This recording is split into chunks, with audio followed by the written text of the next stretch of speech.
Good afternoon.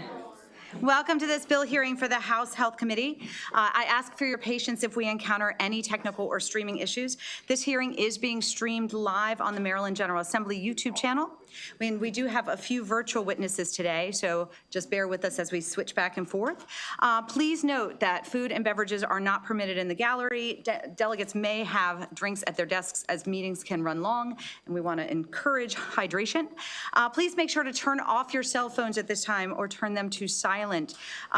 If you see that a member of our committee is not present, please understand they may be attending other official meetings or other bill hearings in other committees, but they are remaining informed on these proceedings. Please adhere to our committee rule of one question and one answer from the panel, not one question and one answer from each panelist.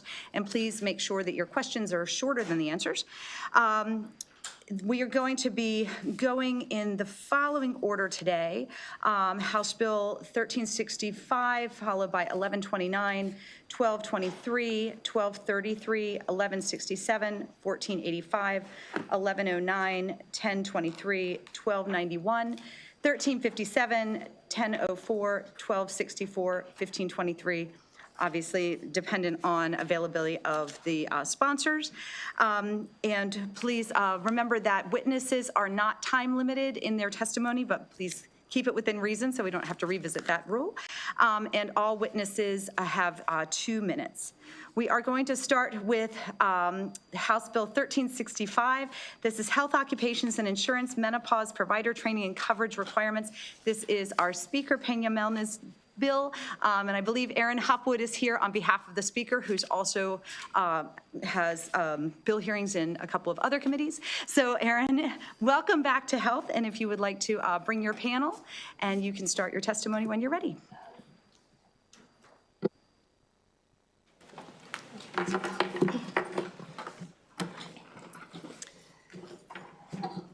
Good afternoon, Chair Bagnall, Vice Chair Cullison, and distinguished members of the Health Committee. I am Erin Hopwood, Legislative Director for Speaker Peña Melnick, and I thank you for the opportunity to present House Bill 1365 today.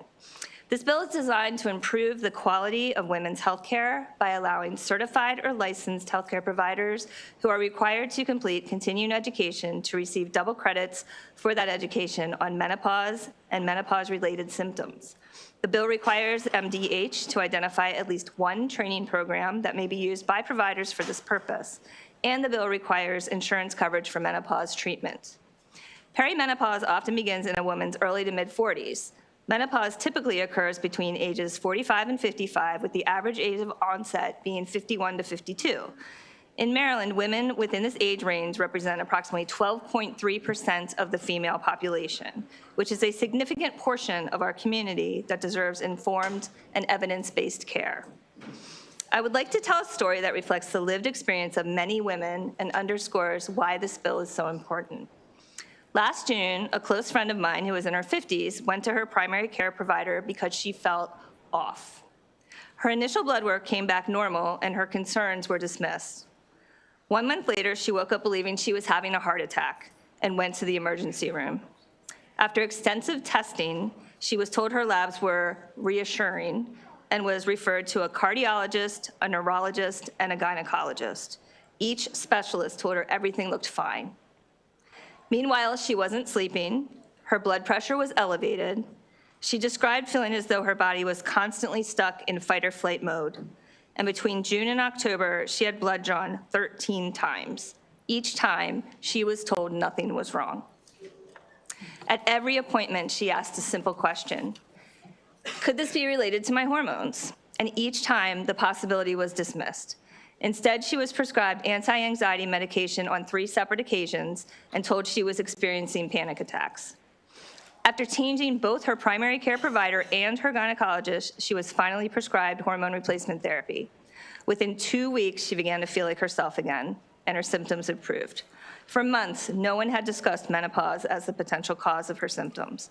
No one connected the dots. In fact, the reassurance that she needed, that her symptoms were real and not all in her head, did not come from the medical system, but from countless other women sharing nearly identical stories online. Menopause is a natural and inevitable part of aging, yet it remains one of the most under-researched, under-discussed, and stigmatized stages of life. Women deserve providers who can recognize the signs, understand the physiological changes occurring during this transition, and offer appropriate evidence-based treatment options. House Bill 1365 closes that gap. By strengthening education requirements and ensuring coverage for treatment, we can better equip our medical professionals and improve outcomes for the thousands of women across Maryland. I want you to know that the Speaker worked with stakeholders in drafting this bill, and the bill has no opposition. The Maryland Commission for Women is here today, who are proposing amendments that the Speaker supports, and she requests a favorable report on this legislation. Thank you. Welcome back to our committee. Thank you so much, Madam Chair, and thank you to Erin Hopwood for that wonderful introduction. I'm Ariana Kelly. I'm the Executive Director of the Maryland Commission for Women, and I'm going to do my best because I know I have a timer, and I'm not used to having a timer in this space, so please forgive me if I speak quickly. I want to thank, of course, Speaker Peña-Melnyk for being an extraordinary leader and bringing this bill before us. Also, thanks to Chair Bagnall, who has been working with the Commission for Women on a similar initiative, and our goal is to take amendments from that initiative, which is cross-filed by Senator Don Guile, and add them to the Speaker's bill. As you heard from Erin, the Speaker supports these amendments as well. Let me just reinforce some of what Erin was telling you. The Maryland Commission for Women has been talking to women across the state about menopause, and we heard very similar things. We heard, and you can refer to my written testimony for a longer list of these quotes, but what we heard was from someone from Frederick. I was discouraged by my gynecologist when seeking hormone replacement treatment, so I suffered.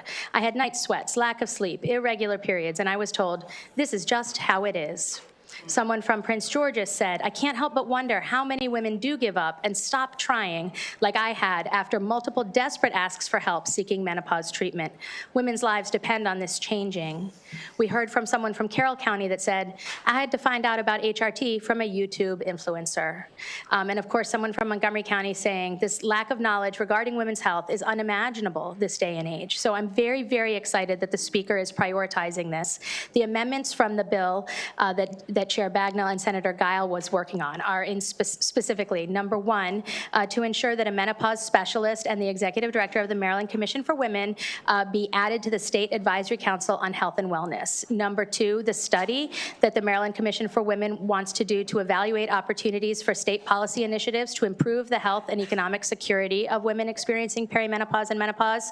Number three, the Community Health Worker Advisory Committee work, which is section number 5, and section number 6, to direct MDH in consultation with healthcare professional associations and institutions of higher ed to evaluate methods for increasing opportunities for clinical education. So those are the amendments. They all come from House Bill 1121. And with those amendments, we strongly urge a favorable report. Thank you. Hello, my name is Sarah Kurtz. I'm a nurse midwife. I work for the University of Maryland, and I'm today representing the American College of Nurse Midwives. I've been a midwife for 20 years now. When I was in training, the sum total of my menopause training included speaking of the physiology of it, and to assure women that this was a normal physiological process for them, and to recommend some herbal supplements. And that was it. My job as a nurse midwife is to care for women throughout their lifespan, and that was all I could offer them. And unfortunately, this has continued in medical education for years. I now have colleagues that have only been out of medical school 5 or 6 years, and they're coming to me for advice on how to treat these patients because they were never taught how to do it. And what's really interesting is that when we were taught, we were only taught that hot flashes and night sweats were menopause symptoms, and that was it. We know, though, that there are many more symptoms other than that. What's really interesting is most women will present to other specialties in medicine, not OBGYN, for symptoms. As the story you heard at the beginning, sometimes it'll be a cardiologist because of heart palpitations. It might be an orthopedist because of severe hip pain. It might even be a psychiatrist because of increased anxiety or severe mood changes that affect their life greatly. So I very much encourage this bill.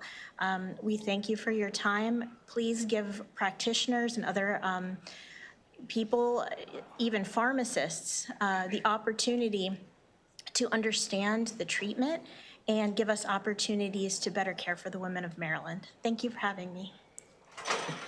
Thank you for your testimony. I'm going to open it up for questions from the members. Delegate Shalega. Thank you. Good to see you, Aaron. And Ariana, welcome. So welcome to the MAHA movement. I would tell you Dr. Marty McCary, who is Hopkins trained, he's the head of FDA now, has a great book on HRT.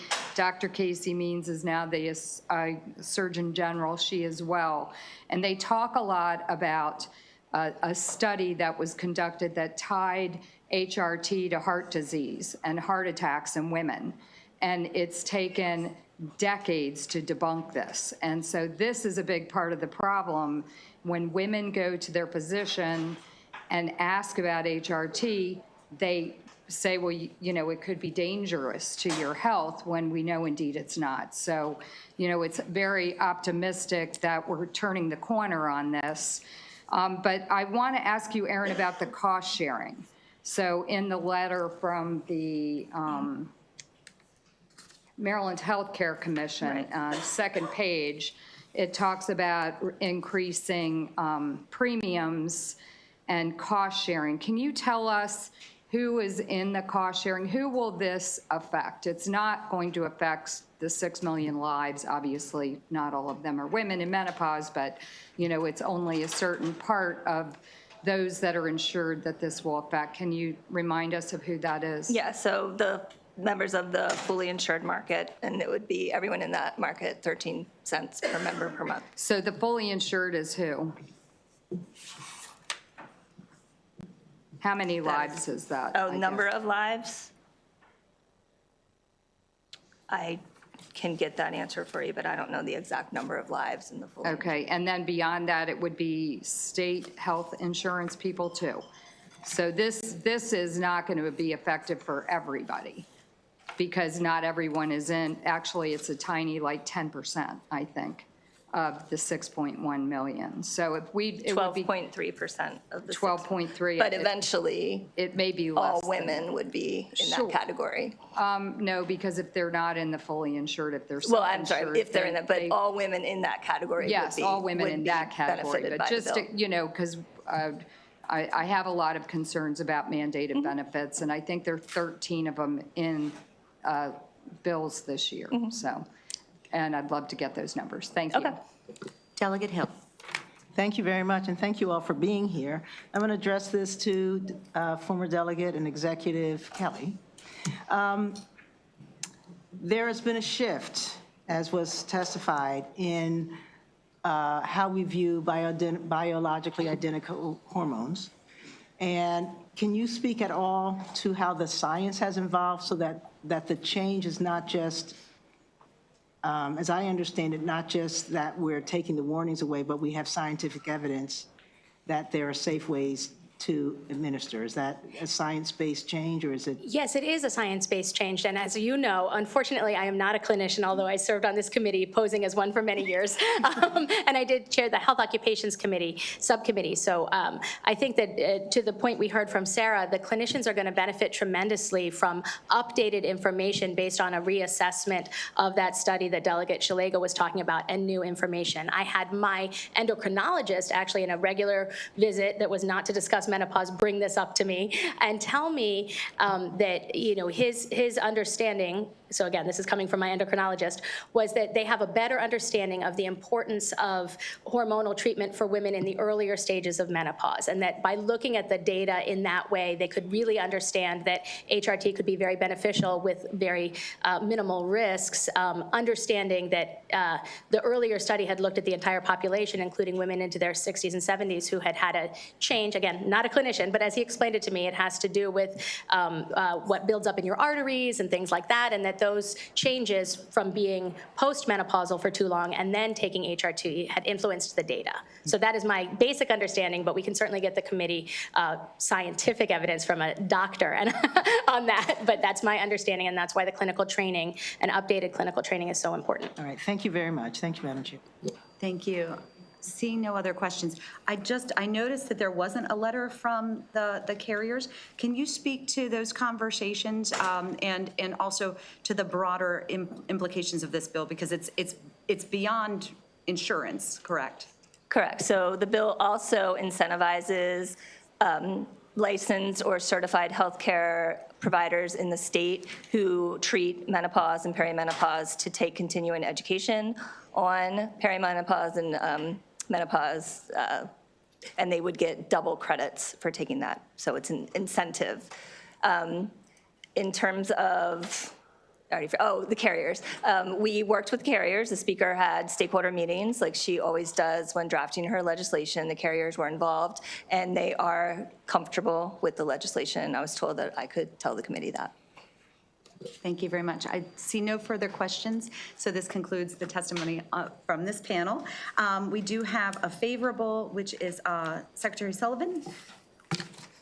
You want to come to the table and go ahead and present your testimony. And welcome back to our committee.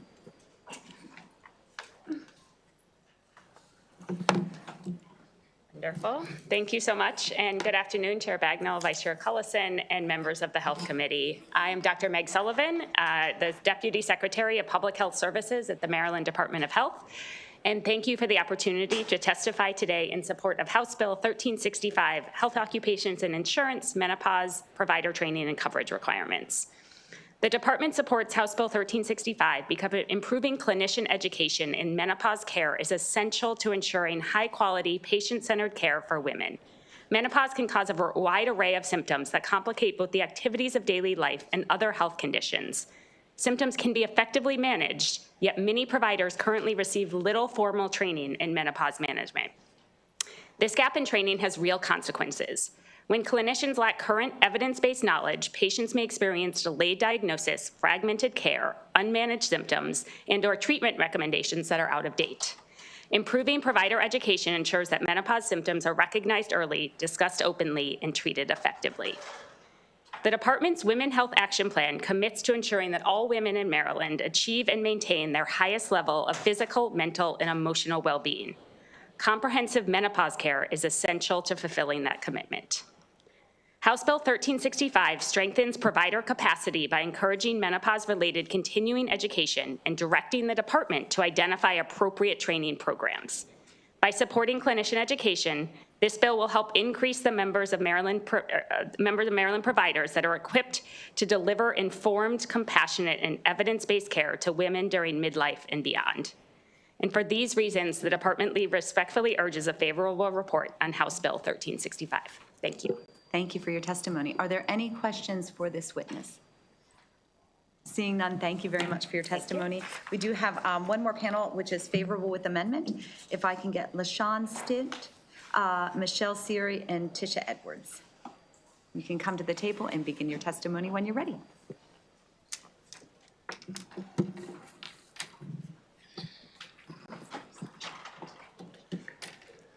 Greetings, Chair Bagnall, Vice Chair Cullison, and members of the Health Committee. Thank you for the opportunity to speak, and thank you, Speaker Pena-Melnick, for your sponsorship. Today, I honor my ancestors and acknowledge our gathering on the ancestral lands of Maryland's First Peoples. I am Dr. LaShawn Stitt, Chair of the Maryland Commission for Women. I speak in support of House Bill 1365 and on behalf of women across Maryland whose health concerns have too often been dismissed. The Commission is prioritizing menopause legislation as part of a growing national movement, recognizing it as a critical public health issue. This bill is personal to me. In my early 30s, I was diagnosed with PCOS and prediabetes, and later survived a pulmonary embolism caused by factor V Leiden, a clotting disorder that nearly took my life. Because of that history, hormone therapy has never been an option. In my 40s and 50s, my body shifted. Sleep disruption, hot flashes, debilitating migraines, and severe joint pain. So I raised concerns. I was told I was too young and my labs did not support my experiences. No one discussed non-hormonal options. No one mentioned menopause specialists. Now, approaching my 60s, I live with chronic conditions, including osteoarthritis and type 2 diabetes, while navigating menopause without coordinated care or providers trained to connect the dots. HB 1365 strengthens clinical training, and it incentivizes menopause education so providers can recognize symptoms, coordinate care, and treat women with informed understanding. So, on behalf of the Maryland Commission for Women, I respectfully urge your support so women in Maryland are met with coordination, informed care, and respect, not dismissal. Thank you. Good afternoon, Madam Chair, Madam Vice Chair, members of the committee. My name is Michelle Seary, and I'm here today on behalf of the Maryland Commission for Women. I want to thank you all for your attention to this bill, and of course the Speaker for her leadership on this. And I'm here to talk about why now is the time that we must act. And so for most of my life, I think many of you are probably around my age, I remember one time ever on TV when they talked about menopause. It was an episode of Cheers, and Carla they didn't call it menopause, they called it the change. So if anyone remembers, it was the change. It was vague, it was euphemistic, it was terrifying. I was maybe 10 years old, and I remember it still. It turned her into like a demon. And this is what I was raised thinking. It was this coded reference that shaped how I saw menopause for a long time, rather than what it truly is, this natural stage that so many of us go through. And that was the cultural norm. It was whispered about, joked, or avoided completely. As we've heard, it's been under-researched. It's been misunderstood within the medical community. But culturally, it has shifted now.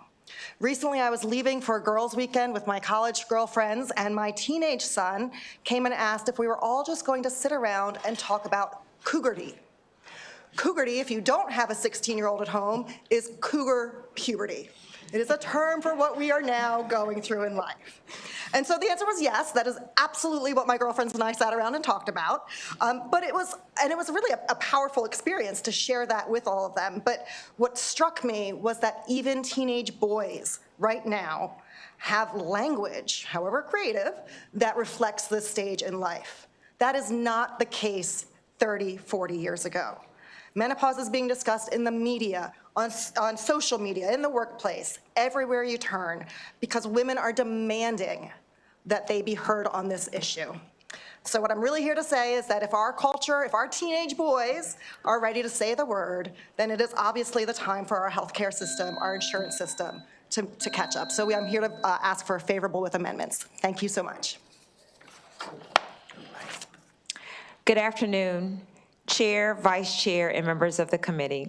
My name is Tisha Edwards, and I am here to express strong support for House Bill 1365, which is a policy that prioritizes the health and well-being of women experiencing perimenopause, menopause, and postmenopause. Menopause is a natural life transition, but for millions of women, it is accompanied by serious health impacts that deserve your attention, research, and care. More than 1 million women in the United States enter menopause each year, and women may spend up to 1/3 of their lives in postmenopause. This stage of life is associated with increased risk of cardiovascular disease, osteoporosis, metabolic changes, sleep disorders, depression, and cognitive challenges. In fact, heart disease becomes the leading cause of death for women after menopause. Yet menopause education, screening, and treatment options remain inconsistent and too often inaccessible. Proactive menopause policy can strengthen women's health outcomes by improving provider education, ensuring insurance coverage for evidence-based treatments, expanding public awareness, and support early screening for bone density, cardiovascular risk, and mental health concerns. These measures are not simply about symptom management. They are about preventing chronic disease and improving the quality of life for women, our mothers, our daughters, and our sisters. There are also equity considerations. Research shows that women of color often experience more severe symptoms and face greater barriers to culturally competent care. Addressing menopause care is therefore a part of advancing health equity. Menopause is not a private issue, it's a public health issue, and thoughtful policy can ensure that women receive the support, dignity, and care they deserve during this significant life transition. Thank you for your consideration. Thank you for your testimony. Are there any questions for this panel? Delegate Hill. Thank you, Madam Chair. Maybe by a show of hands, since only one person can actually answer, I just want to confirm that as you are all three favorable with amendments, the amendments that you're in favor of are the ones that Executive Kelly previous testified. Is Yes. that correct? Yes. Correct. Thank you. Thank you. Seeing no further questions, thank you very much for your testimony. This concludes the bill hearing on House Bill 1365. We're now going to move to House Bill 1129. This is Maryland Medicaid Assistance Program Provider Agencies Wages and Leave for Personal Care Aides. Delegate Lopez, if you'd like to approach the table and bring your panel, and you can start your testimony when you're ready.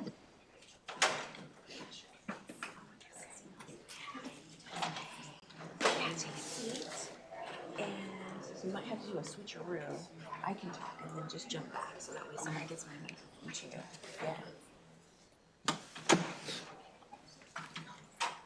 Yeah. There used to be another chair there, but it broke, I think.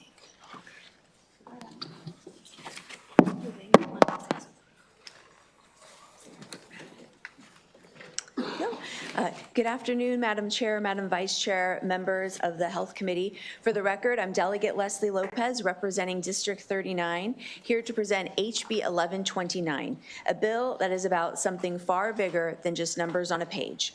It's about human dignity, public health, and the value we place on the care of our loved ones.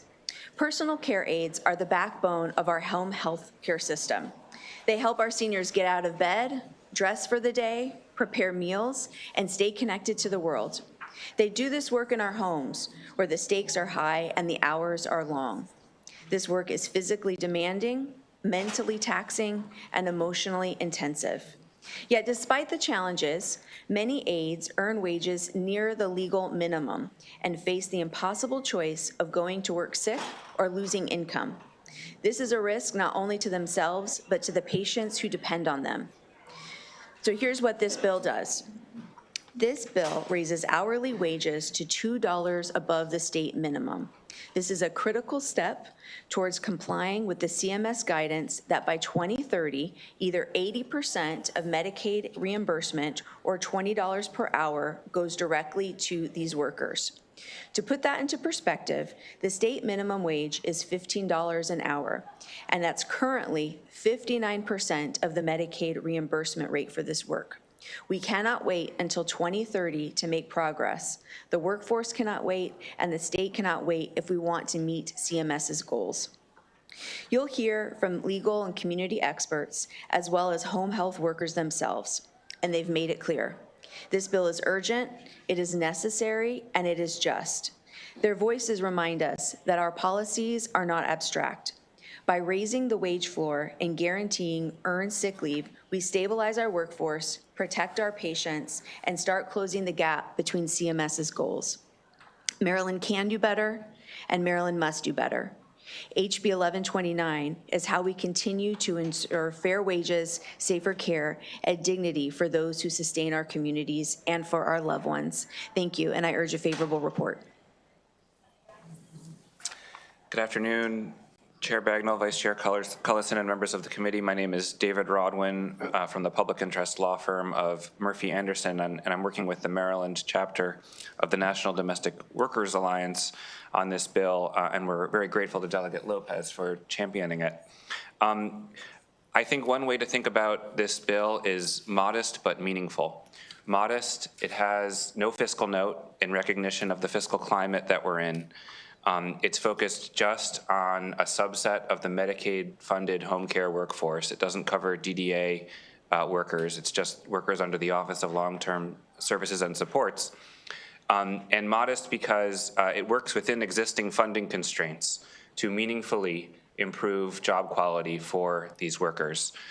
Many of these workers are already getting $17 an hour. We know it's possible because home care agencies, many of them in Maryland, are already paying more than this, but many are not. And for those home care agencies that are already employing more than 15 workers, they're already providing paid sick leave.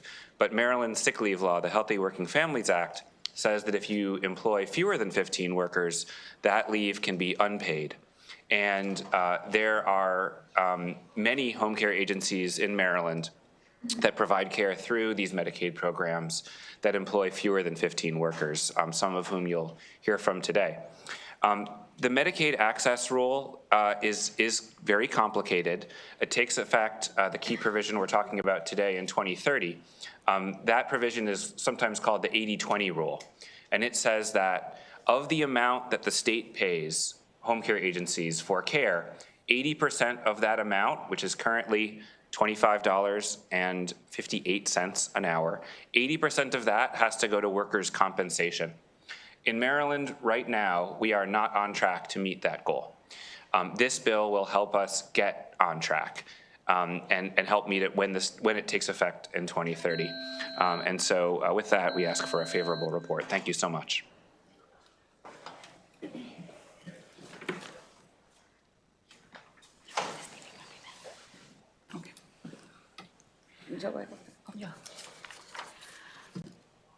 Good afternoon, dear Chair Bagnall, members of the House Health Committee. My name is Allison Yunda, and I'm speaking on behalf of the National Domestic Workers Alliance in support of HB 1129. We are a national organization with a growing Maryland membership. Improving working conditions for home care workers is critical to addressing staffing shortages. That's why last year, to better understand the issues that matter most to home care workers, we conducted a survey alongside with 1199 SEIU, and we sent the survey out to our home care membership to hear directly from them about what matters to them.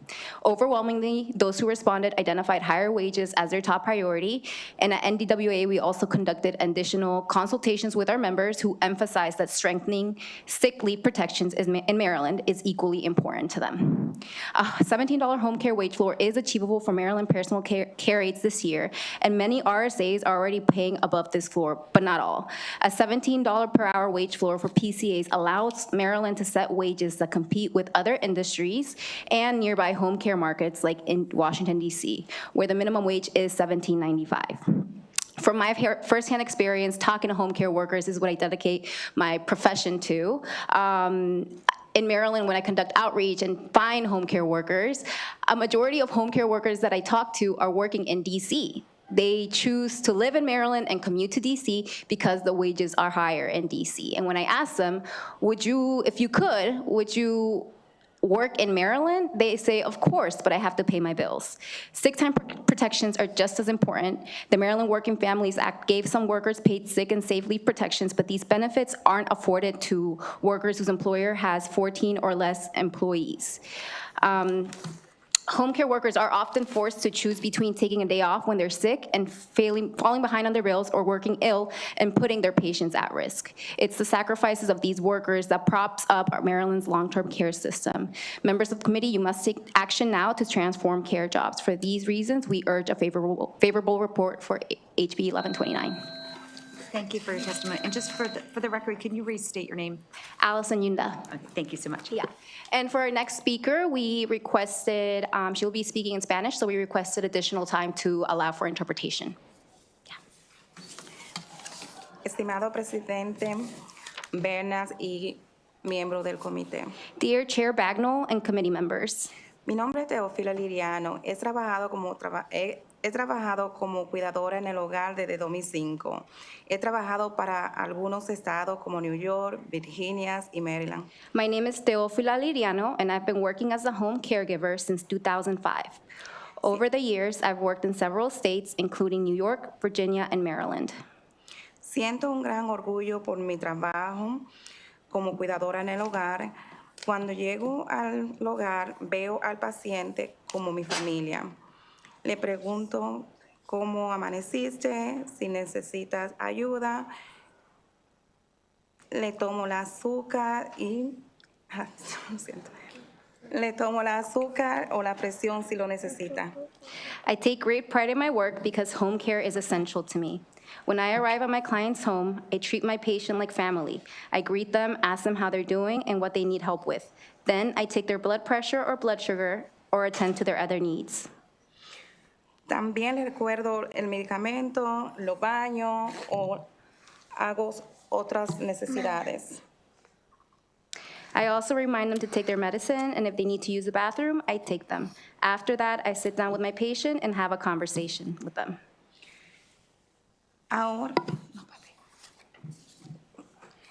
Ahora me pagan a $17 la hora, pero hay muchos de mis compañeros que no ganan es el sueldo mínimo o no ganan eso. Nuestro proyecto es que en el 2030 ganemos $20 por hora, y eso a mí personalmente no ayudaría porque yo y mi hijo no dependeríamos tanto del gobierno. Right now, I earn $17 an hour, but some caregivers still earn below this, which is why a minimum wage floor is important. But there needs to be a path to a minimum wage of $20 by 2030 because it would help me a lot as a single mother. It would help me because I wouldn't have to rely so much on public programs for my son and I to survive. Mi hijo tiene 8 años, tiene un diagnóstico de autismo. Dependemos del Medicare para el Estado, para muchas cosas. My son, who is 8 years old and was diagnosed with autism, relies on Medicaid for his health insurance. We also use SNAP benefits to help cover the cost of food. En diciembre, yo y mi hijo nos enfermamos, pero tuve que elegir en quedarme en casa sin comida o irme a trabajar y ponerme una mascarilla. In December, my son and I came down with the flu, and I had to go to work wearing a mask. I had to choose between working while sick or going without food for myself and my son. Si mi salario fuera mejor y... Papi, I'm sorry.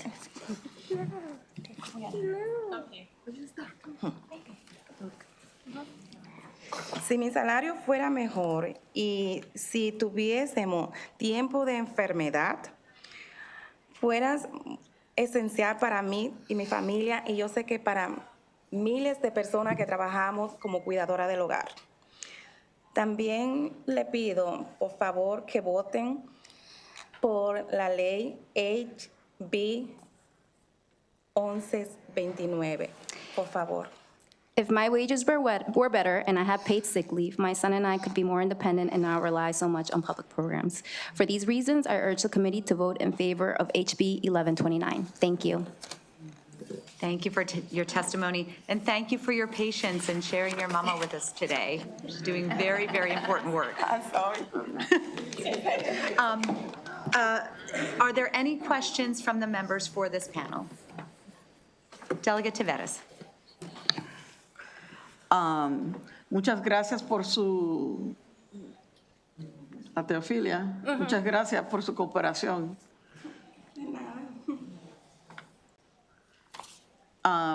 My question is,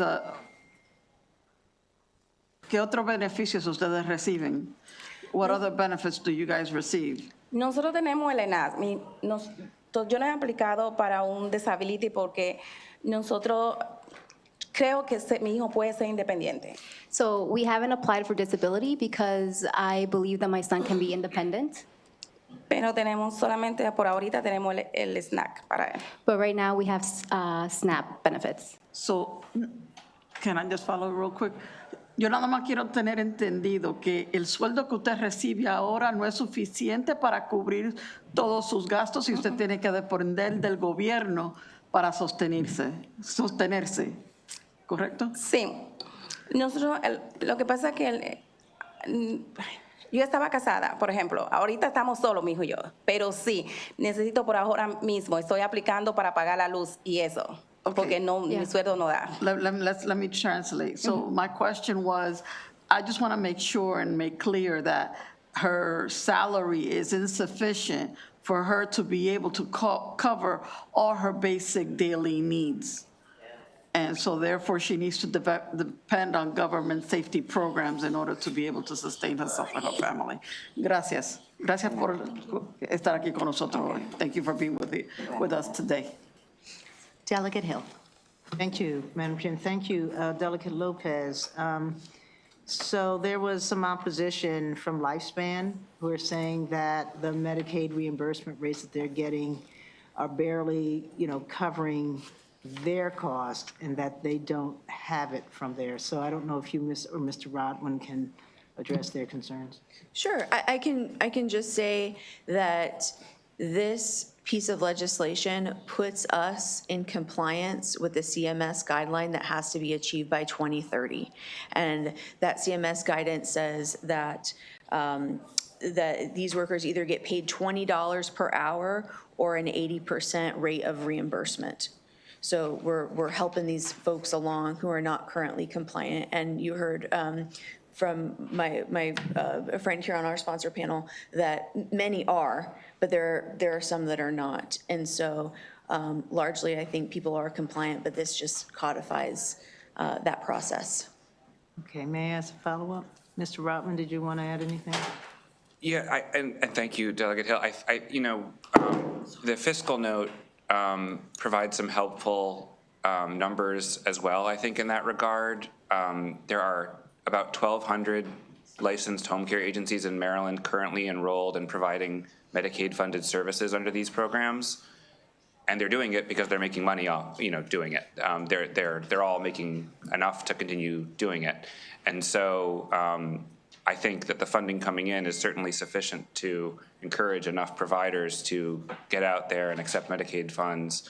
And the issue, as we see it, is that there are so many of these workers living in Maryland and doing their work elsewhere, like DC, for example, where they make $3 more an hour, or getting out of the field entirely and going to work where they can earn more at some place like Royal Farms, where they're getting solid wages and benefits. But thank you for that question. Thank you, Madam Chair. Seeing no further questions, thank you for your testimony. We do have another favorable panel and then one unfavorable. So if I can call Cynthia Latishall, Emmanuel Agvidian, Yalisa Javi, Estella Igius, and Sarah Westrick. And then I do have one more favorable after that. So. Good afternoon. My name is Cynthia Lattisall.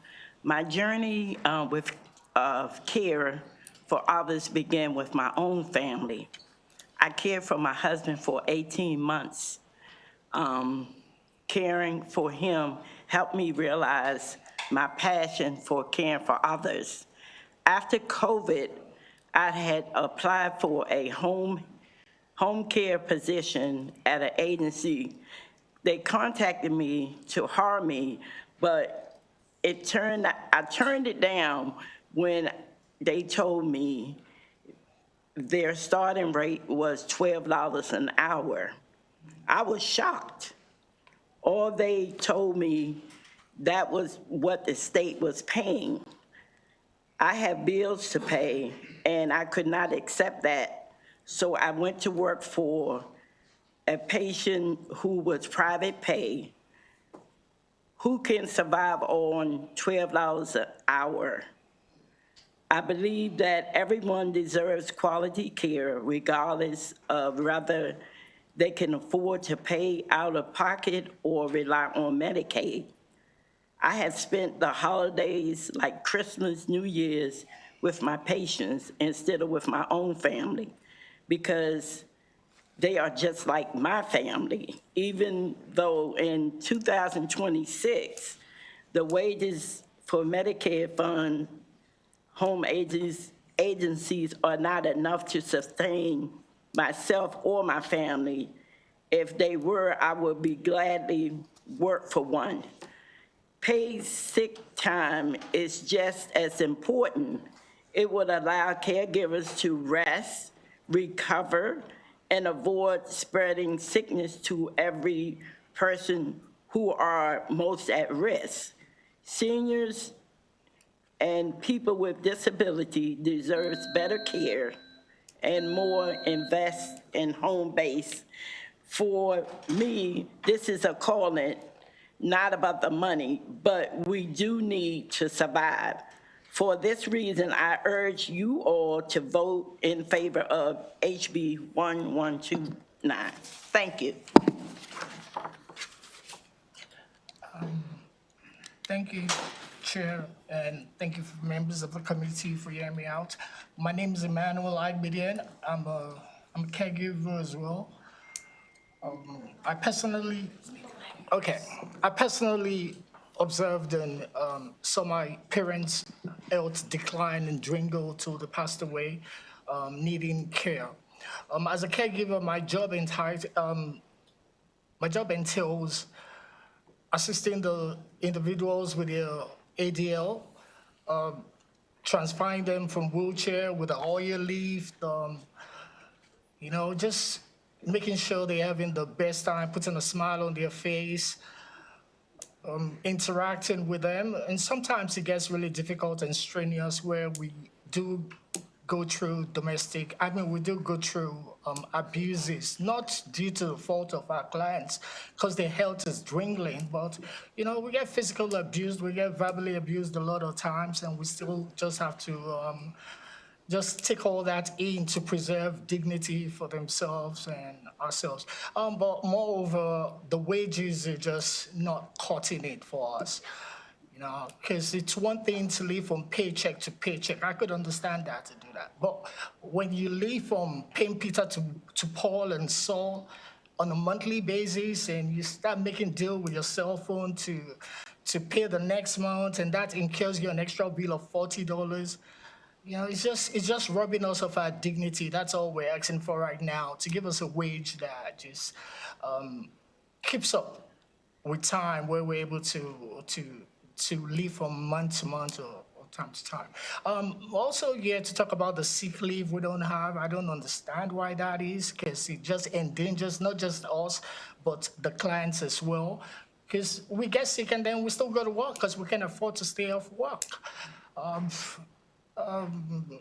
So I'm hoping with this bill, the HB 1129, you vote in favor of that. Thank you. Good afternoon. My name is Alisa Jabi. My passion for care started when my mother was ill. At that time, I was so young to take care of her. Watching my aunt and my sister giving her love and compassion is what motivates me for my passion of helping others. I have 5 kids focused on raising them when they were young, and but my dream of working as a caregiver never left me. When my kids grown, I start working in the home health care. What I love about my job is the joy I bring in my clients, knowing that I make difference in their lives. But there is many challenges in this working field. One of them is our wages. I have 3 kids currently in the university working hard to pay for their education. I wish I could give them more support so they could focus on their education. I also support my family back home.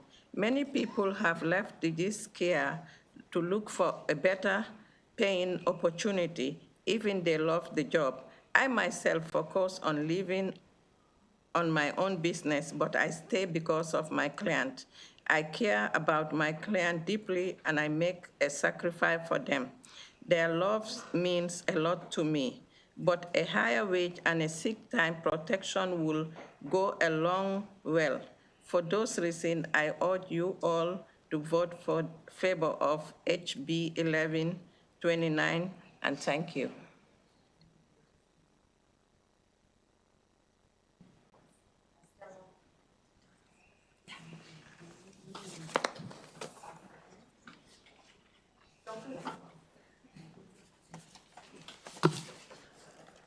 Good afternoon, dear Chair Bagnall and members of the committee. My name is Estella Igas. I have been a home care field worker for 8 years. I am here today to speak in strong support of HB 1129. Back in 2005, one of my daughters was diagnosed with Huntington disease. As I watched her condition worsen, I knew she would receive better care at home. That's when I decided to take care of her myself. So I made a decision to make sure that she was comfortable and safe. I've also worked with other patients, not just my daughter. One of my first patients I had was an older woman with dementia. We built a strong bond. I would take her to her doctor's appointments, and her doctor once told me I was the best caregiver she had. Though the sentiment and heartwarming, I don't do this work for recognition. I do it because helping people is my passion. The work comes with serious challenges. However, house care is physically demanding and often isolating. I suffered a job-related injury. 2 years ago, I was diagnosed with arthritis in my back. I am constantly on my feet for work, which made my back pain feel worse. Yet without sick paid time, I feel forced to go to work because missing a shift means missing pay. And while I love my job and sacrifice for it, my job does not pay enough. I have worked 2 jobs just to afford rent, utilities, and food. At times, I've had to seek assistance from social services to keep my housing, and I'm currently on Medicaid. Home care workers make it possible for people to age with dignity at home. For these reasons, I urge the committee to vote for the favor of HB 1129. Thank you. Good afternoon, Chair Bagnall, Vice Chair Cullison, members of the committee. Thank you to Delegate Lopez for introducing this bill. My name is Sarah Westrick. I'm the Advocacy Director for AARP Maryland. We are a proud member of the Carrying Across Maryland Coalition. I'm here representing our 850,000 members and the interests of those who rely on personal care aides to remain safe and independent at home, including my dad. We urge a favorable report on HB 1129 because Maryland needs a stable, well-trained, and healthy direct care workforce. The number of older adults in our state is projected to grow by 75% from 2015 to 2045, reaching nearly 1.5 million people. Without better wages, Maryland cannot recruit or retain enough workers to meet this demand. HB 1129 addresses this by requiring provider agencies to pay at least $17 per hour and to provide workers written notice of their wages. These steps will increase retention, reduce turnover, and improve continuity of care. The bill also aligns with the 2024 CMS Ensuring Access to Medicaid Services final rule, which requires, as you've heard, 80% of Medicaid dollars to go directly to worker compensation. HB 1129 further strengthens the workforce by establishing a basic level of paid sick leave, ensuring that all aides can stay home when ill without risking their livelihood or the safety of the people they care for. Quality, consistent care starts with supporting the workers who provide it. Low wages and lack of benefits lead to high turnover, burnout, and instability for those who rely on these services. We can only stabilize this part of our long-term care system by ensuring a living wage and basic protections for the workforce. So for all those reasons, and on behalf of Marylanders who depend on personal care services, we respectfully request a favorable report on HB 1129. Thank you. Thank you all for your testimony. Are there questions from the members for this panel? Delegate Ross. Thank you, Madam Chair, and thank you for your advocacy on this. Just wondered where the $17 minimum wage, where that number came from. Is that the average of workers today? My understanding is that this is the the figure that was calculated to help Maryland be on this glide slope path upward to the $20 by 2030. So this bill would introduce from 17 and each year introduce an extra dollar to making the $20 amount that's required by 2030 to meet these CMS determinations. Thank you. Seeing no further questions, I just had a couple questions for whoever is best to answer, maybe Mr. Agvidian. Just for the edification of our members, can you speak to the range of clients and the work that you do as a direct care worker? Whoever would be best to answer. Yeah, as a care worker, we assist with, like I said, they assist with the ADL, like grooming, feeding, giving medication. If someone's on a wheelchair, transferring a wheelchair, transportation, taking clients to their medical appointment, depending on which care providers is needed, making sure there's safety within the household. Pretty much running the day-to-day activities, making sure things are safe with, and we deal with all kind of individuals. Most of the elderly within that demography, and some with dementia. And as you understand, once it gets to sundown, sometimes with medication or just with the illness, they get aggressive, extremely aggressive, and they go verbally at us or physically at us. And we endure all of that, So would you say it's pretty individualized and patient-centered, client-centered care?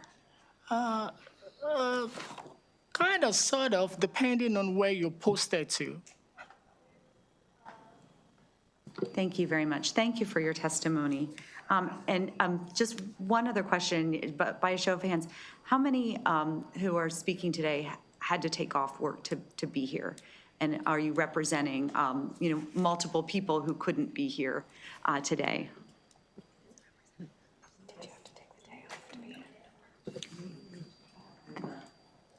Thank you very much.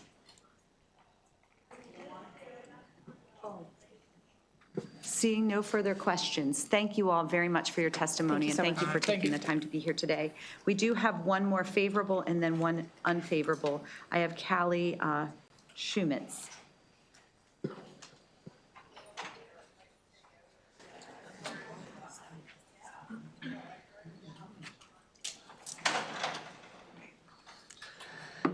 Thank you, Chair Bagnall, Vice Chair Colson, and members of the committee. My name is Callie Schumitz. I'm with the Maryland Center on Economic Policy here in support of HB 1129.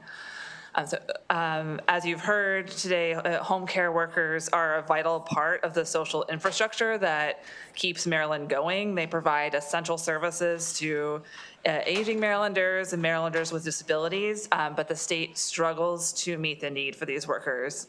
As the speaker from AARP mentioned, the demographic change is expected to worsen the shortfall in coming years.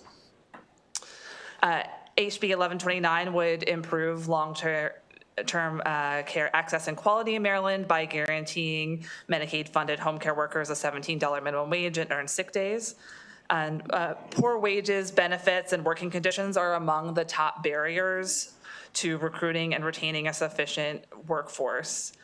Home care workers in Maryland typically took home less than $30,000 in 2023, meaning they are too often not earning enough to afford housing, food, and other basics. Nearly half receive public assistance to help meet their basic needs. Improving pay and benefits is not only important for the workers providing essential care. When people who need supportive services can't get the care that they need, it often requires family members to fill in the gaps. This can create additional financial hardship for aging Marylanders, people with disabilities, and their families. Improving pay and benefits will strengthen economic security for an essential workforce and ultimately strengthen opportunity and quality of life for the many Marylanders in need of home care services. In addition, families living paycheck to paycheck tend to immediately spend any additional money on necessities such as groceries, therefore cycling those dollars back into the local economy.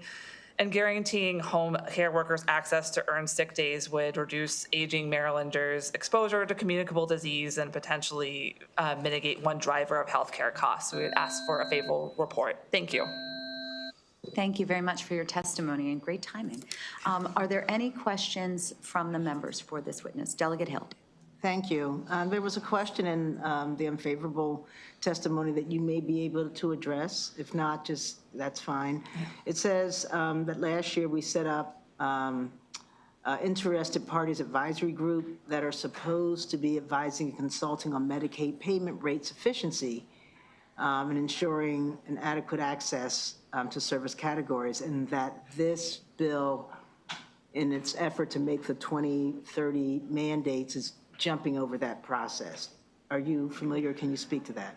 I think I'm filling in for my colleague who's probably more familiar with that because he's testifying in another committee, but we can get back to you on that. But I think looking at what the state is paying providers is important as well. We do a lot of work on the budget side of things. But yeah, I think we can follow up with you on that question. Thank you. Thank you, Madam Chair.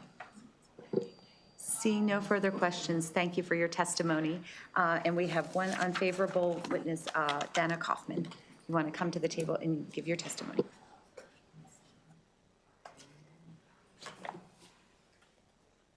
Good afternoon, Chair Bagnell, Vice Chair Cullison, members of the committee. My name is Dana Kaufman. I'm here on behalf of Lifespan and Minka, and we are opposed to this bill. It is extremely frustrating for provider agencies to have to oppose this bill, and I can tell you exactly why we are not on track to meet the 2030 CMS rule, and that is because Medicaid underfunds our system and the provider agencies. In 2018, there was a study done by Hilltop Institute that said that at that time, in 2018, provider agencies should have been given $24.80 in reimbursement to cover their cost of care.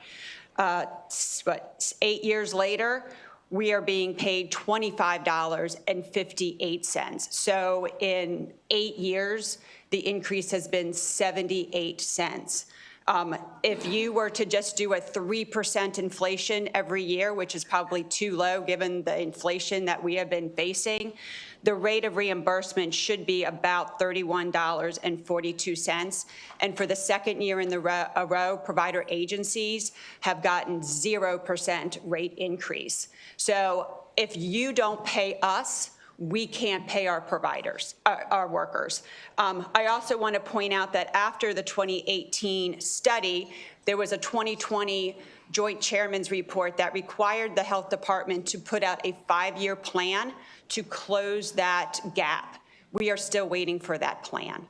So again, it's very frustrating when the Medicaid agencies are not appropriately funding to cover our cost of care. I'm also just going to point out that in January 1st, 2026, so this year, the bill that you passed that would require all of Medicaid agencies to only employ W-2s just went into effect. And the reason you passed that is to ensure that they would meet the minimum wage and the Safe and Sick Leave Act. I can also answer the question on interested parties if somebody wants to ask, but we would ask a unfavorable. Delegate Shalega, followed by Delegate Alston. Thank you. What about interested parties? Thank you. So last year, you also passed legislation for the Interested Parties Advisory Committee.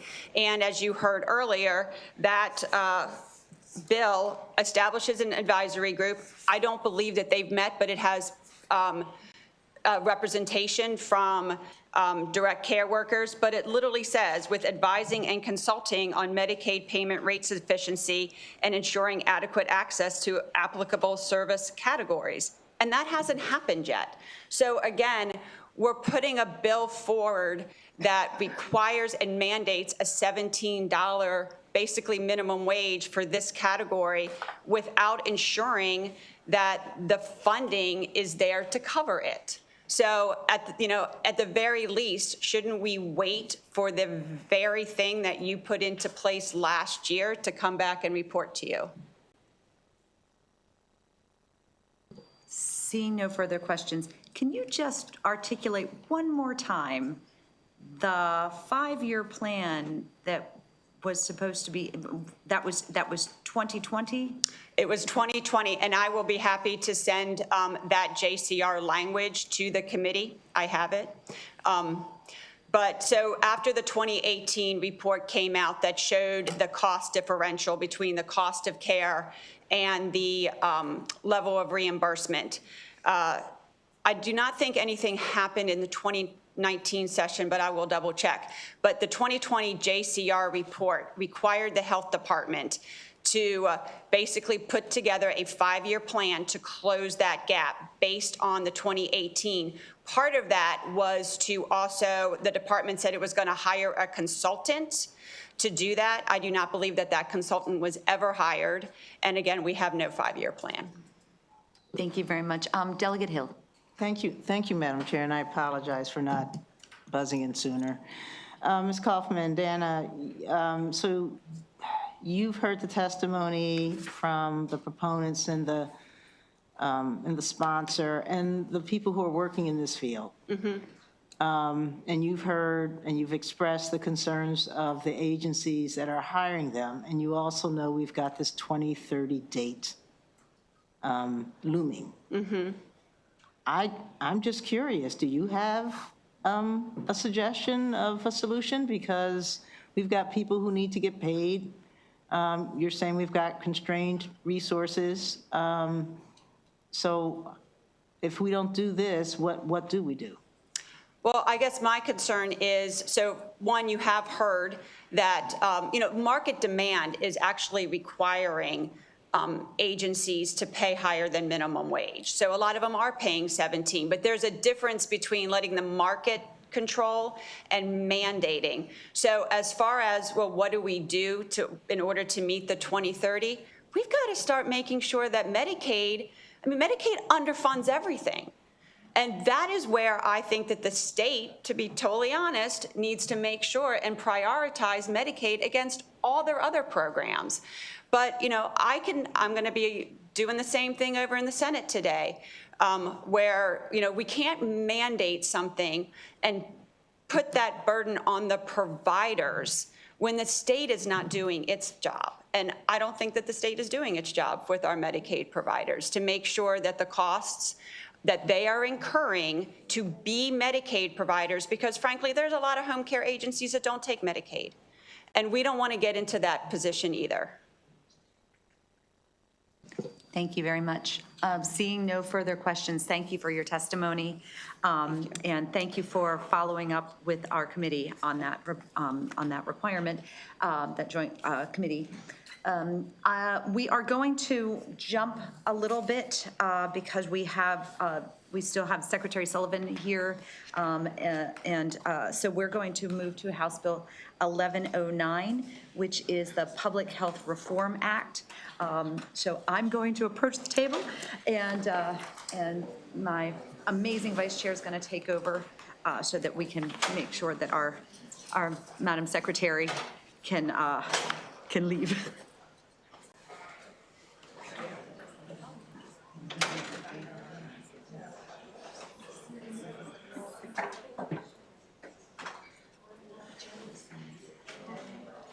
If I can ask my panel.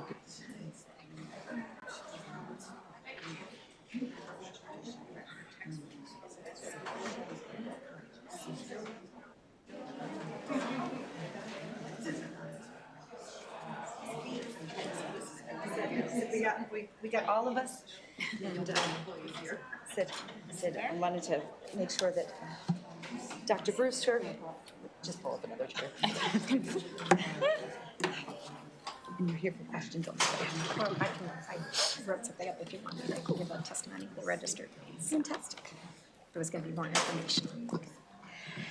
All right. Good afternoon, Madam Vice Chair and members of the Health Committee.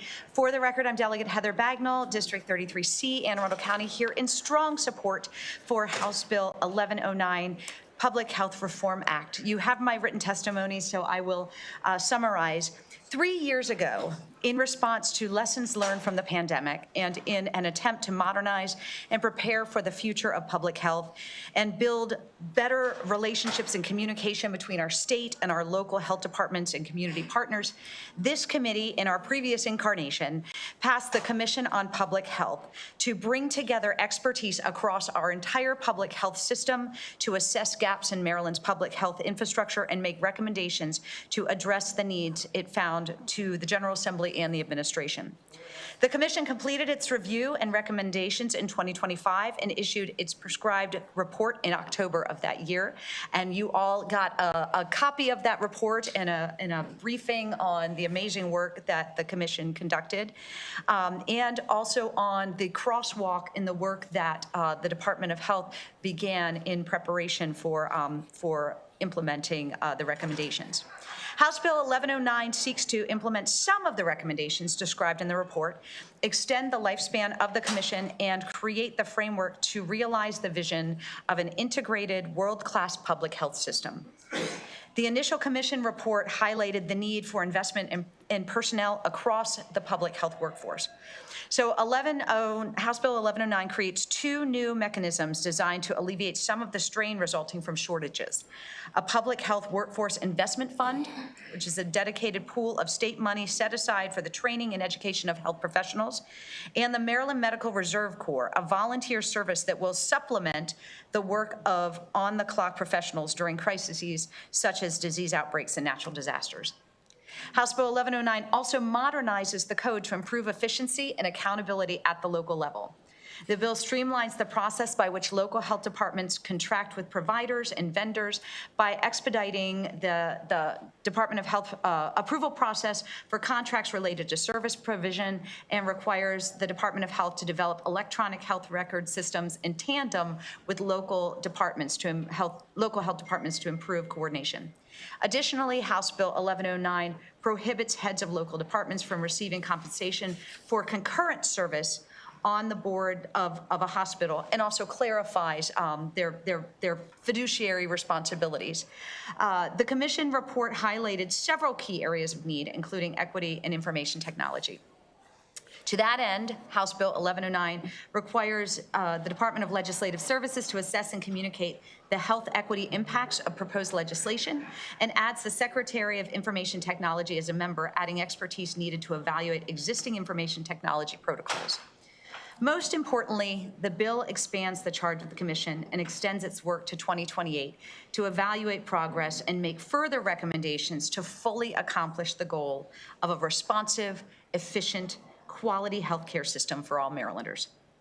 Now, we're working through a number of amendments from the Department of Health, the Department of Budget Management, the Department of Emergency Management, MACO, and MACHO, which we believe align with the intentions of the legislation, but we haven't quite landed on the language, but I think that we identified a very strong commitment and shared purpose. Now, this is just the first step in full implementation, and you will see there is no fiscal note as we tried to be really strategic in our initial efforts. For all these reasons, I respectfully request a favorable report on House Bill 1109, and I will turn it over to my esteemed colleagues here. We want to start with Secretary Sullivan? Sure. All right. Good afternoon, Chair Bagnall, Vice Chair Cullison, and members of the committee. Again, my name is Dr. Meg Sullivan, and I serve as the Deputy Secretary for Public Health Services at the Maryland Department of Health. And thank you for the opportunity to speak today to express the department's strong support and proposed amendments for the Public Health Reform Act. House Bill 1109 represents an opportunity for the department and other state agencies to take vital steps to strengthen public health infrastructure in Maryland. The department supports this bill as we recognize and concur with that improvements can and should be made to enhance coordination and communication across the full spectrum of governmental public health. The department shares the goals of the Commission on Public Health to enhance the foundational capabilities across the department and to improve health for all Marylanders, and have collaborated over the last year with the Commission on assessments, work group meetings, and regular check-ins. We support the proposed extension of the Commission as a framework to continue this collaboration. As the department noted in our briefing to the committee in early February, our leadership team has worked to enhance support for and collaboration for local health departments in line with the goals of the Commission on Public Health recommendations, and we welcome the opportunity to continue to build upon this progress in partnership with the committee and local health officers. In line with this support, we are offering a few amendments to ensure these processes are consistent with other state statutes and federal policies, including alignment with the state personnel system, the State Ethics Commission, and the department's agreements with the Center for Medicare and Medicaid in implementing Maryland's AHEAD model. The department appreciates the opportunity to provide this information and looks forward to continued collaboration with the General Assembly and stakeholders to build a more resilient public health system. And with that, we respectfully request a favorable report on House Bill 1109 with our suggested amendments. Thank you. Commissioner Brewster. Oh, great, thank you. Thank you, Chair Bagnall and Vice Chair Cullison, and thank you to the members of the Health Committee, including Delegate Morgan from St. Mary's County. It's good to see you, sir. Thank you for the opportunity to provide some informational testimony today on House Bill 1109. My name is Mina Brewster. I'm the St. Mary's County Health Officer and co-chair for the Maryland Commission on Public Health. I appeared before this committee along with my fellow co-chairs just a few weeks ago to talk about the Commission's final recommendations, which followed our 2-year assessment of Maryland's public health system. Today, I'm providing more informational context regarding how specific provisions of House Bill 1109 align with the intent of the recommendations contained in the Commission's final report. I'm also noting that the Maryland Association of County Health Officers, MACHO, which represents the 24 jurisdictional health officers in the state, including me, has submitted a letter of support for this legislation. Several provisions of HB 1109 reflect structural alignment with the Commission recommendations and its assessment findings. The provision authorizing local health departments to enter into and receive approval for health insurance contracts aligns with assessment findings and governance recommendations and cross-cutting recommendations, as well as recommendations that emerged from the public comment period. The Commission emphasized removing barriers to sustainable financing and more efficient contracting processes and improved access to clinical services locally. The provision permitting local health officers to serve on hospital governing boards aligns directly with governance recommendations and recommendations in response to public comment, which call for stronger alignment between public health and healthcare delivery systems. The provisions improving hiring flexibility and personnel processes for local health departments align with workforce recommendations. The Commission identified rigid hiring structures as barriers to recruitment, retention, efficiency, and emergency responsiveness. The establishment of the Public Health Workforce Development Fund reflects workforce and cross-cutting recommendations, which emphasize investment in workforce pipeline development and leadership capabilities. Expanding the recruitment scope of the current Maryland Medical Reserve Corps and supporting the State Health Department and its management of the Corps aligns with multiple recommendations as well. And I'm happy to speak more about alignment of various provisions. Okay, thank you very much for your testimony. Are there questions from the committee? Delegate Salega. Thank you. Madam Vice Chair, thank you for being here. I have a question about the fiscal effect. In the fiscal note, it says the bill establishes the new Public Health Workforce Development Fund, that expenditures increase likely general or special funds by an indeterminate amount. So what do you think this is going to end up costing? Sure. So my understanding, at least of the bill right now, is that it talks about a fund but does not actually allocate resources to the fund. And so I think that's why, at least initially, for the fiscal note, that's why it's the indeterminate amount. I mean, I think it's a hard question to answer. I think a lot of it depends on what exactly we do moving forward.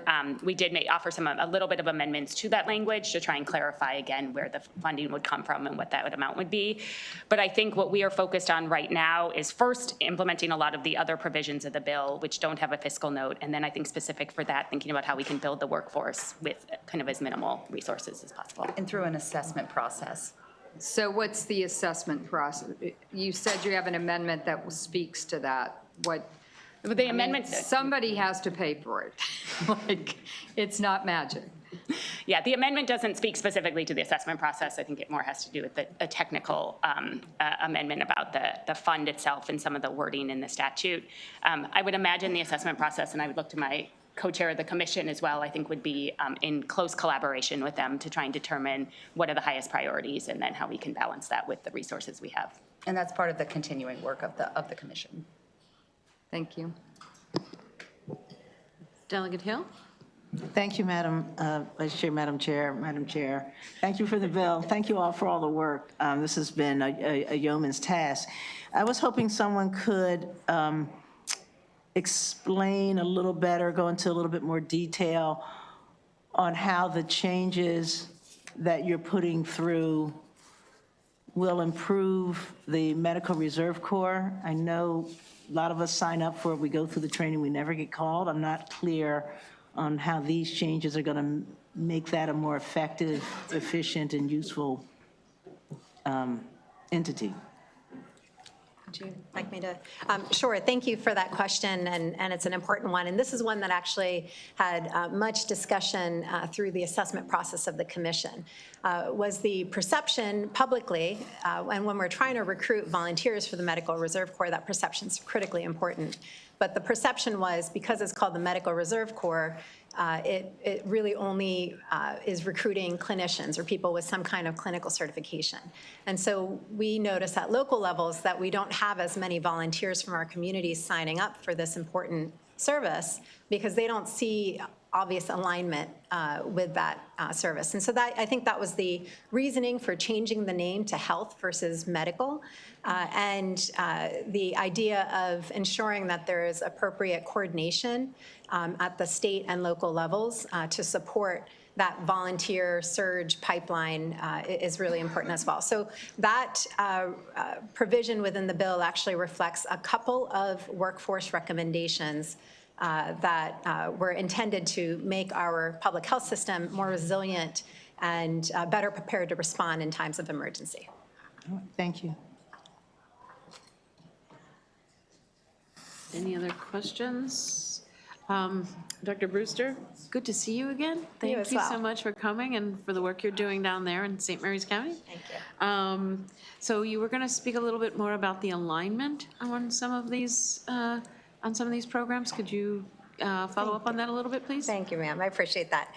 Well, there was just 2 additional ones. I think I went through 5, but the 2 other ones I wanted to point out were the equity impact assessment provision, and it does reflect a governance recommendation, which would integrate these considerations into governance and policymaking processes. And I spoke briefly about this when we came a few weeks ago to talk about the recommendations and how for jurisdictions, including my jurisdiction, which is identified as rural, we need to really consider the impact on rural counties as well as our central core counties. And then the last is the provision around the state electronic health records or records management system, making it available to local health departments. That reflects 2 recommendations from the Data and Information Technology work group. Thank you. And so really, like, though the bill, HB 1109, does not encompass the full scope of all the recommendations from the commission's final report, we do think that several provisions do align with the structural intent of several of the recommendations. Great, thank you. Seeing no further questions, that completes the testimony for this panel.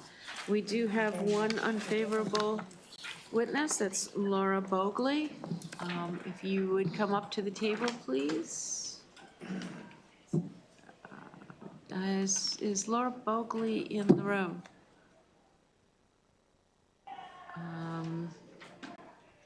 Not seeing her. Delegate, are you checking outside? Or is he just walking out? Okay, well, let the record show that we asked for Ms. Bogley to come, and she's not in the room. So with that, that concludes the hearing on House Bill 1109. And Okay. do that? Yep, I'll do that. Okay, all right. The chair's getting her steps in while we call folks to the table for 1485, Public Health Crisis Response System Resources for Family Members and Trauma-Informed Care Training, known as Tiara's Law. And I understand that all the folks who are here, who are signed up are here now. They've got, Sit here. Where? You're sitting there, teacher. I can sit wherever. Wherever you're in charge.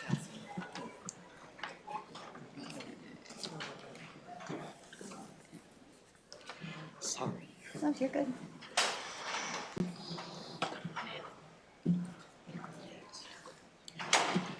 We are Gumby. Okay. We are flexible. Good afternoon, Madam Vice Chair and members of the committee. For the record, I continue to be Delegate Heather Bagnall, here in strong support of House Bill 1485, Resources for Family Members and Trauma-Informed Care Training, also called Tiara's Law. You know, we talk a lot about how to destigmatize healthcare in this committee. And Tiara's Law is about turning a tragedy into action to help others. No Maryland family should experience the gravity of a behavioral health crisis or overdose death, whether at home, in a hospital, or at the medical examiner's office, and be left without a clear pathway to support. And just as importantly, no interaction with our healthcare system or with government employees should compound the trauma they are already carrying. House Bill 1485 is about meeting families in that reality. The bill requires the Maryland Department of Health to develop a standardized, accessible resource pamphlet outlining state and national crisis services, including the 988 Suicide and Crisis Lifeline and other behavioral and mental health supports and programs.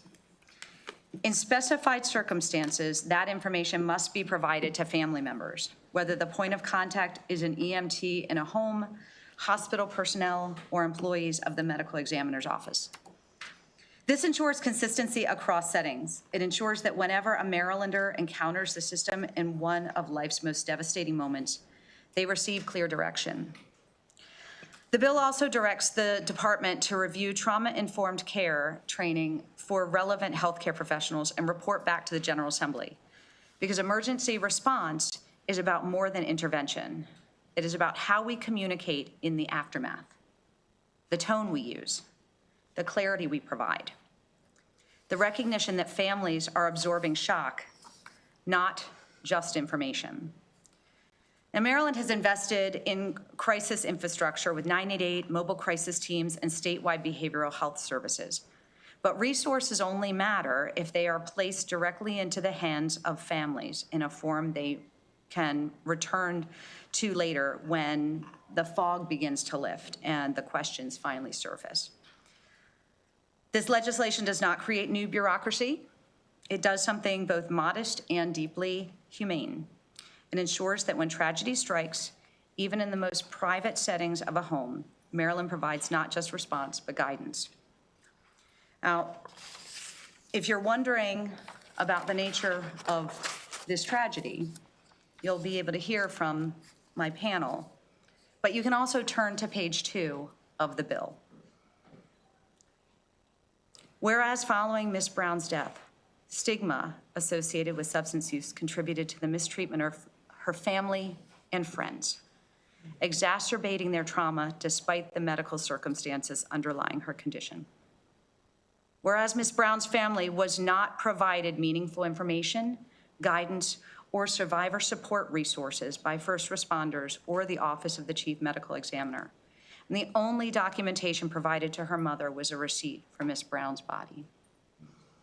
And whereas this series of events highlights the pervasive stigma associated with drug overdose-related deaths and reveals deficiencies in first response practices, information sharing, and survivor support services. And whereas studies show that people of color are disproportionately affected by overdose deaths, underscoring long-standing racial inequities in public health systems and consequently in emergency response practices. And whereas families' encounters with first responders are often highly traumatic because overdose incidences are frequently framed as criminal investigations. And whereas a structured framework is needed to train first responders, emergency medical service personnel, behavioral health providers, and core service agencies to promote consistent, compassionate, and culturally responsive practices in their engagement with the family members. And in response to these circumstances, overdose and substance use disorder community partners assess these events and develop parameters intended to prevent further systemic failures. Now, therefore, we present Tierra's Law. Families are already traumatized by these deaths. We have a responsibility to ensure that no healthcare provider, no government employee adds to that trauma through inconsistency, bias, silence, or a lack of direction. Our obligation is not only to act, it is to steady, to comfort. No one should have to retrace their steps days later trying to remember what was said in the worst moment of their lives. And in Maryland, with House Bill 1485, they will not have to. For all these reasons, I respectfully request a favorable report, and will turn the hearing over to my panel.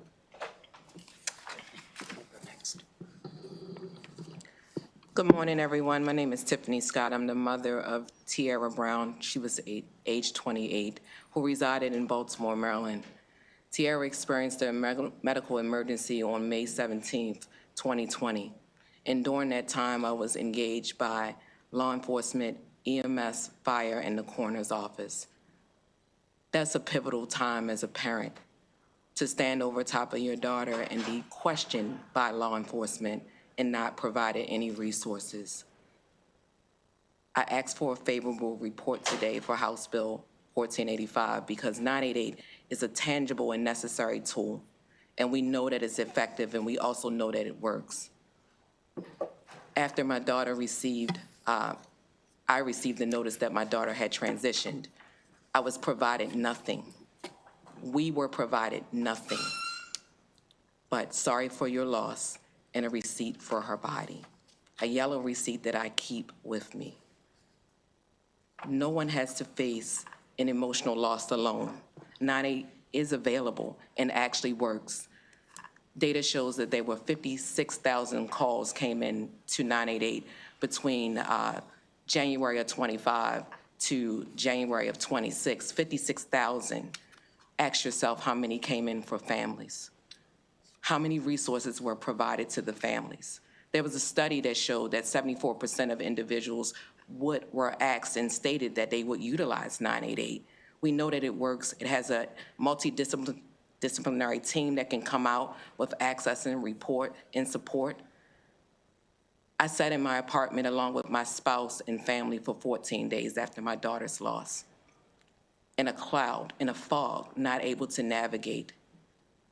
So we have a tough decision. It's a small one, but one that's very useful that can be done today, just to say yes to 988. We know that it's effective. We know that it works. And families will not have to be left alone without a resource. For that, I ask for a favorable vote of 988. House Bill 1485 in honor of Tierra. Thank you. Good afternoon. I'm Dr. Nancy Rosencone, Executive Director of the National Council on Alcoholism and Drug Dependence for the state of Maryland. Tiffany Scott works for us as a community outreach person. This is a heartbreaking story for not only Tiffany and her family, but for many others. We all know that the overdose deaths are very frightening, and we know that there can be much more support. I mean, it used to be that overdose deaths were treated as a criminal situation. It's not criminal. It's an addiction, and it's just very, very tragic. Out of the calls that came in that Tiffany referred to, the 56,000 calls that came into 988, 53% of them were from Baltimore City. And we do know that the city does have the resources. You'll hear from Zeke Cohn, our president of the council. And we just have to make sure we reframe what is happening. As Tiffany mentioned, 988 is usually posted it as a suicide line. That's not completely accurate because it is a resource line and it can provide resources. Even if family members were given a brochure or they're giving a pamphlet of all the services available and not just a cold interaction moving the body out of the house, excuse me for saying this, without even a follow-up. There are peers that are trained in our community. Peer recovery support services makes a huge difference to a family member and to the youngsters of the people that have overdosed. So there has to be a support system put in place, and that's where we thank the sponsor for 1485, because it's not necessarily a fiscal situation here, it's a human approach situation. We've all been a part of when someone passes away and how sad and tragic it is. Let's provide the support to help people get through this. And it's just very imperative that we do this, and I thank you. Thank you, Madam Chair. Thank you to the bill sponsor, and thank you to my dear friend Tiffany for your leadership and your courage and for being here today. For the record, my name is Zeke Cohen. I'm proud to be the City Council President of Baltimore, and I'm proud that Baltimore is the first city in the United States of America to have legislated trauma-informed care into law, which means that all of our city agencies must undergo practices, policies to align with a trauma-responsive, healing-centered approach. And at a moment where Baltimore has experienced record declines in violent crime and homicides in our city, we believe a big part of our strategy is addressing the trauma and the cycles of trauma that so many people experience. We also know that historically we have been one of the overdose capitals of the world, and we are seeing enormous declines in overdose deaths in our city. But the reality is that too many parents, when a death occurs, are left alone. We know Tiara's story, but we don't know the stories of thousands of other people across our state who are left in loneliness, isolation, and despair. The idea that we could provide resources, 988, the support of clinicians, social services, to make sure that families are treated with respect and dignity, this should be a no-brainer. And I know that for me, as the head of the city's legislative branch, making sure our parents and the survivors after an overdose takes place is a top priority. So again, I want to thank the entire panel, Delegate Bagnall for your leadership, my dear friend Tiffany Scott, who has been all over not just Baltimore and Maryland, but the country, making sure that the victims of the overdose crisis get what they deserve and get the respect that they deserve. And I urge a favorable report. Thank you. Thank you. Am I correctly assuming that Shamoya Gardner signed up for you, Mr. Cohen? Yes. Okay, thank you. Okay, so that concludes this on her panel. Okay. Now, so we have a virtual witness on the chair's panel. It's Kia Briscoe. Okay. Hello. Good afternoon, Chair and members of the committee. My name is Kia Briscoe, and I respectfully submit this testimony in favorable support of HB 1485, which is Tiara's Law. Tiara's Law represents a compassionate and necessary response to families who experience the trauma of medical emergencies involving a loved one. In moments of crisis, whether due to overdose, behavioral health emergency, or sudden medical distress, families are often left overwhelmed, confused, and without immediate guidance. This bill would require EMS personnel, law enforcement, and the Office of the Chief Medical Examiner to provide access to 988 and family peer support resources during any medical emergency. That simple step can make a life-changing difference. Emotional support is available with 988. Too often, families leave hospitals, emergency scenes, or medical examiner interactions without knowing where to turn next. The shock of a loss can impair decision-making and leave families isolated. Providing immediate information about 988, emotional support, crisis services, and peer recovery support ensures families are not navigating alone. This legislation is not punitive. It does not create unnecessary burdens on first responders. Instead, it establishes a humane, standardized approach to connecting families with resources at the most critical time when they are most vulnerable and most in need of support. Peer support and crisis resources saves lives. They reduce the likelihood of repeated emergencies, provide emotional stabilization, and help families understand substance use and behavioral health challenges. Access to timely information can interrupt cycles of despair and replace them with hope, guidance, and connection. Tierra's law honors families by recognizing that crisis response should not end when the sirens stop. It ensures that Maryland takes a proactive, public health-centered approach to emergency response by embedding support directly into moments of impact. For these reasons, I respectfully urge a favorable report on House Bill 1485. Thank you for your time, leadership, and commitment to the health and the well-being of Maryland families. Respectfully submitted, Kia Briscoe. Thank you very much, Ms. Briscoe. Questions for this panel? And I'll start with Delegate Hill. Thank you, Madam Chair. Thank you for this bill, and thank you for your advocacy. Good to see you, Mr. President. You as well. Chair Bagnell, we had this testimony, and I'm looking, was there a second bill that's doing the same thing, or we had some testimony about the importance of the people who are coming to the home. There was testimony about people standing by and questioning them with the body still in the room. Is there another bill that tries to address this a different way, or you don't? No, I mean, this is addressing that Right. moment of contact. Yeah. And making sure that families have resources, also looking at our trauma-informed care, doing a report so we can identify where those gaps Right. exist. Yeah, I understand. I just, for some reason, I thought we'd heard something similar, and I was trying to get the comparison. And I thought that you had testified here before on this issue, but maybe I'm wrong.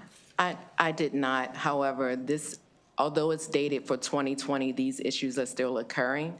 And so there have been over 800 signatures, and this is not my first loss. This is not my family's first loss. We lost our second daughter in 2023. Both of them died or had the emergency at home. The second time it was at a hospital. We were not provided any resources on demand. So I just want to make it clear that these emergencies are happening everywhere, whether you're at home or in a hospital, with no resources provided at the end. So to date, it's not my knowledge that there are any other bills of this sort, but I'm telling you, 988 is being given out every single day. It's just that it's not impacting the families the way we would want to see this. This bill will ensure that during any medical emergency, a person is provided 988. Thank you. Yes, right. That's what she's talking about. Thank you, Madam Chair. And first of all, Ms. Scott, I'm so sorry for your loss. This is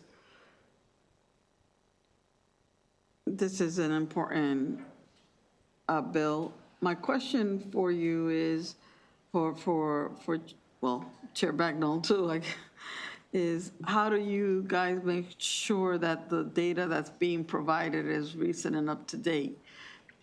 Because we receive pamphlets all the time, particularly, especially like I've just in an example, like when you're really at the edge and need to find housing, affordable housing, they'll give you a list of apartments and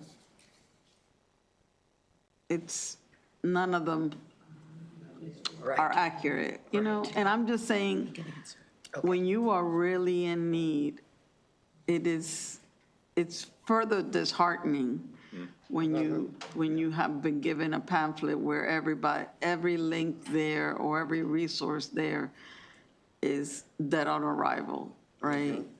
And so I just want to ask, like, how do we make sure that all those resources that are being provided are up to date? And I know that last year we passed a law to measure the effectiveness of 988.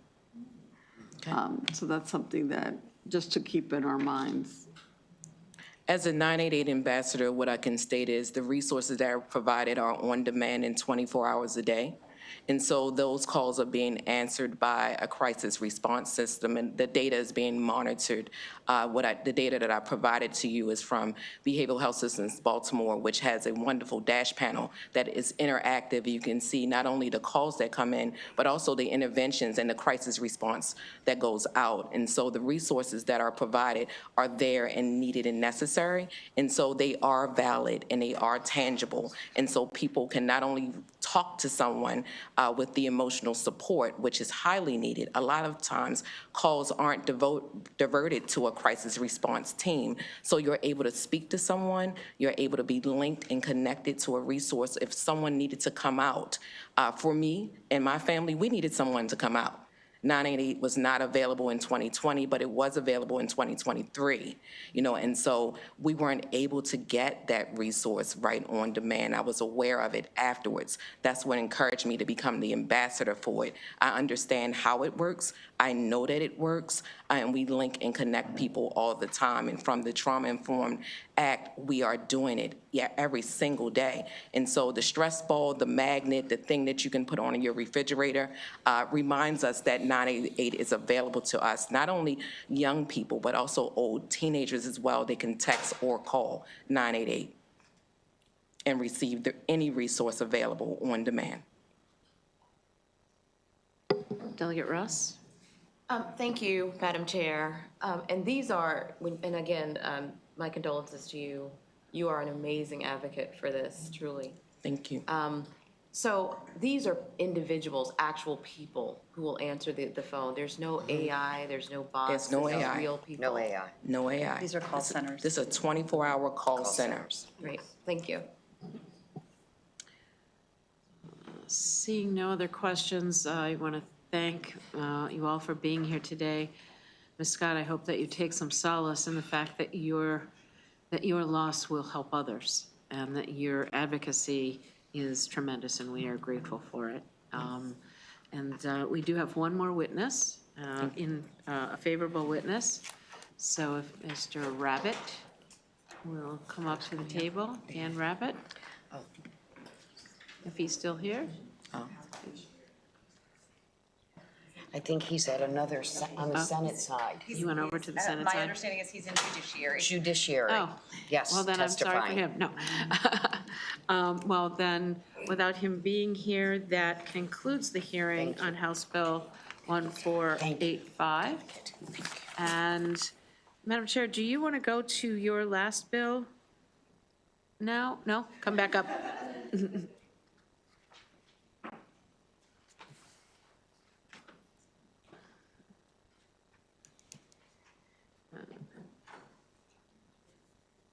Then, okay, so the next bill then is House Bill 1233. This is Washington County, we're good.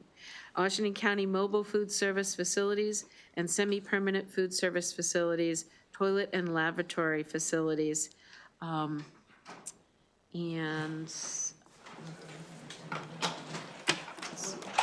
all good? all good. Thank you, Madam Chair. Thank you. Delegate Terry Baker, Washington County, here to present House Bill 1233. This bill exempts mobile food service facilities and semi-permanent food facilities located in Washington County from the requirement to have a convenient toilet and lavatory available to the public.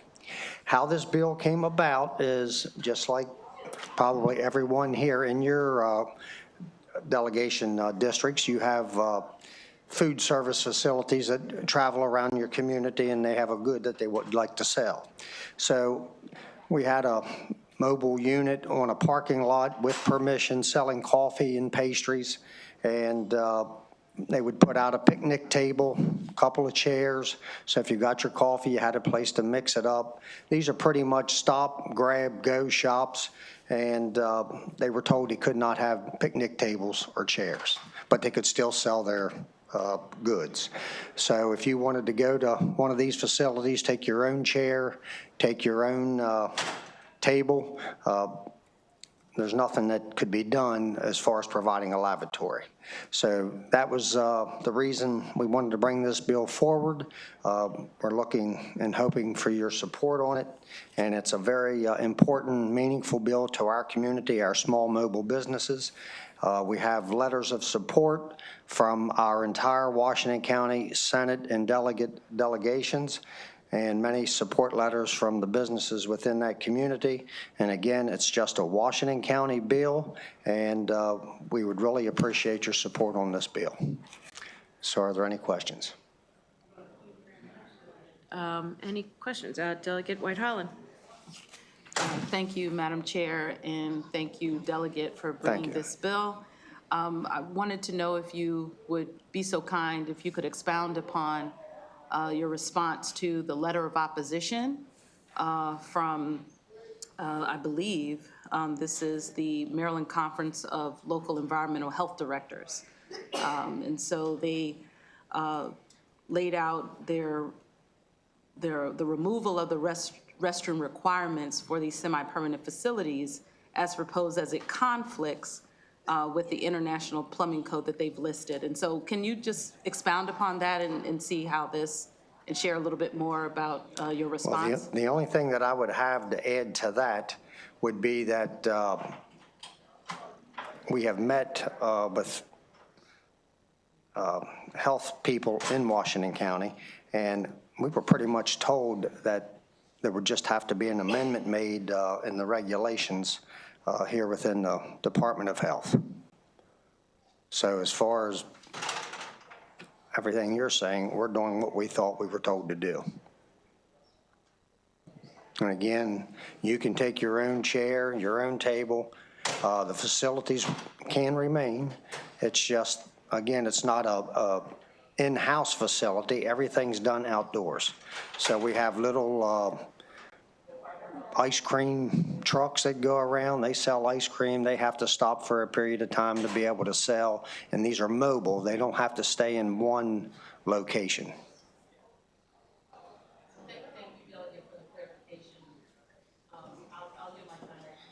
Thank you. Delegate Johnson.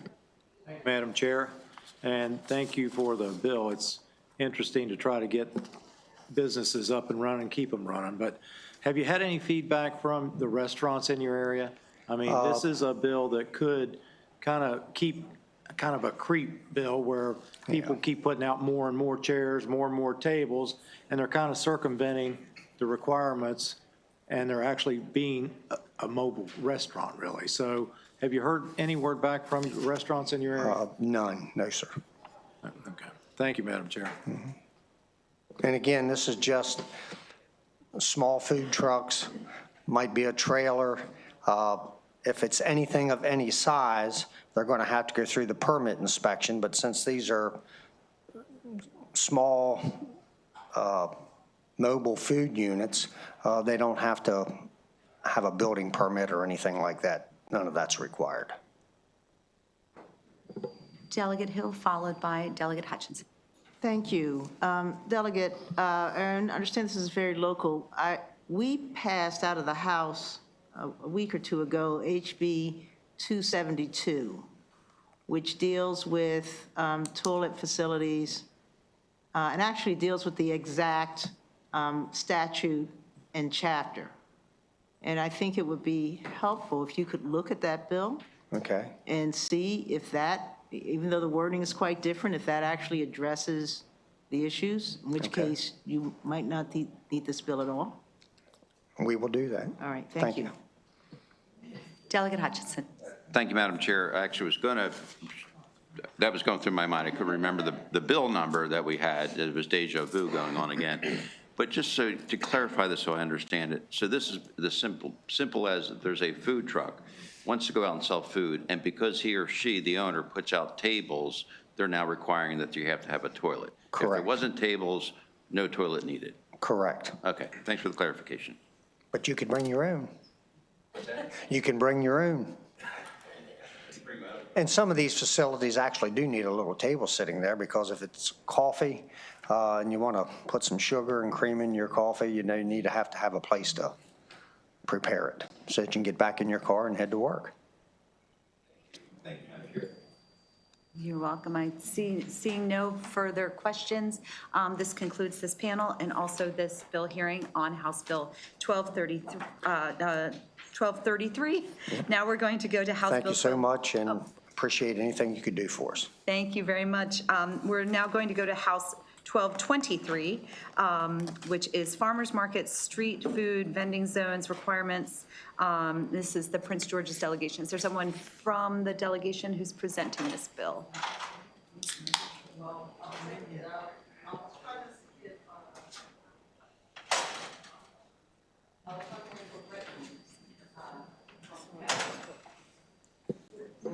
Would you prepare to wait and we can?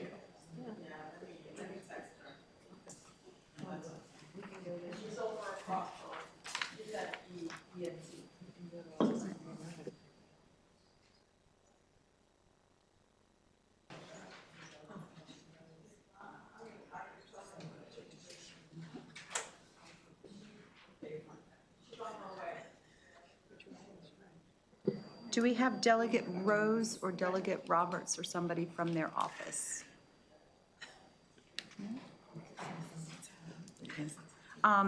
Then let's jump to Delegate Hill, which is House Bill 1264, Public Health Maryland Medical Assistance Program Tobacco Cessation. Delegate Hill, if you want to approach the table and bring your panel, and you can begin your testimony when you're ready.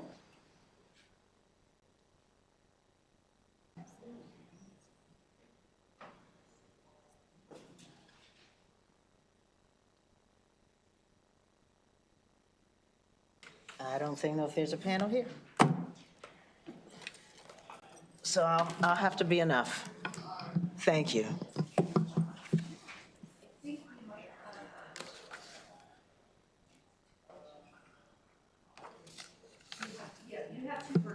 Okay, thank you very much.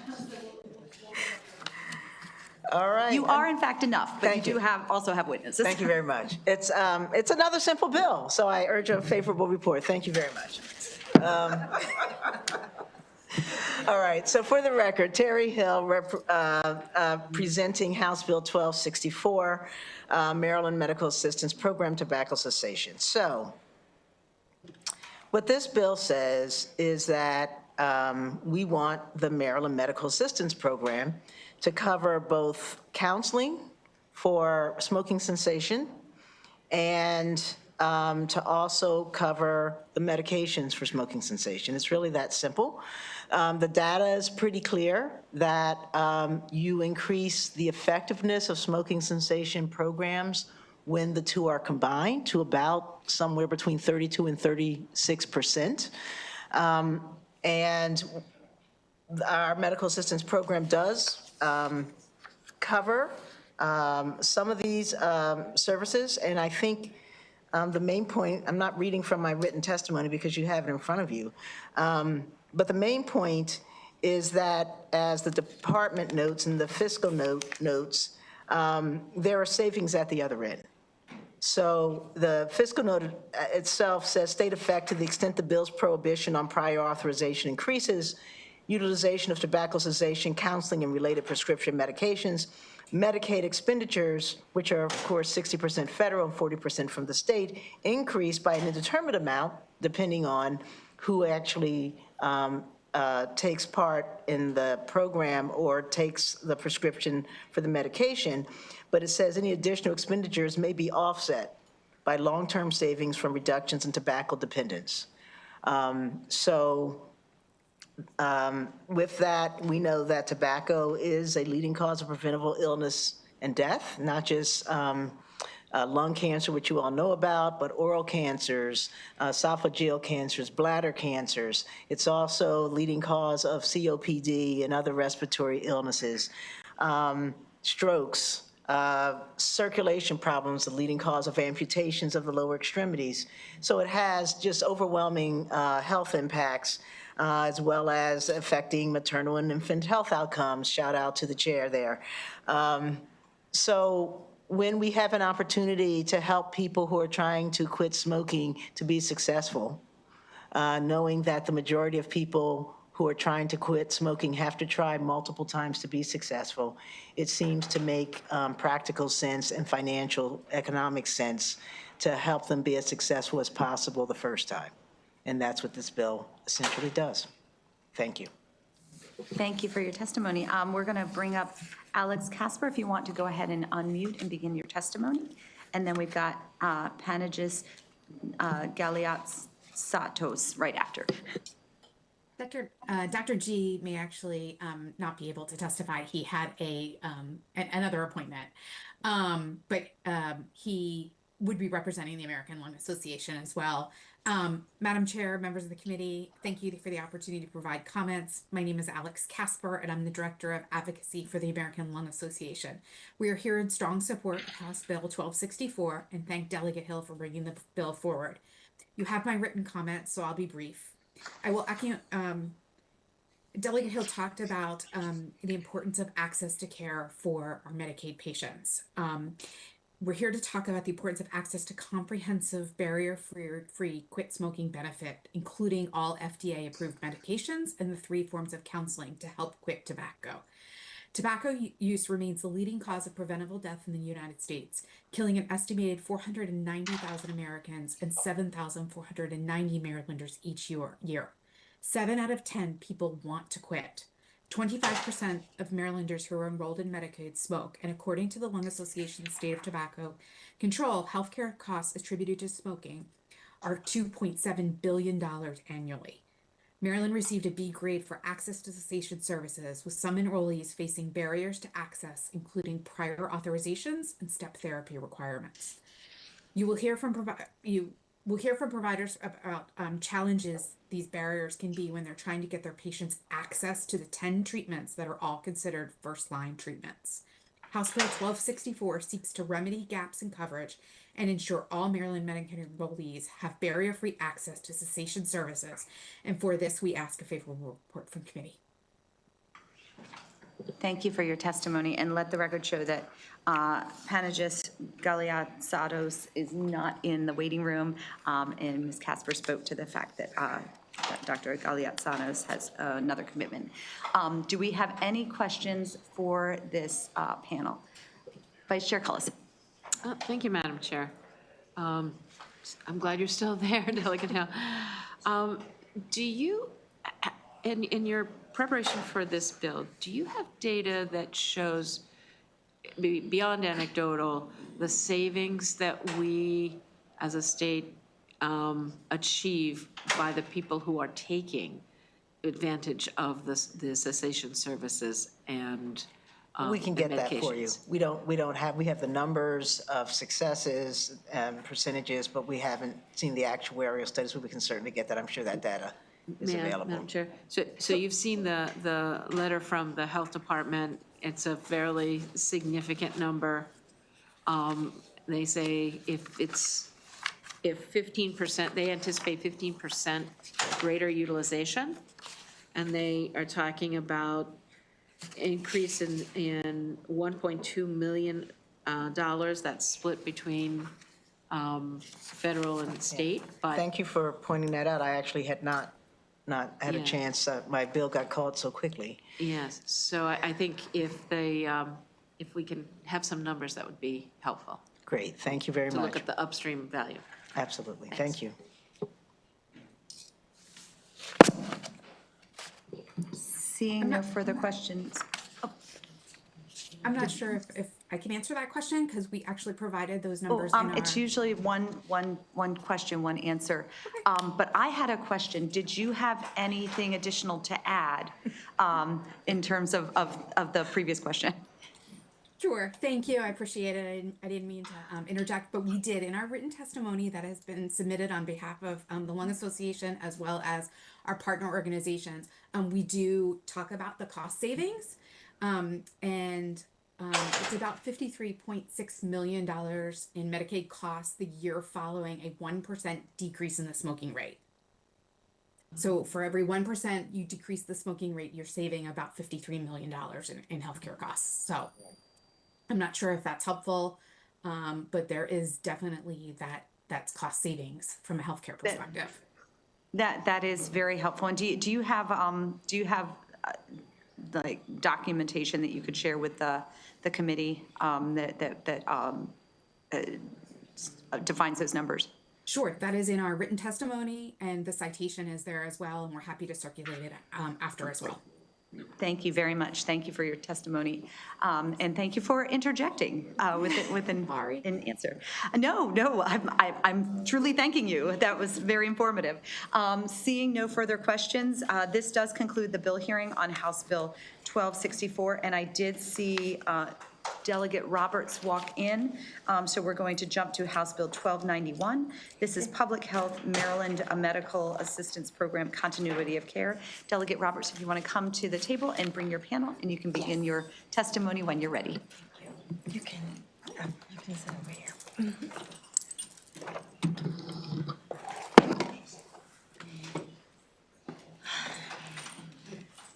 So, good afternoon, Chair Bagnell, Vice Chair Cullison, and esteemed members of the Health Committee. For the record, I am Delegate Denise Roberts, and I want to thank you for the opportunity to testify for the very first time in the Health Committee in strong support of House Bill 1291, which I am hoping to be able to amend to be titled the Mary L. Joseph Continuity of Care Act.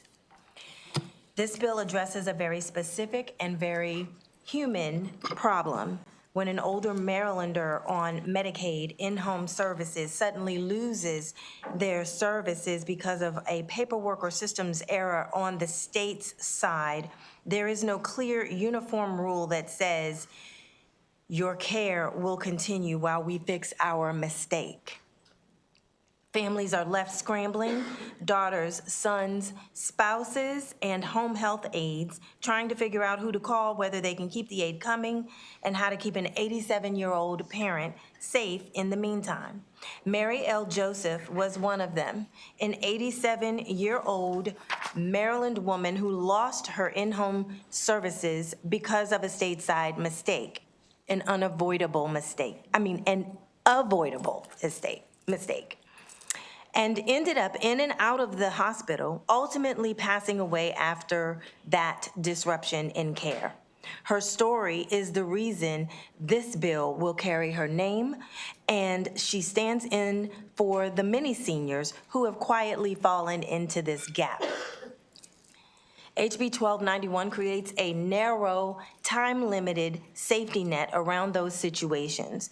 The bill requires the Maryland Department of Health to adopt regulations establishing a procedure for the temporary continuation of services to maintain continuity of care for Maryland medical assistance recipients over 65 who are facing a lapse in in-home services due solely to the administrative error or technical issue experienced by the department.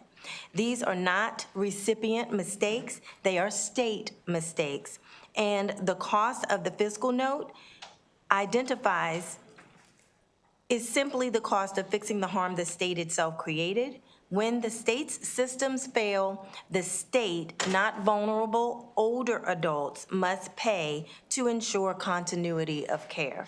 To qualify, the individual must be at least 65, have received in-home services under an MDH-administered program in the immediately preceding 6 months, and be experiencing or about to experience an interruption of services because of an error or technical issue on the state side, not theirs. A case manager or care planner familiar with the person must flag the problem to the department, and the senior must be taking steps to resolve it by appealing, requesting a hearing, or reapplying as appropriate. Many older adults in this situation live alone, have cognitive or mobility limitations, rely entirely on aids for specific activities of daily living, and cannot quickly navigate complex appeals or reapplications, or, air quotes, bridge the gap by hiring private help or driving themselves to appointments. The age threshold in this bill is intentional. It focuses on those least able to self-advocate or compensate when the state makes an error. The bill then establishes a clear outer limit. Temporary continuation begins on the first day the recipient would otherwise lose services and can last up to 52 consecutive days or 1,248 service hours, whichever occurs first. During that period, only the same services that were previously approved can be provided. No new services, no expansion of scope. The Mary L. Joseph Continuity of Care Act also builds in critical guardrails. It expressly prohibits the department from altering existing appeal and hearing rights in order to implement this procedure, and it prohibits MDH from billing these seniors for services received during this temporary continuation. Under current law, if a recipient appeals and loses, they may be billed for services received during the appeal period, even when the need for that care was triggered by a state error. HB 1291 stops that unjust practice. No Marylander should lose medical care, be hospitalized, or die because we, the state, made an administrative or technical mistake. The fiscal note also says the number of affected individuals cannot be reliably estimated, even though MDH already tracks the number of recipients, disenrollments, and error codes for administrative and technical failures in these programs. The state's failure to fully analyze its own error data cannot be used as a reason to avoid responsibility for those errors. If MDH is already doing some of this, then the Mary L. Joseph Continuity of Care Act simply codifies, I've always wanted to use that word, those best practices, makes them uniform statewide, and ensures they do not disappear with a future policy memo or leadership change. In a tight fiscal environment, I know this committee is rightly cautious about new mandates. That is why HB 1291 is narrowly tailored. It applies only to older adults over 65 already in our system. It is triggered only by the department's own administrative or technical errors. It is time limited, and it uses a regulation-driven approach so the department can design the details in a way that is operationally feasible. At the same time, the fiscal note counts only the cost of extending services, approximately a modest per day amount per person, but not the much higher cost when services lapse because of state error. Emergency room visits, hospitalizations, premature nursing home placement, caregiver collapse, and preventable deaths. For medically fragile older adults, a gap in services is not a minor inconvenience. It is a direct threat to life and safety. Preventing that harm is far less expensive and far more just than treating it after the fact. Almost done. The Mary L. Joseph Continuity of Care Act is at its core a basic fairness bill. When Maryland's own systems fail, an 80 or 87-year-old on Medicaid home care should not have to pay the price in lost services, unsafe conditions, and family chaos while the state fixes the problem. This bill says we will keep you covered for a short, defined period while we correct our mistake. And for these reasons, I respectfully ask for a favorable report on HB 1291, the Mary L. Joseph Continuity of Care Act. Thank you, and I'm happy to take questions. Your turn. Good afternoon, Chair and members of the committee. My name is Bernard Joseph, and I'm here today because of the very unfortunate experience and strong support of HB 1291, which is before you bearing my mother's name, Mary L. Joseph. This bill is deeply personal to me because it is connected to my mother's story. Excuse me. My mother was 87 years old. Her Medicare waiver for health aid was suddenly canceled due to a clerical error and administrative failures.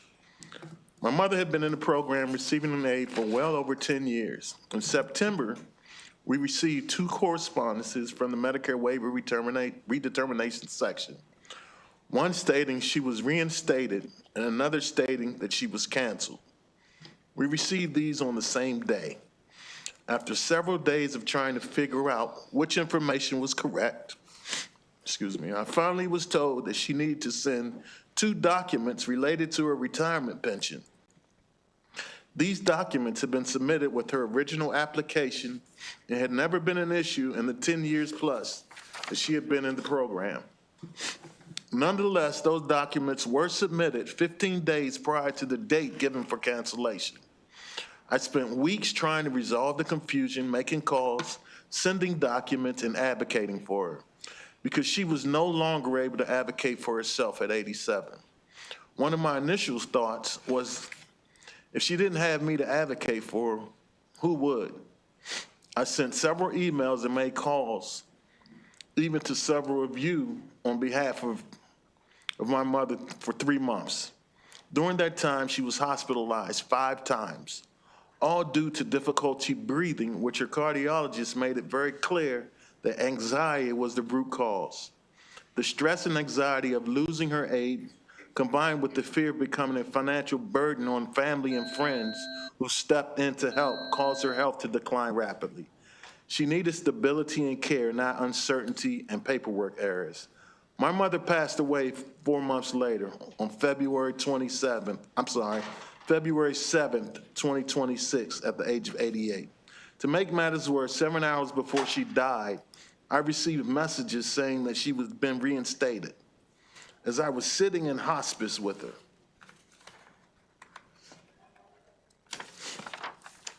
And the trauma didn't end there. 2 days after that, I received another letter stating that her application was denied. My mother raised me in Prince George's County alone. She worked in the county school system as a school nurse, accomplishing this only through the grace of God. She had an 8th grade education. She fed hungry children. She hugged kids that didn't get hugs at home. She counseled Mr. Joseph, parents. I'm going to need you to wrap up your testimony. I'm sorry. Okay, I'm sorry. Let me end by saying, for my mother, it's too late. For others, it doesn't have to be. I respectfully ask for a favorable report on HB 1291. Thank you. Thank you very much for your testimony, and we're very sorry for your loss. And we have a tradition in this committee, but I'm going to forego that tradition given the gravity of this hearing. So welcome to your first hearing in the Health Committee, and we will note when you come for your second hearing. Let me open it up for questions from the committee, starting with Delegate Johnson, followed by Delegate Hill. Thank you, Madam Chair, and thank you. We don't want to see anybody lose their coverage. But I do have a 2-part question. On the last page of the fiscal note, it states that the bill might not allow MDH to recover costs for services if the folks are determined ineligible. And it also says that MDH assumes that no federal matching funds will be available for the temporary continuation of services. Can you talk to us a little bit about that? Sure.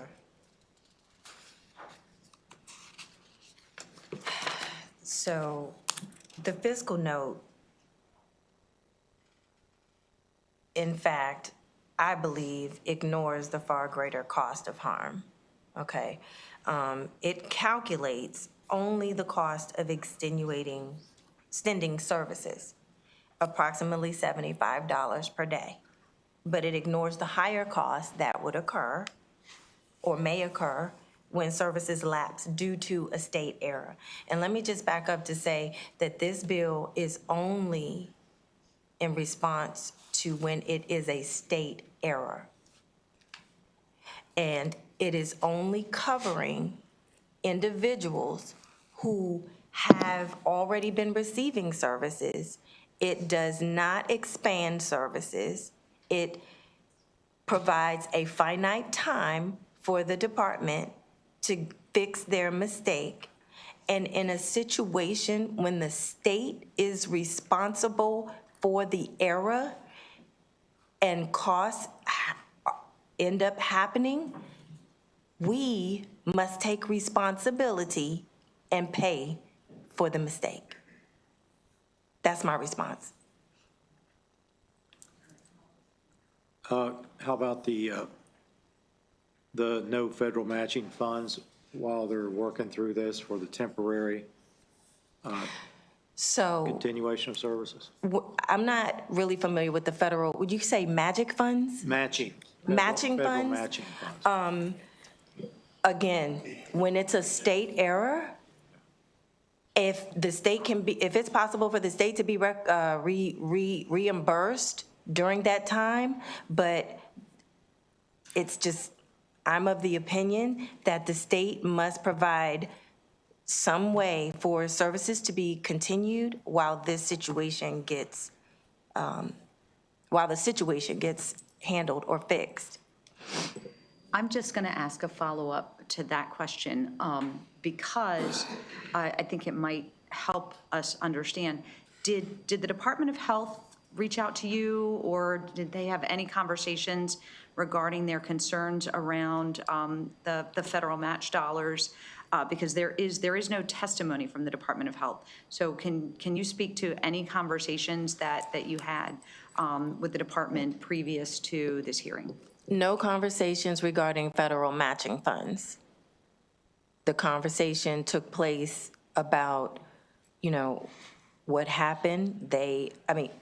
What happened in this situation and how they are trying to currently, hire more people to try to, they need more resources. They need more people, so they're in the process of hiring more people. They have a new director, That's pretty much the extent of our conversation, besides what we were explaining to them as to what we were trying to do. And again, I'm just of the opinion that if this bill, if they already have a way to fix the issue and they are already in the process of hiring more people, then this bill shouldn't be a problem. But there was no conversation about federal matching funds. Thank you. Let me go to Vice Chair Cullison, followed by Delegate Hill. Thank you, Madam Chair. So I'm kind of puzzled by the fiscal note. Because if the issue had not happened, and they're not losing any more money because they would have continued paying what they were paying. So to me, what this sounds like is trying to save money by not providing services because there's been an administrative error. So that's my response to this fiscal note. Now, the question I want to ask is, your bill assumes that the person has continuing eligibility. Is that right? I take very good notes. Thank you for the question.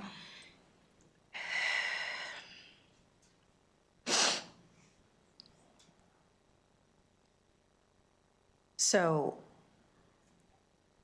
the bill is not assuming that the person is eligible. It accounts for both, eligible or not. The point is, when the service is disrupted due to an administrative error, until they figure it out, this person still needs services on day one. There is, the current law, state can bill someone even while they're receiving services or going through an appeal process. It says that they still have the ability to bill the patient or, the person who's in need of care, whether they lose or not, if they lose their services, whether they lose the appeal, they can still bill that person, whether they lose or not. And so what I'm saying is that that's not right. And I'm agreeing with you, Delegate. So, and I've learned that if there's a question about continuing eligibility, and they find that the person is eligible or was eligible during that period when they were not receiving services. Sure. If they retroactively declare them eligible, then they don't lose the federal funds. So I think, there's a way for us to work around that. But Sure. I guess I'm convinced that, if there's an administrative error, then, and the person loses service, we're not losing any money because they should have continued it anyway. So the calculations are off here from my perspective. So thank you, Madam Chair. Thank you. We'll talk more about it. Delegate Hill. Thank you, Madam Chair, and thank you for this bill. Mr. Joseph, I also extend my sympathies for your loss and for the role that the state played in your mother's demise. Thank you. Thank you.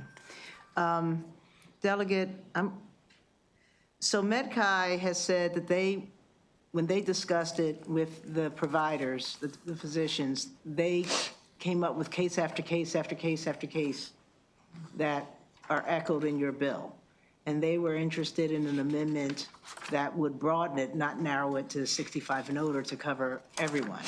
So I'm assuming that you would be okay with that, assuming that the vice chair was able to work out the cost issues. So here's my question, since I only get the one.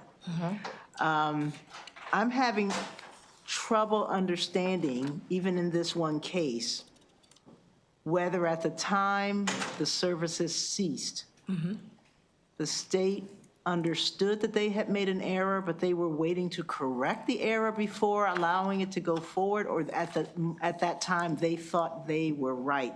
Because your bill says if you know there's an error, you have to continue the services. And I guess I'm trying to understand, are there times when the state knows that there's an error, they just haven't finished or gone through the appeal process, or is it only in going through the appeal process that they find out, oh, we were wrong? So in this, Can I answer? maybe you can answer that question for what happened in this situation. So in this situation, for redetermination, the information has to be in the beginning of January. All the information was submitted. We have a state caseworker that we work with as well. And we go through her to make sure that everything is in. She confirmed that everything was in. It came in January. We heard nothing back from them until September. So her services were not interrupted, and we heard nothing until September.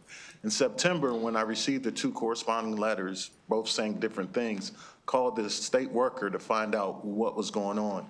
And her response was, I don't see anything in her file that says why they should stop her services. And so then, after prodding and trying to find out more, I think it was Ms. Spruill, actually, from Delegate's office, who said, I see something in the file that says that they need these two forms. These two forms that they needed have been submitted 10 years ago. And so that's kind of how it went. So they knew, for whatever reason, at that particular time, that they had everything because it was right there. On 5 different occasions, I was told that she needed something different. So after that, every time I spoke to someone, they came up with something different that was needed. Does that kind of help? Yeah. So if I can, and Mr. Joseph, or if you can, one of you, but I guess it won't be both of you. So September, the caseworker says everything's still there. I don't know why these are stopping. I'm trying to understand with this bill, what would have been different? At that point, would the state be expected to say, the caseworker says everything's okay, so before we remove services, we're going to launch an investigation, but you're going to be able to continue the services until we figure out why the caseworker thinks things are okay and we think it's not? Is that? So let me just say that, under this bill, with temporary continuation of services beginning on the first day, the state Maryland Department of Health controls when that process is started.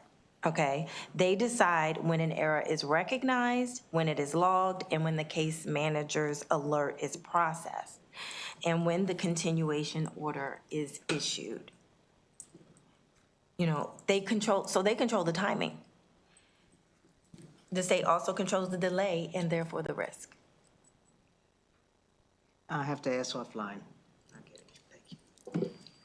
Seeing no further questions, I just wanted to clarify, because I think we all sort of had the same question of how are, I think in this particular case, it was very clear that it was a state error, but how are we making that determination that it's an error of the state, how long the appeals process is, and how we are ensuring care be continued in the time period between services stopping, MDH realizing there's an error.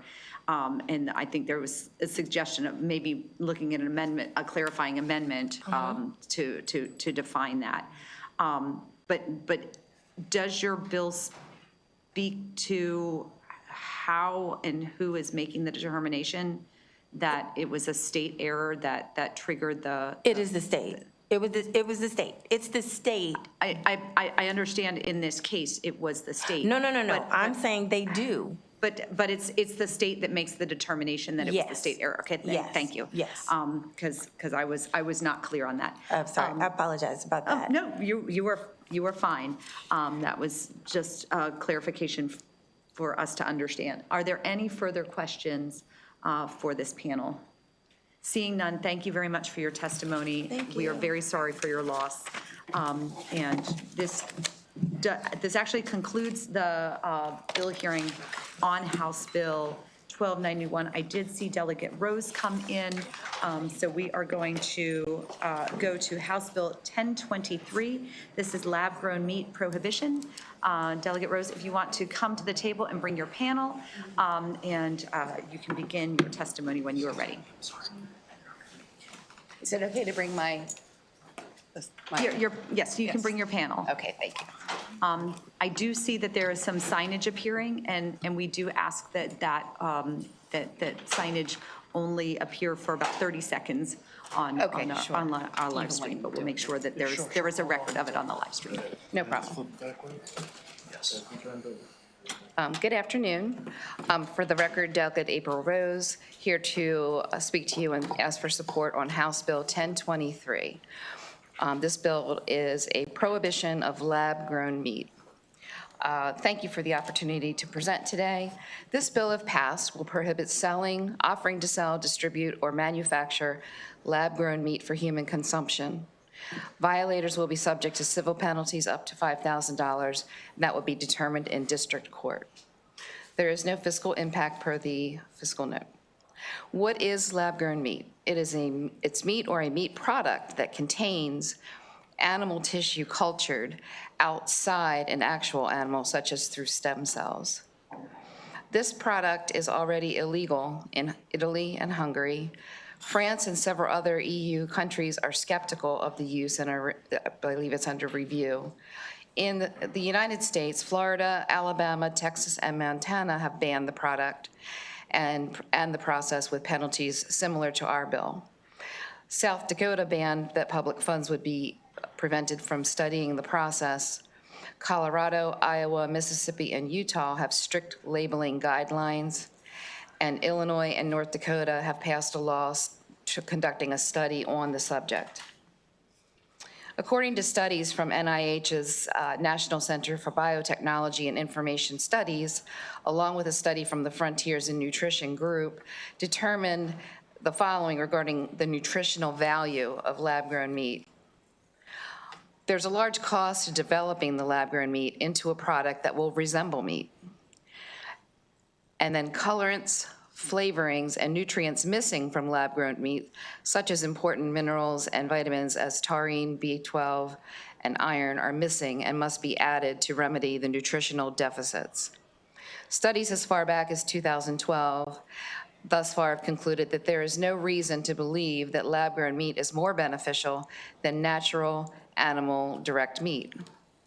I have Colin Ross here from my staff to pick up from here, but I also wanted to mention the Future Farmers of America students were in our offices last week and were very interested in this bill as well. And I wanted to thank student Joanna Paraguay for her additional research and assistance with the bill. And thank you for your time. I respectfully ask for a favorable report, and I would like to pass it over to my assistant, Colin. All right. Thank you, Delegate. Good afternoon, Madam Chair, Madam Vice Chair, and esteemed members of the committee. For the record, my name is Colin Rolfs, and I am part of Delegate April Rose's staff. Today, I would just like to give you all the facts that have been found from my research on this bill. In front of you is a packet of all of my sources, which consists of various PubMed, NIH, and other articles that are not from a medical journal that show a disturbing trend of the effects of this new type of so-called meat that we see now. And mind you, this is only 3 years after the FDA has greenlit the use of lab-grown meat. But first, I would like to piggyback on what the good delegate said on the process in which this lab-grown meat is made. They either take a biopsy from an adult animal, or they take stem cells and embryonic fluid from the animal and freeze it until it's ready for use. Once it is ready, this cell sample gets cloned and genetically modified until the mass of muscle and fat can be formed. Want me to show you? Yes, please. As you can see from this visual here, there are many ways to create this lab-grown meat. One of them is that I use in air quotes, chicken nugget on the right. I'd like to note that a lot of people have thought this was fish. It's encased in a gelatin that is fed oxygen, liquid protein, liquid fat, and they even gave it artificial blood vessels. But normally the process is they put them in a giant bioreactor, dump the cells in, then continuously feed it until it grows into a good-sized mass of meat. Then from there, they either carve it up into whatever cut they desire, or like the steak on the left that you might have briefly saw, it's a, all right, for description then, it's a little 3.7 ounce, honestly the most depressing looking steak I've ever seen in my life. But anyway, back to the health risks. It should come as no surprise that cloning and genetically modifying animal cells to create something that we're supposed to eat increases the risk of cancer. This should come as no surprise to anyone. These doctors in the sources that you all have been provided also talk about the dangers of the chemicals used in the process, along with the risk of, since it's in a giant vat, there's risk of bacterial and fungal infection contaminating the meat. And we see this with companies such as Upside Foods. But honestly, if you throw all that out, throw out the cancer, throw out the chemicals, throw out everything else, you're just not gonna have enough nutrition from this meat. It's a lot of the nutrition that comes from what we eat is from what the animals eat. What are they eating here? But anyway, back to tagging on to what the delegate said, many European countries and some states are pushing a ban. I thank you all for your time, and I respectfully request a favorable report. Thank you. Thank you for your testimony. Are there questions for this panel? Delegate Riley. Thank you, Madam Chair. Yeah, I just really want to thank Delegate Rose and your wonderful assistant who did a fine job. Thank you for not bringing us samples today. Because we have had samples, and usually, you know, we feel really compelled to have them, and they've been okay, pretty good, not bad. But this one, I don't think I really wanted to try. So thank you so much. You're welcome. I heard about that. Seeing no further questions, this concludes this hearing on, All right, House Bill 1023, thank you very much for your testimony. Thank you. And we are going to, Delegate Tavares, are you, do we have someone for House Bill 1223? Farmers Market, okay. Farmers Market, street food, vending zones, requirements. This is the Prince George's County delegation. Delegate Tavares, I believe, is leading the effort. If you want to bring your witnesses to the table, and you can begin your testimony when you're ready.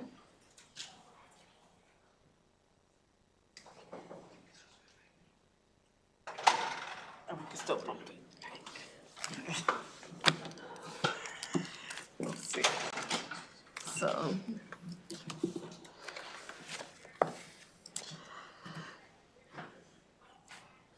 Thank you, Chair Bagnall, Vice Chair Collison, and committee members. It's an honor to be here with you all today to ask for your favorable report on HB 1223. This is a local bill requesting street vending zones. This legislation addresses a growing governance challenge within my district and throughout Prince George's County, the rapid expansion of non-compliant street food vending operating outside of established public health, tax, and zoning frameworks. The current situation presents real concerns for both vendors and residents. We've seen vendors operating without proper business registration or health certification, improper disposal of trash and cooking grease, including dumping into storm drains, severe parking congestion from mid-afternoon through late evening hours till 2 in the morning.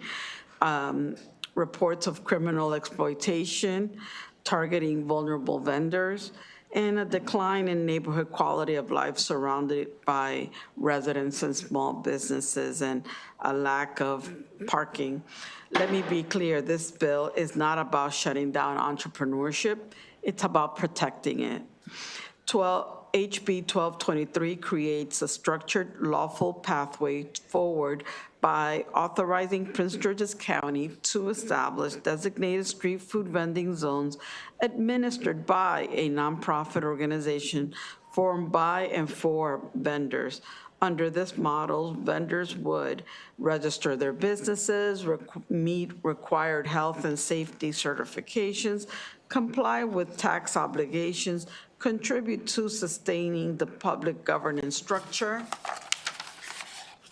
And this transforms an informal and inconsistent system into one that is organized, accountable, and economically productive.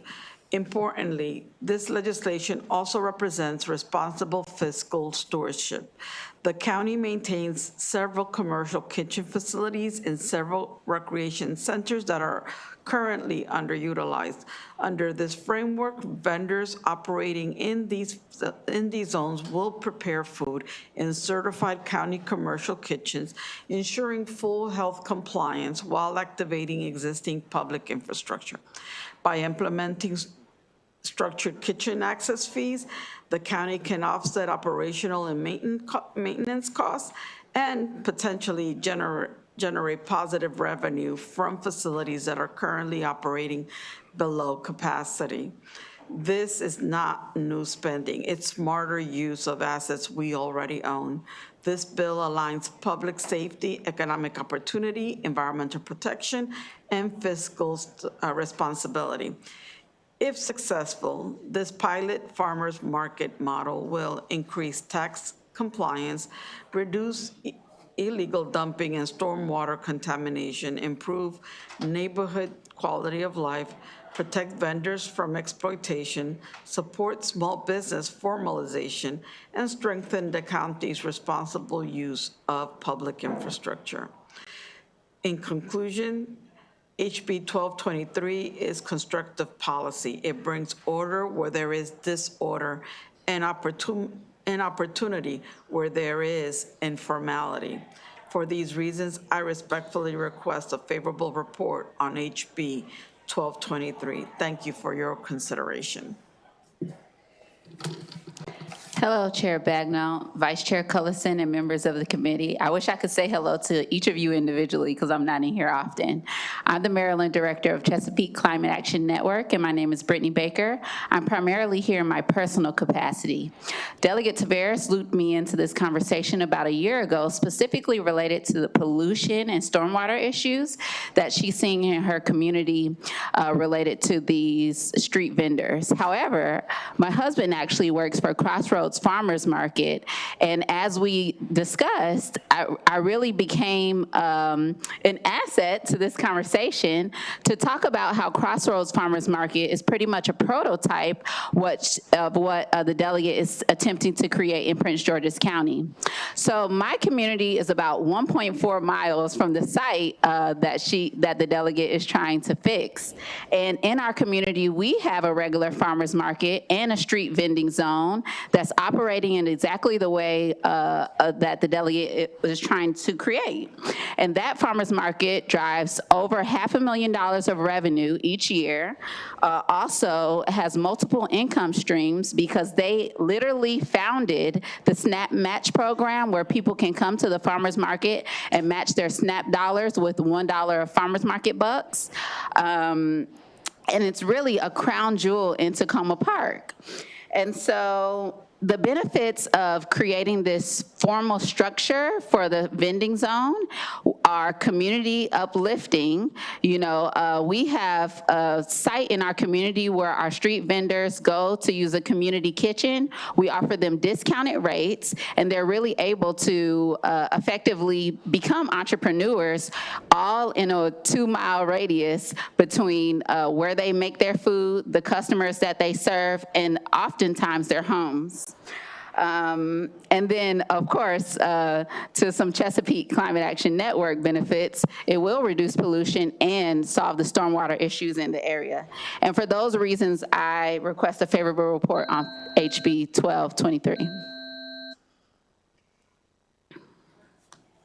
Thank you for your testimony. Are there any questions from the committee?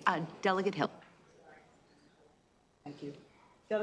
Thank you. I just want to be clear, is the idea here that say the food trucks or vendors, food vendors would only be able to be in these zones, or it's just that if they're in these zones, they follow? So for instance, we have a food truck that comes out here at the State House. If this were in the county, we couldn't have them here on a Thursday or something like that? So I actually am excluding food trucks from this conversation. There are current amendments that are being considered and that we're working on because there are already rules in place for food trucks, for them to exist at special events and for them to exist on private land that with the approval of the property owner. What we're talking about basically is if you've ever gone to a developing country and they have like these tables, one side by the other, that's what we're talking about. And it's like you could walk in a particular street, we have 100 cars, the lights go up till 2 in the morning and blasting of music. It's very cultural, all kinds of things are for sale.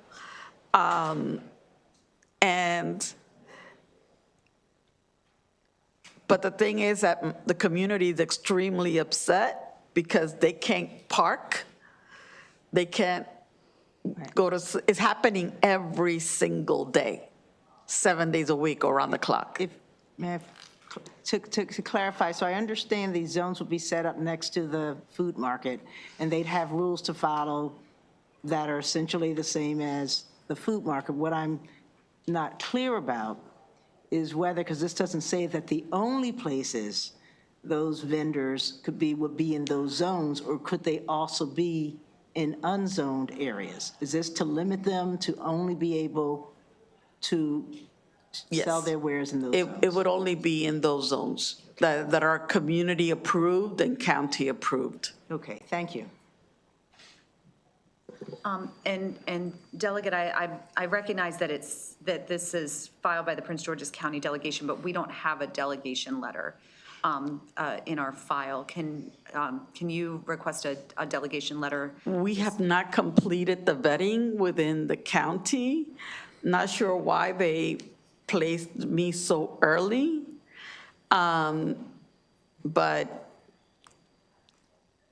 I came. So you're still waiting on a vote? Is that what you're saying? Yes, ma'am. Okay, so when you vote for it, just let us know. I see some other members that are saying, yeah, this didn't sound familiar. I would agree with you, but I'm not gonna,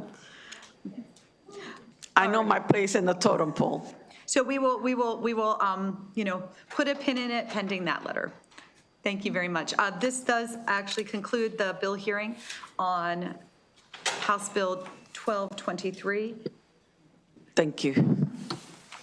And I see Delegate Kaiser has arrived, so we're going to go to House Bill 1357. This is Consumer Protection Menstrual Hygiene Products Labeling Requirements.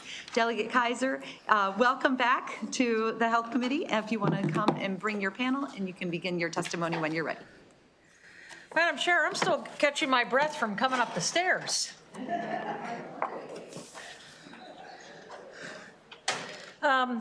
Madam Chair Bagnell and members of the Health Committee, it's a delight to be back with you.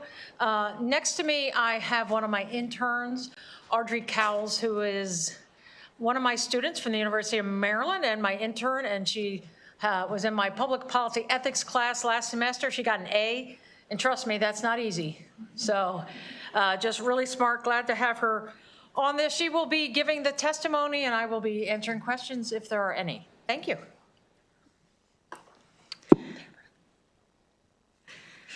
Madam Chair Bagnall and distinguished members of the Health Committee, it is my pleasure to come before you and offer testimony in favor of House Bill 1357, Consumer Protection Menstrual Hygiene Products Labeling Requirements. Marylanders who menstruate will use up to 16,000 menstrual products throughout their lives. We know these are products that Marylanders depend on. In fact, we have passed great legislation to expand access to these products. For many of the consumer products we rely on, we can easily find and access lists of ingredients found in these products. For example, when I go to a grocery store, I am able to look at the ingredient label included on the packaging of every product in the food aisles. These labels protect me from accidentally consuming ingredients that I may not want to expose my body to, giving me the ability to be fully informed of the risks associated with each food that I purchase. This is not the case for menstrual products. Under the federal structure, menstrual products fall under regulatory categories that do not require ingredient disclosure. As a result, it is not easy to find the ingredients in these products. Often, we only find them because of a study or a lawsuit. Since 1982, studies and lawsuits have shown that menstrual products contain ingredients that have the potential to harm us. According to a study from the University of Notre Dame, 30% of all reusable menstrual products included intentionally added PFAS. Ingredients like these have caused harm to numerous consumers, leading to several class action lawsuits. For example, a lawsuit that was levied against Thinks Inc. in 2022 because of PFAS content in their menstrual products. You might ask, shouldn't we just ban these harmful ingredients? When possible, that might be the answer. But it's also evident that research within this industry is ongoing. It is likely that this research will continue to reveal ingredients that are not safe to include in menstrual products. What we can do is institute a consumer protection measure to require menstrual product companies to clearly label the ingredients included in the menstrual products sold in Maryland. Consumers deserve to be informed about the ingredients present in the products that they use. Not only is it a measure of consumer protection, disclosure requirements are a tool to increase industry accountability. In the event of a manufacturing error or contamination, such as the unintended inclusions of a toxic or allergenic substance, accessible ingredient lists would allow for faster identification, response, and mitigation, making this legislation an effective measure to protect consumers. And we're not the first to do this. Other states, including California, New York, New Jersey, West Virginia, and Nevada, have already passed this legislation. States like West Virginia, Utah, Georgia, Illinois, and Virginia are also considering this legislation this year. This bill and amendments aim to align this legislation with other states and allow for consistent disclosure policy for the menstrual industry to follow. I believe that there are a few definitions that have to be adjusted. However, we will continue to work with the industry, and I am happy to answer specific questions about what these amendments do. Marylanders deserve to know what ingredients are included in the products that they use for most of their lives. For these reasons, I urge a favorable report of House Bill 1357. Thank you. Thank you for your testimony. Are there questions for this witness? Delegate Hill. Thank you. I want to be clear, this says menstrual products. Are you primarily talking about internalized menstrual products like tampons or caps, or are you also talking about externally worn products like pads? Both. I'm going to ask, I know there's some questions about the amendments for you, but. Well, typically I answer the questions on my bills. Okay, then I'm going to ask you. But you know what? I'll obviously, I'll allow my intern to do that, and I forgot to have one of you take a picture of her while she was testifying. So you already did? Oh, yes, thank you. Anyway, back to you, Delegate Hill. What's your Yes. other question? So that's the question. Are we talking about both? You said both. Was that the answer? You Yes. said both. Yes, both internal and external menstrual hygiene Okay, products. and then I was going to, may I have the second question? Thank you. This is for the sponsor. Can you've got like two amendments that have been offered. Can you explain these amendments? Because I don't think we went into that. Well, I actually do think this is a case where Audrey could better clarify the definitions, but the amendments, thank you for the question, by the way. I so appreciate it. The amendments clarify the definition, ensures the ingredient list is consumer-facing, so it's something easy for people to see. Like she said, when you go to the store, every food item that we buy that's not produce would have a list of ingredients, as should this.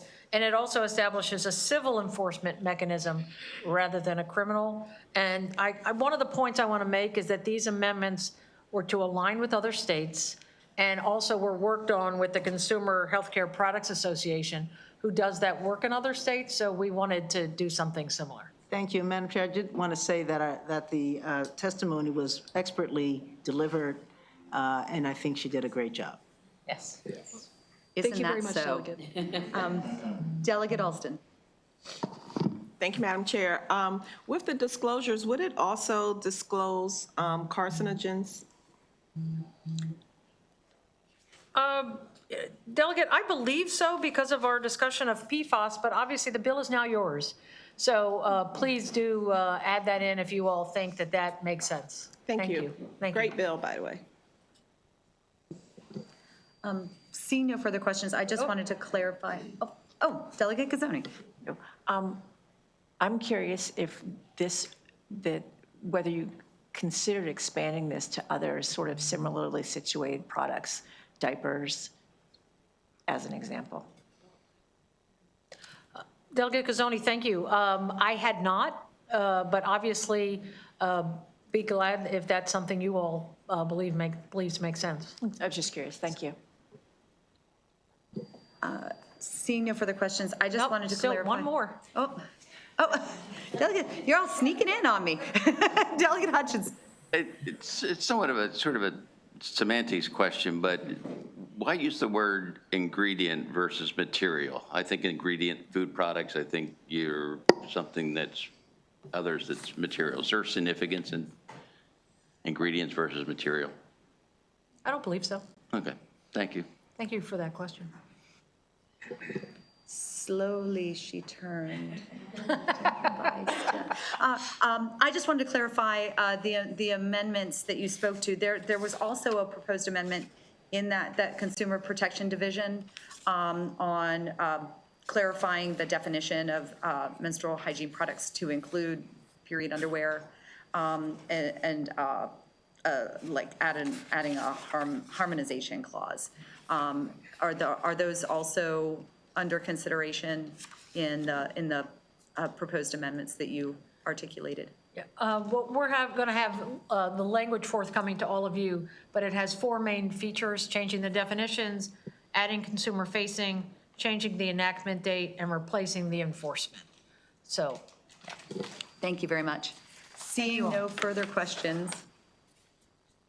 Okay, truly seeing no further questions. This does conclude the bill hearing on 1357. You did an excellent job with your testimony. Those others? Oh, yes, sorry. I have, this concludes this panel. But we do have an information panel, which is Andrew Hackman.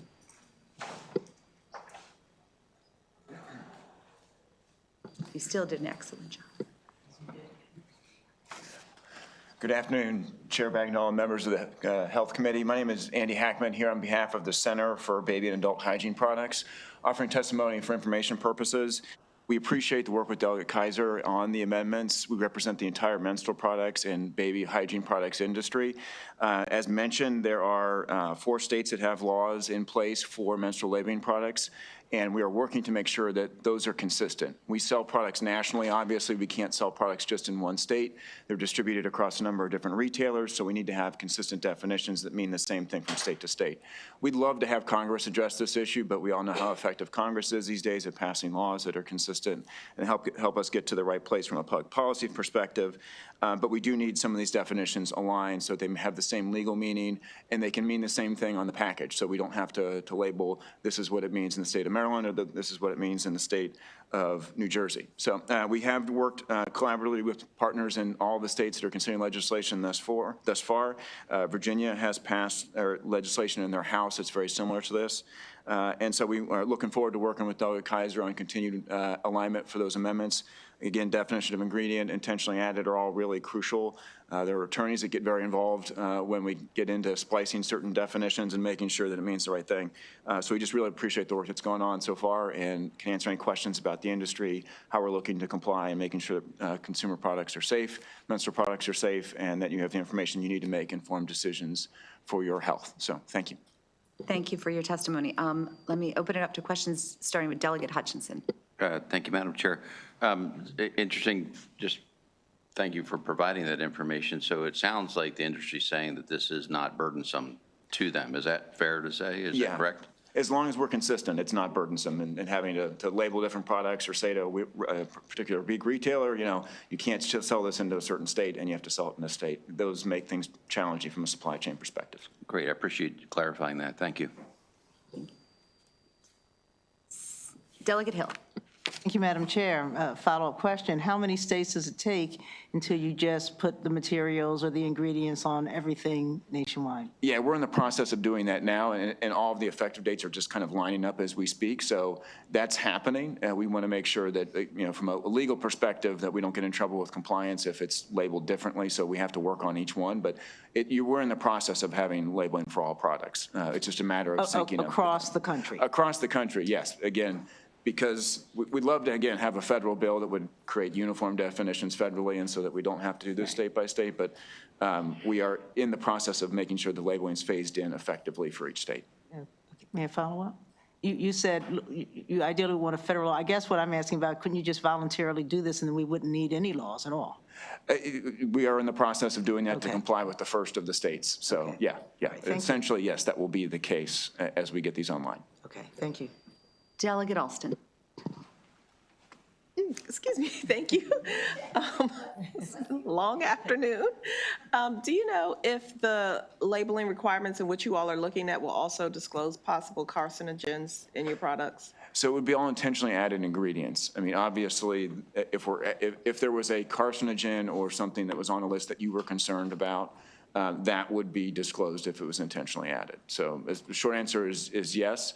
In terms of making sure that we have consistency, we have control over what we're intentionally adding, and that's been an important concept, in all of the states so far. Thank you. Delegate Riley. Thank you, Madam Chair. Yes, so I see in the Attorney General's letter that it says, the FDA is considering labeling updates and kind of making that, so you're aware of that, obviously, you just said. So I know the chair had asked the sponsor about the adding the harmonization clause Is that, I didn't hear her say she was going to do that, so is that something you would want in this bill? I haven't seen that language yet, Okay. so I'll have to take a look at it. I don't, if it's harmonizing between states, I think we'd be Right. okay with that, but I haven't seen Okay. the division's suggested amendment yet. Okay, thank you. Seeing no further questions, this does conclude the bill hearing on House Bill 1357. We are now going to go to House Bill 1167. So we are going to seamlessly transition between myself and Madam Vice Chair. And I will come to the table for Maryland Department of Health Medicaid Management Information Systems Mainframe System Replacement, and it's just me.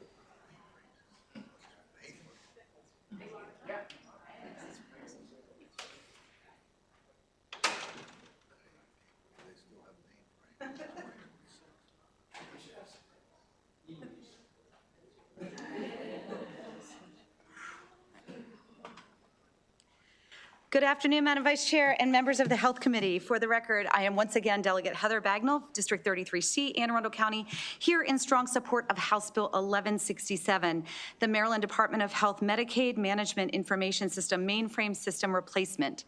You have my written testimony, so I'm not going to summarize. I'm probably going to talk more than what's even in my written testimony because it is that important. House Bill 1167 is legislation that directs the Maryland Department of Health to replace our state's Medicaid management information system mainframe with a modern system. This bill is not about technology for technology's sake. It is about protecting Maryland families. It is about safeguarding taxpayer dollars. It is about lowering the overall administrative expenses associated with Medicaid for the sake of supporting Medicaid benefits. It is about ensuring provider sustainability and accurate reimbursement. And it is about modernizing a system that processes billions in healthcare payments each year. So why does this matter? Well, as this committee is well aware, Maryland Medicaid serves over 1.6 million residents, children, seniors, individuals with disabilities, working families, rural communities. Behind every provider payment, every pharmacy claim, every eligibility verification, there is an information system making that happen. And in the tradition of this committee, what is the problem we're trying to solve?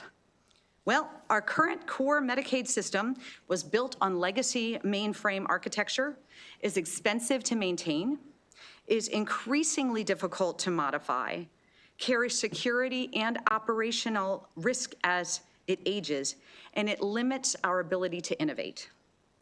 This bill ensures we replace that aging infrastructure with a modern, enterprise-aligned system consistent with federal Medicaid enterprise standards. And this is about accuracy, system security, performance, and responsiveness. And ultimately, it's also about trust. So why now? Well, there are three key reasons why the timing is right. With the changes coming from the federal government, we need a system that can be more nimble and adaptive than ever. So let's talk about federal alignment and a funding window. The Centers for Medicare and Medicaid Services, CMS, continue to support states transitioning to modern Medicaid enterprise systems with enhanced federal funding, 90-10 match for eligible design and development activities. And what happens if we wait? Well, we could be risking higher costs, reduced federal participation, and continued dependence on an aging infrastructure. So now is the fiscally responsible moment. So let's also talk about operational risk, which is increasing because legacy mainframes require specialized workforce that is shrinking nationally, and you will even see a letter of support in your packet that speaks to a gentleman in information technology said, I trained on COBOL, I did COBOL, but we're aging and retiring. That also, legacy mainframes also carry cybersecurity exposure as components age, and they limit the integrity with analytics, fraud detection, and modern care models.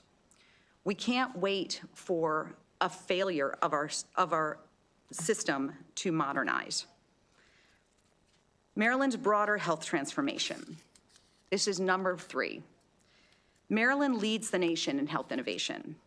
with the total cost of care model, with value-based payment arrangements, data-driven care coordination. We even heard a bill earlier about a modernization effort for our public health system that could create a framework for the nation.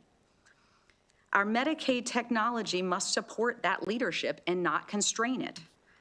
This bill aligns Medicaid IT with the broader Medicaid enterprise system, including eligibility, requires full integration by January 1st, 2027, and decommissioning of the legacy system by January 1st, 2028. That is a responsible, phased transition. So what does this bill do?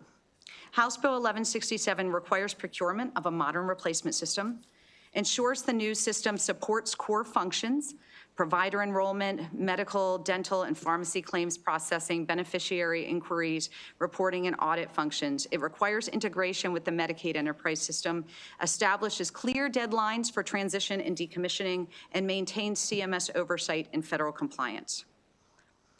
Let's be clear. Modernization reduces long-term operational costs. A modern system allows incremental upgrades instead of full system overhauls, reduces vendor lock-in, improves competition in procurement, enables better fraud detection and payment integrity, and over time, that means better stewardship of our taxpayer dollars. For providers, it means faster, more accurate payments, improved system responsiveness, better data reporting tools. For beneficiaries, it means fewer administrative delays, stronger data protection, more stable system performance. And for Maryland, it means a secure, scalable foundation for the next decade plus of health innovation. And we're not abandoning oversight. This system modernization requires CMS approval. It maintains federal compliance. It establishes phased implementation timelines, ensures transition planning before decommissioning, ensures compliance with ever-changing federal rules, and it addresses the historic audit findings and losses incurred by Maryland as a result of an outdated infrastructure. We're replacing the engine while we keep flying the plane.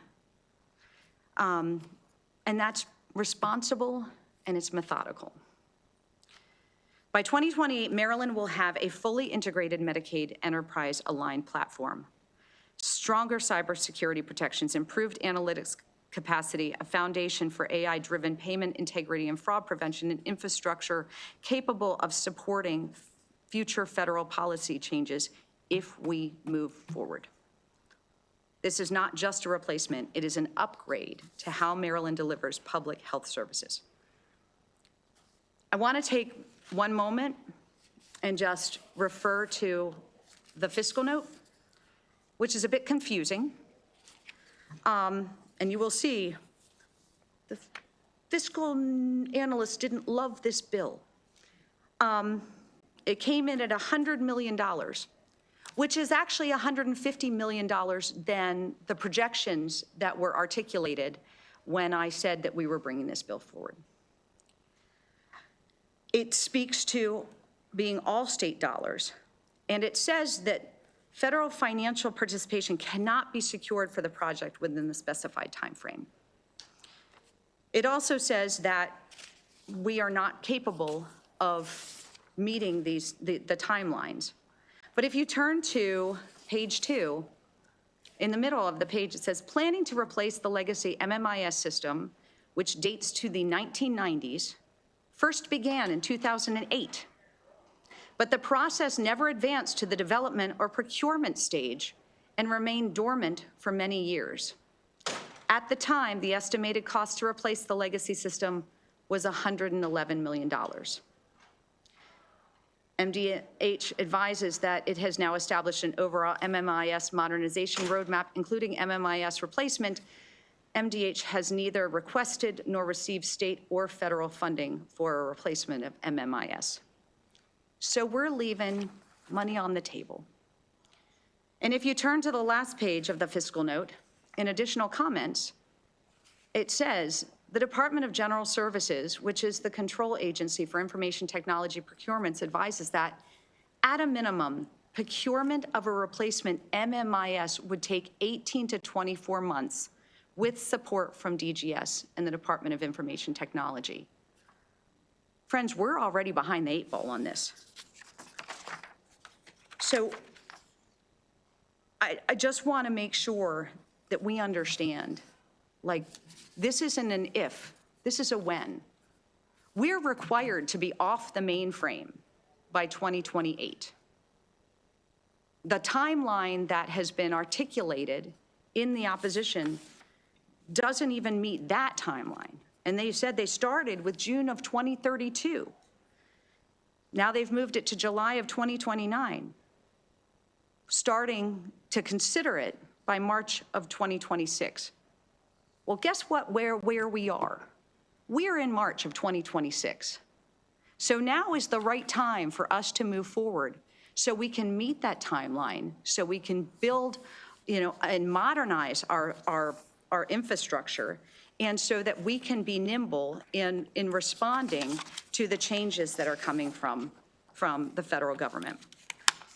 We also know that there is an RFP process that takes a great deal of time, but we also are eligible for a NASPO process, which is actually a streamlined, expedited process for procurement. So for all these reasons, I'm asking for a favorable report on, I've lost my place, on House Bill 1167. Thank you very much. Thank you, Madam Chair. Questions from the committee? Delegate Hutchinson. Thank you, Madam Chair. And hello there, Madam Chair. So I'm actually a little bit confused here. I'm sitting here saying, why is this not in front of appropriations, asking for $100 million for the department? But then I look in there and I see that the department's unfavorable on this. So could you explain what's going on? Who's actually asking for this? We are asking. The committee. We are asking. Okay. We are asking for a commitment to move forward because we are hearing that this is not a priority. It's in the pipeline, but as the fiscal note explained, it's been in the pipeline since 2008. We have to be off the mainframe by 2028. We've known that we had to be off the mainframe. And in 20 years, or in 18 years, we have not progressed forward. So I will say that this fiscal note I received this morning, it was not a huge surprise, but it was disappointing. There also is not clarity in what that $100 million is for. There is some language about needing additional staff, and we're not really sure what that additional staff is meant to do. We know that looking ahead to HR 1, we already have a system in place for the redetermination. We have the Maryland Health Benefit Exchange, which is top of the line technology and is fully capable of addressing the redetermination. But this is looking at how we address and modernize our claims. So I share your confusion at why it's not in front of appropriations asking for the money. Thank you. You. Can you share what role DoIT might have in this? Because this sounds like one of those major things that they talked about to our committee previously, and I'm just curious. Because clearly this needs to be done. I mean, like, everybody pick up one of these things.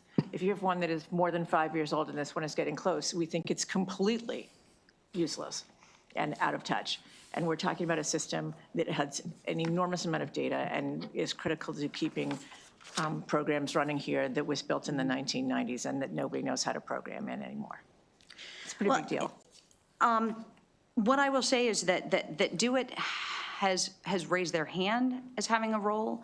The Department of Health has been working with DoIT on a timeline, but the timeline misses the requirement for being able to actualize this and get us off the mainframe by the deadline. And I'm afraid I didn't highlight it. But there is, oh, actually, I have it in my other testimony. That Healthscape has spoken to the fact that multiple states are looking at technology that aligns with CMS, that is more nimble, and that already is, has the ability to address the changing needs of CMS and aligns with federal requirements.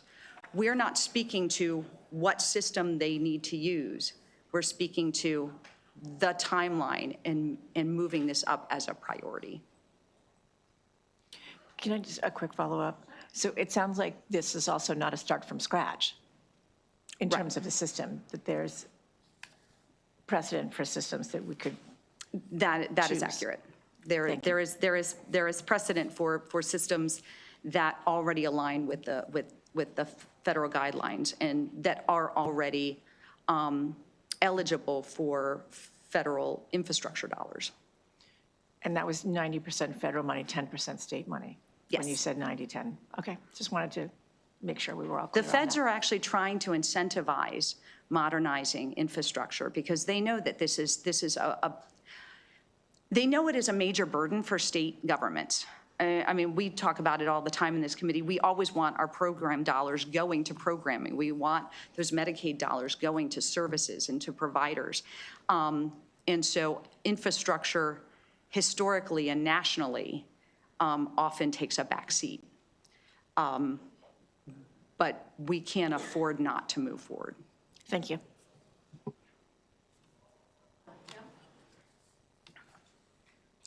Thank you, Madam Vice Chair. Madam Chair, I heard Delegate Kim, and I was looking for Delegate Kim.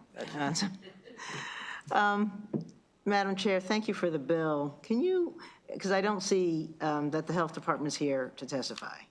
So in the fiscal, in their letter, they sort of are arguing that they, we've just aligned with CMS guidelines in order to follow that. And if we go ahead with what we as a committee would be asking, we would not be following the CMS process required, and therefore we wouldn't get a federal match. I'm totally confused. Are you able to help explain why they seem to think that, and they're not even saying we can't move forward because we can't do the work. They're saying if we move forward, we won't get the money. I can't explain that because I am also confused. Okay? Yep. Thank you. Look at Rosenberg. Every state in the country has to meet this standard. Where do we stand? Are there other states that are not in compliance to your knowledge, or what has the cost been? So there are other states that are not in compliance, and in fact, my understanding is that's one of the reasons that the feds have made this infrastructure monies available, is because they want states to get compliant. Other states are sort of rushing and raising their hands, and they've altered their timelines. Again, these dollars have been available, but often they have been utilized not in major infrastructure efforts, but in more minor infrastructure from state and local governments. And the feds have always sort of been a little lenient on major modernization, and they have now said, no, this is the priority. You must be compliant. You must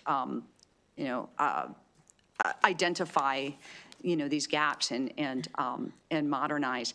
And we just saw 6 states who had their Medicaid dollars frozen, and we don't want to be in a position where we become one of those states.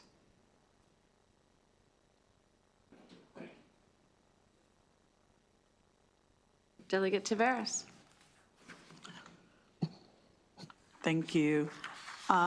Maybe my question is a little bit simple because I came in halfway, but I just want to make sure that I'm understanding what the conversation is.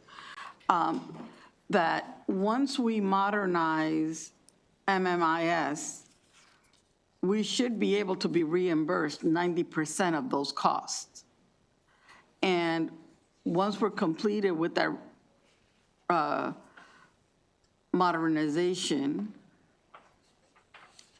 whatever we put through will be met at 75% by the federal matching dollars. Am I understanding that correctly? So they're going to cover the modernization at 90%? That is my understanding as well. And so exactly what is the concern that is being expressed? The concern that's been expressed is that we already did a demonstration based on the timeline that was presented. But I don't think there was that demonstration defined how we modernized it, just defined, that they approved this particular timeline. However, if we are ahead of that timeline, there is no penalty for doing it faster, better, and more effective and efficiently. So, that's the only, that's my only understanding of the hesitation, is that we had this approved plan by CMS, but it did not speak to how we were doing it, and there is no penalty for doing it faster and more efficiently. Delegate Shalega. Thank you very much. Sorry, I had to take a call and stepped out for a minute, so somebody may have mentioned this. I noticed that the Department of Health has decreased its major information technology spending by $80.6 million this year. So it looks like they had money to move forward with this kind of important project, but do you know why they wouldn't have taken this on? That I don't know. Thank you.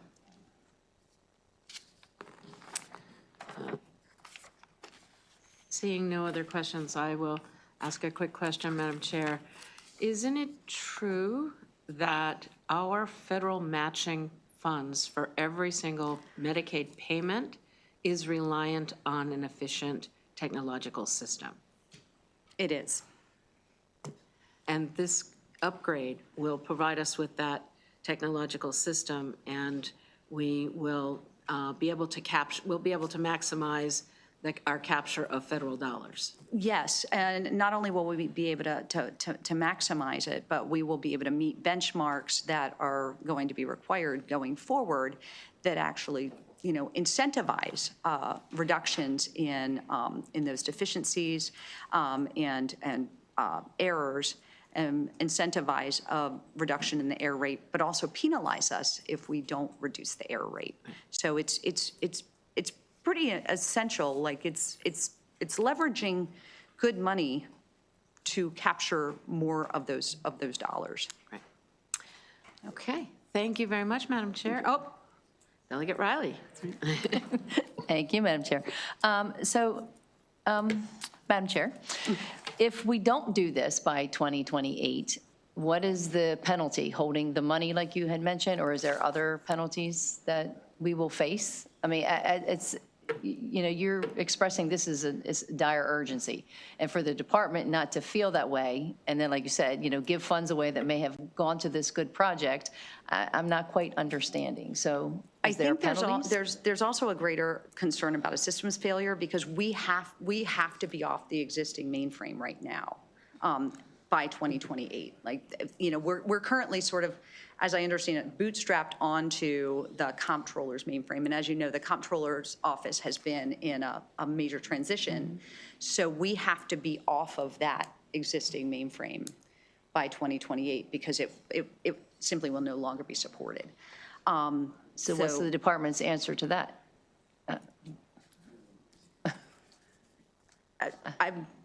I don't want to be discourteous, Okay. but the answer that we've heard from the administration is we have a plan. Okay. One they're not sharing. Okay, thank you very much. I don't put you on the And this concludes the hearing on House Bill 1167. Thank you very much, Madam Chair. And we will go to House Bill 1004, Public Health, Prohibited Ingredients in Food. A lot of eating going on today.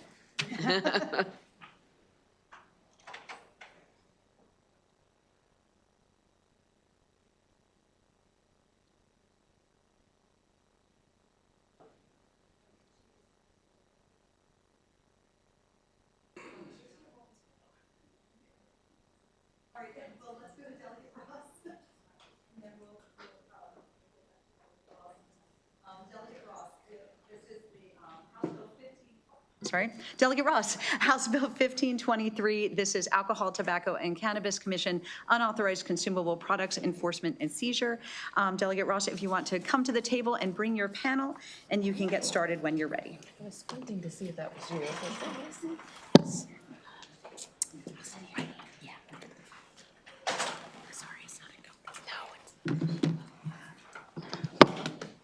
Thank you, Madam Chair, Madam Vice Chair, members of the committee. And I want to thank Delegate Alston in her absence for stepping away so I could be next. And to my panelists, thank you for waiting it out. I appreciate all of you. This bill is really about a group of substances that are often referred to as gas station drugs because you can buy them at a gas station. You can buy them at smoke shops, lots of places. They are readily available. And so previously, this committee passed legislation to regulate those substances. So we're not here to do that today. This bill is about enforcing those regulations, and that's it. So, you know, I hope this will be a straightforward bill for you. But this bill would essentially allow the ATCC, the Alcohol, Tobacco, and Cannabis Commission, to issue a citation or charging document to a person who has committed a violation of Title 21, and that's the sections that refer to kratom and phenibut, and I never say this word right, so correct me, but it's tianeptine. I'm going to point to you every time I need to say that word. But it's the sections referring to those three substances.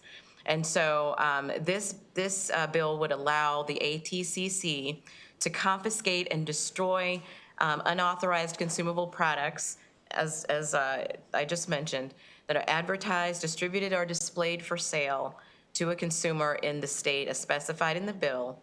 And it's really just following up on the current legislation that was already passed by this committee, by the legislature, signed into law a couple years ago to regulate these substances. This is just adding a new enforcement component to ensure that those policies are followed. So we're not here to relitigate. We're not changing the regulatory framework that was already established. It's just giving the commission the necessary authority to act on any violations as they see them out in the field.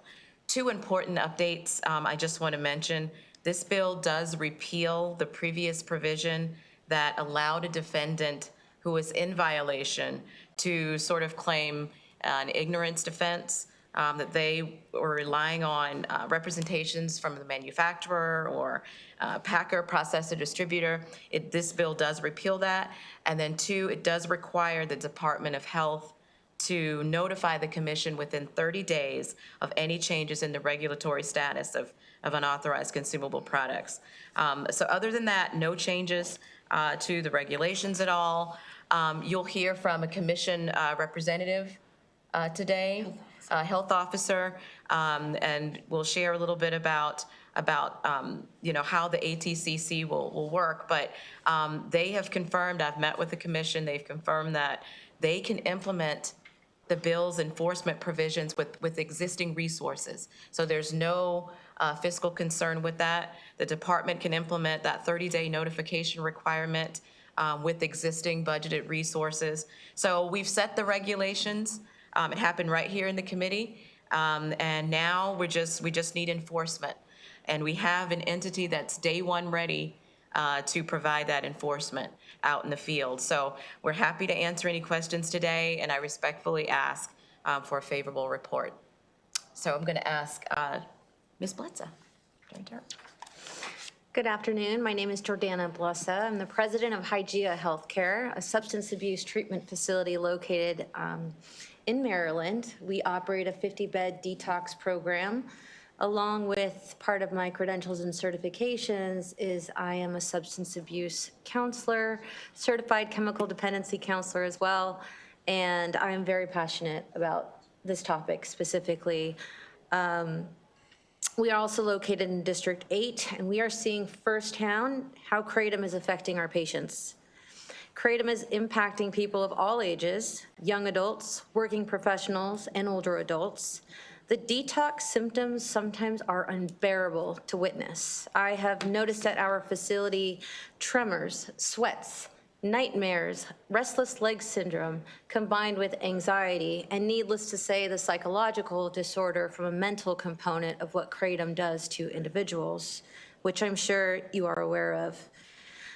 Because kratom is not enforced by regulation, individuals are ingesting this quote-unquote natural herb, and it's destroying the lives of individuals by causing severe physical and mental disorders along with dependency. Many people believe that it is safe because it is sold openly and labeled as natural.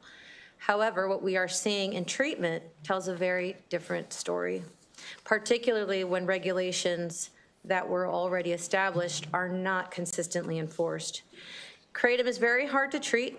It complicates detox. It interferes with medications that we use to treat opioid use disorder.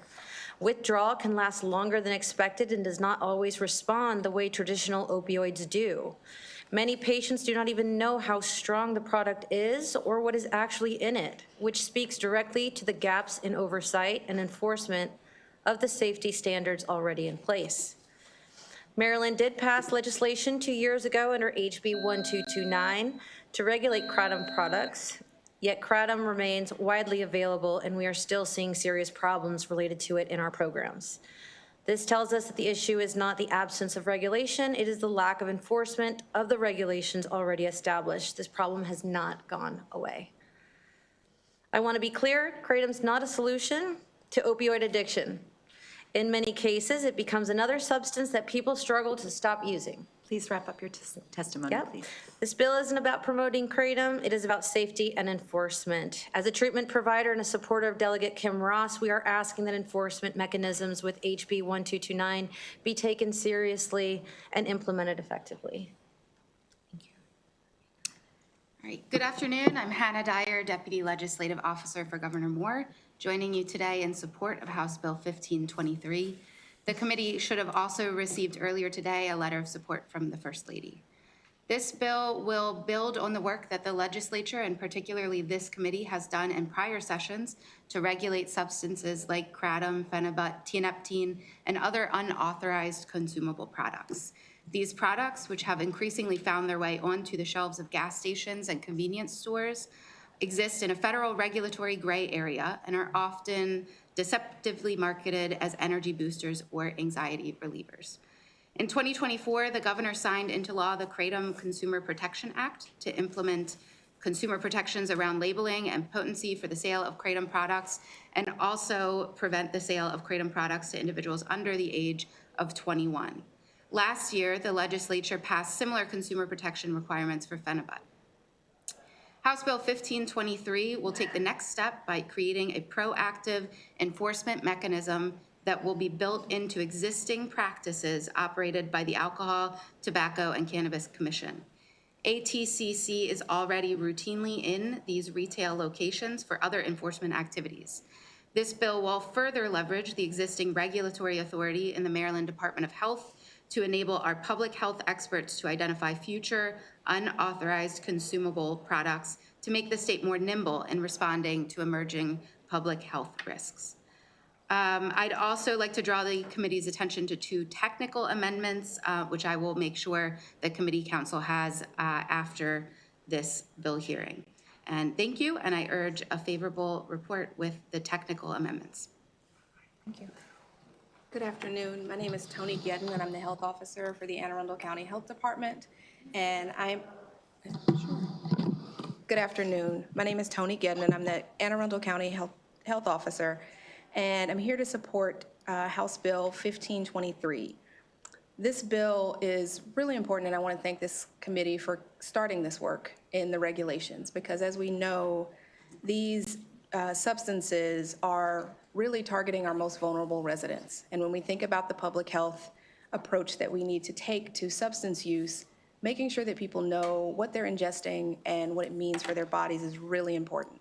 A lot of these drugs, as mentioned, are stimulants, are central nervous system depressants and antidepressants, and we want people to understand the impact that some of these substances have. And while they might be approved in some countries for therapeutic purposes, they are not FDA approved for use in the United States, and we know that recreational doses are often much higher than therapeutic doses, leading to things like withdrawal, creating higher tolerances for opioids, and also seeing really tremendous impacts on people's health and those outcomes. And so we want to make sure that these products are not readily available and that there is an opportunity for enforcement and for the business owners that are selling these items to understand the impact.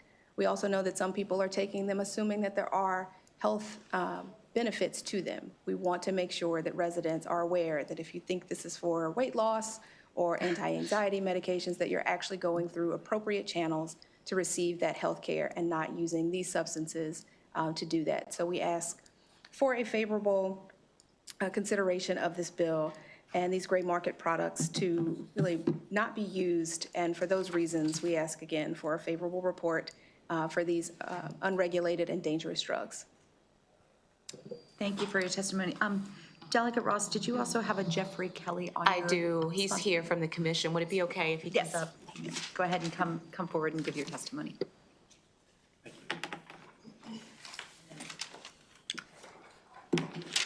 Thank you, Madam Chair, Madam Vice Chair, members of the committee. My name is Jeff Kelly. I am the Executive Director of the Alcohol, Tobacco, and Cannabis Commission.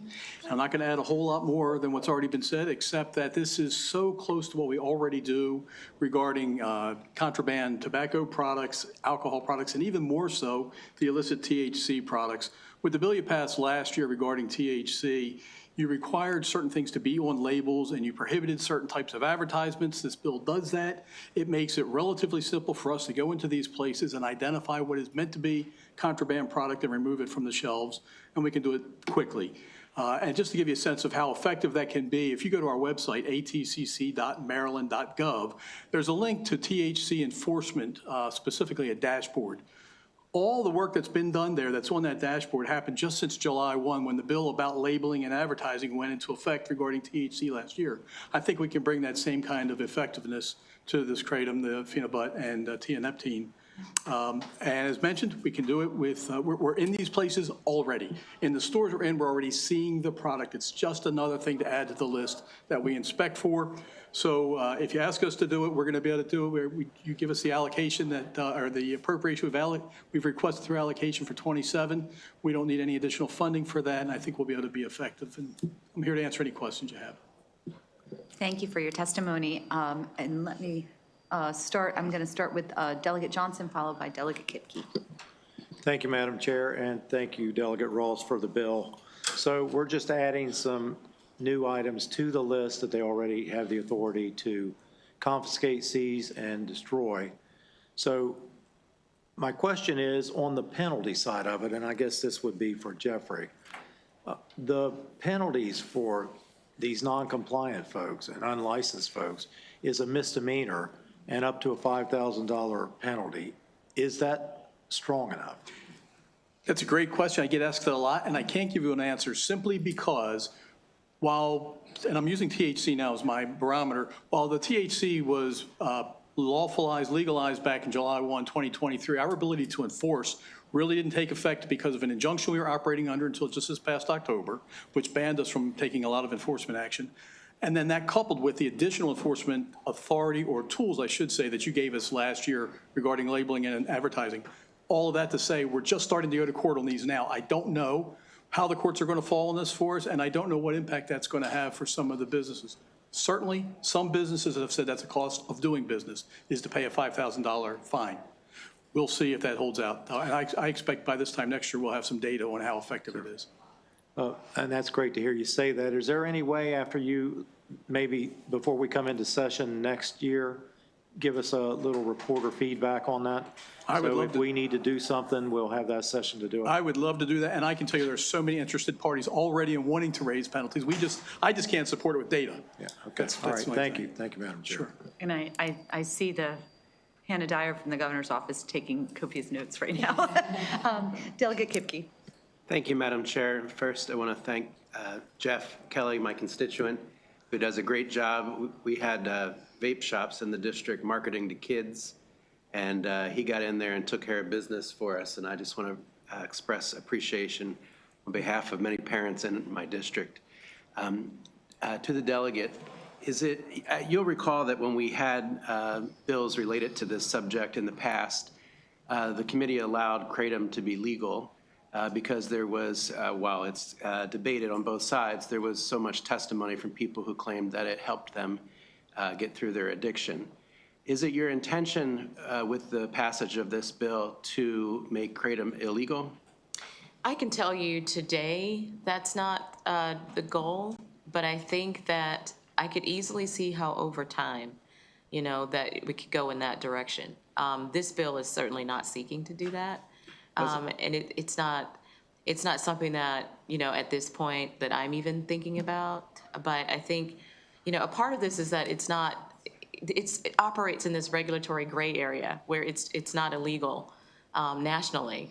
And so, but it's not FDA approved. CDC health officials absolutely say these are dangerous substances. So I feel like it's this mixed message of, it's bad for you, but you can go and get it at your gas station down the street. So it feels like it's heading in that direction, that at some point that may occur. But today, I know I'm beating a dead horse with that message, but I feel like opposition may be confused about some of this, that we're here banning things today, and it's just about the enforcement piece. Well, if you remove the good faith language, which this bill does, I think about, dog food that came from overseas that had contaminants, toothpaste, baby food, and the retailers have no idea because it's not labeled. There's no arsenic on the label.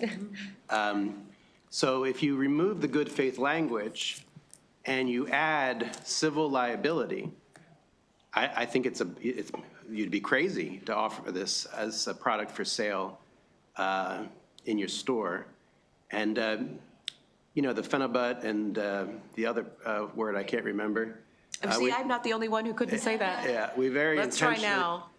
Tiadeptine. Yeah, we very intentionally, sort of treated those differently to kratom because there were lines out the door of people begging us not to ban kratom. So I just want to raise that as an issue, as it's something that I think we need to have further conversation about. Thank you. And just to clarify for the awareness of the committee, I believe that kratom and phenibut are regulated similarly. Tianeptine was the only Completely substance that was banned.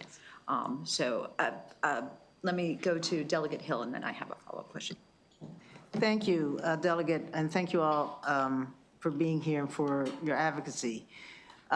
We had a bill that we passed out, Delegate Kipke, Pippi, looking at actual drugs, Adaptomycin and Xylazine, which are FDA, regulated. We addressed that because it was also about seizure and you can't sell and all that. And we addressed that with his amendment to just schedule those drugs. Now, there's testimony that kratom is, for instance, it talks about FDA regulated. Well, it's not a drug, it's a supplement. So it doesn't get regulated at all by the FDA. So I guess when we look at these three, I'm wondering, because I agree with Delegate Kipke, what this bill does is make it illegal. And that may be fine, but have you considered at all whether any of these three that you're going after can be scheduled, or if that's a way to get at it? Maybe that's for Jeff. I'm just trying to understand what we're trying to do and remembering the people who are saying that they need it as the issue, that we need to schedule it and have it controlled, or that we need to prohibit it from being available at all. I don't think I'm the person to answer that. And just to give you a brief bit of history, while it says on the front, on the title of the bill, Alcohol, Tobacco, and Cannabis Commission, we kind of came in at the tail end of, if this were to happen, can you enforce this? And so my answer is yes, we can.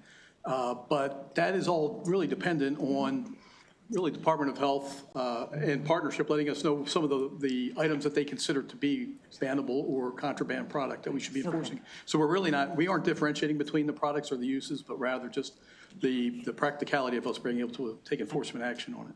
Madam Chair, may I follow up? Can anyone else answer the question? Could you? Yeah. Absolutely. Witnessing, just as of yesterday, I had a client come into my treatment facility addicted to kratom, came straight in. I was experiencing heavy detox withdrawal symptoms. It was difficult to manage that with Suboxone care, along with other phenobarbital, different medications available. Client left treatment impulsively and went back and immediately got onto kratom, then came back, called last night to try to come right back into treatment. And we were able to admit the patient. However, we're seeing a rise and an uptick. So what we're asking for is enforcement. That's it. Enforcing regulation around the ability to access kratom, because individuals of all ages, regardless of demographic, creed, age ranges, are having access to this. So it's important to just ensure compliance, regulations, if it's at the gas store, that it says X, Y, and Z. We're not saying as substance abuse treatment facility, like, do not allow kratom. We would rather potentially have some individuals on kratom to help them from the opioid use disorder that they have. So there's many different modalities to treatment, just enforcement and regulation around it, because some kids are picking them up and saying that, oh, it's a holistic medication, it's an herb, it's a supplement, with very little information around it. So it's very important to be regulated and share the exact detail ingredients of what's in this kratom. And also, I think, we can have different topics of discussion further. However, we're not asking it to be illegal and available. What we're doing is asking for further enforcement around it to prevent situations like yesterday where an individual cannot afford, opioid detox withdrawal medications, but they're being forced to go get kratom, and they're utilizing this substance to treat pain management. And they build a dependency and a tolerance that the detox, some of those symptoms are unbearable, and it takes longer than what Medicaid allows, 7 to 10 days of detox. It takes around 30+ days for that. So there's so many different topics around this, but our goal and my involvement is based off enforcement, compliance, and regulation around it, because the uptick has increased since Hygeia Healthcare has been open in the last year and a half here around Baltimore. Thank you. Thank you, Madam Chair. Seeing no further questions, I just wanted to ask a couple clarifying questions. Mr. Kelly, the role of the Alcohol, Tobacco, and Cannabis Commission is the enforcement around what are legal substances, but they're not regulated by the FDA as medications, but they are, in this case, they're unauthorized consumable products where we have a high level of regulation, but they're not prescription medication. Is that? Not entirely. Halfway, yes. Alcohol and tobacco are illegal substances. Our job regarding those is we regulate them pretty much soup to nuts. We regulate the manufacturing, we regulate the wholesale, we regulate a lot of the retail. We do a lot of the retail as well with alcohol with the local boards, but we regulate those legal industries. Regarding cannabis, the Maryland Cannabis Administration regulates the lawful business, the lawful operation. They license places, manufacturers, wholesalers, using my terms now, and retailers are all licensed by the Cannabis Administration. My role with cannabis is the illicit market, of which there are thousands of businesses in Maryland selling illicit cannabis. You walk into these places that are also selling the kratom, phenobut, tianeptine. Those places are selling, a lot of them are also selling the illegal cannabis market, our cannabis products. That's what we enforce. We don't regulate that as a law. That's not lawful. Those are derived from maybe marijuana, maybe hemp, or some other synthetic substances. So it's not just legal commodities that we regulate, but also those illegal.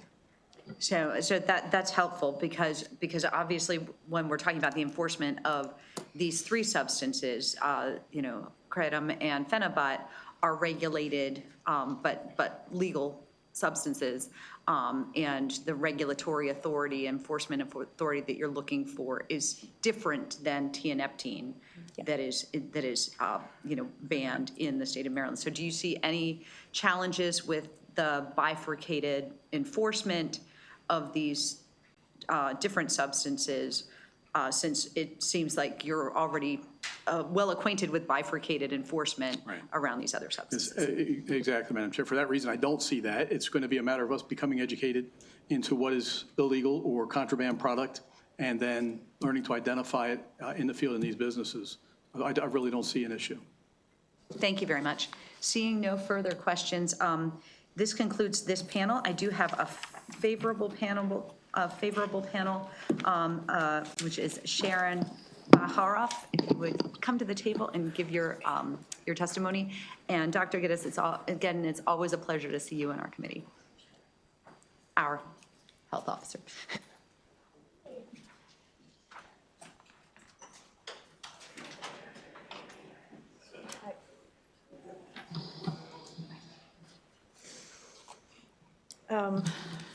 Chair, Vice Chair, members of the committee, thank you for this opportunity to speak. I'm here in strong support of House Bill 1523. My name is Sharon Baharoff. I am the mother of Robert Baharoff. Sure. On January 5th of this year, our 23-year-old son was pronounced dead with no obvious cause. On February 10th, we learned why. It was my tragedy poisoning, also known as kratom, 7-0, gas station heroin. There were no illegal substances in his body, no heroin, no fentanyl, no cocaine. The substance that took his life was sold everywhere. Kratom is marketed as a natural supplement that promotes energy, focus, improved mood. Many believe that because it's natural, it's safe. It is not safe. Kratom acts on opioid receptors in the brain and carries significant risk for addiction and death. Consumers are unaware of the deleterious effects of kratom. Parents are not informed. Anyone can purchase it easily. Warning labels are not enough and will only protect manufacturers from wrongful death lawsuits. Access and availability is the problem. And it's, as they stated, it's difficult to find accurate statistics on kratom deaths because they're often combined with the other opioid deaths.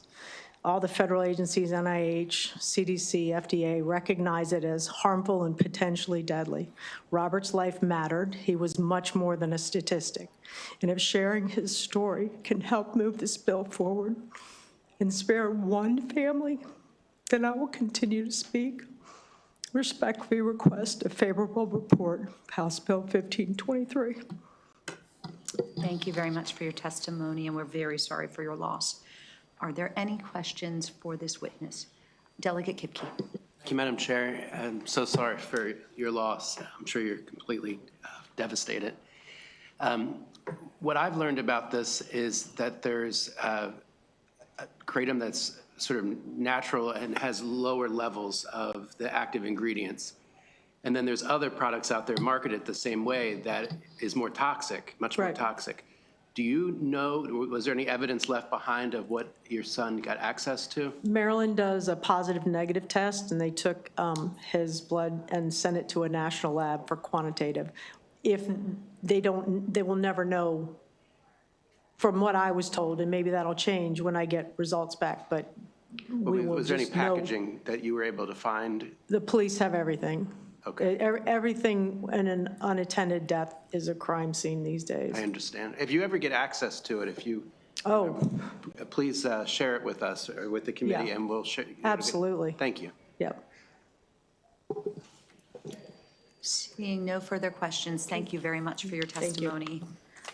We do have a favorable with amendments, but I think, am I correct, Matthew Lowe is not in the waiting room, but we do have Allison Smith. If you want to come to the table and give your testimony. That's been bothering me for like an hour. Okay, let me get my testimony pulled up. Good afternoon, Madam Chair and members of the committee. My name is Allison Smith. I am the Legislative Director for the Global Kratom Coalition. We appreciate Delegate Ross's intent behind HB 1523 and support this bill with amendments. The enforcement mechanism created in this bill is strong. The authority granted to the Alcohol, Tobacco, and Cannabis Commission to seize, confiscate, and destroy truly dangerous synthetic substances, including tianeptine, is appropriate and necessary. Maryland already enacted a Kratom Consumer Protection Act. The issue in the state is not absence of law, it is the lack of enforcement against bad actors. HB 1523 does many things correctly. Prohibits adulterated products, prohibits synthetic alkaloids, it limits 7-hydroxymitragynine levels to no more than 2% of the alkaloid fraction. It prohibits sales to minors and restricts youth-oriented marketing. These are all fantastic guardrails. However, there is a structural compliance problem with the bill that unintentionally eliminates any pathway for lawful kratom sales. Specifically, the bill presumes a product is contraband unless it's approved for sale and distribution for human consumption by the Maryland Department of Health or the U.S. Food and Drug Administration. Neither of those entities approve dietary supplements. Under federal law, dietary supplements are not pre-approved by the FDA, and the Maryland Department of Health does not operate as an approval regime for supplements either. This means, as drafted, no retailer could ever demonstrate compliance, even if they are fully in compliance with Maryland's existing kratom statute. We believe this was unintentional, as every other substance listed on this bill is considered an illicit substance. Natural kratom is the only product listed that's not synthetic concentrated substance.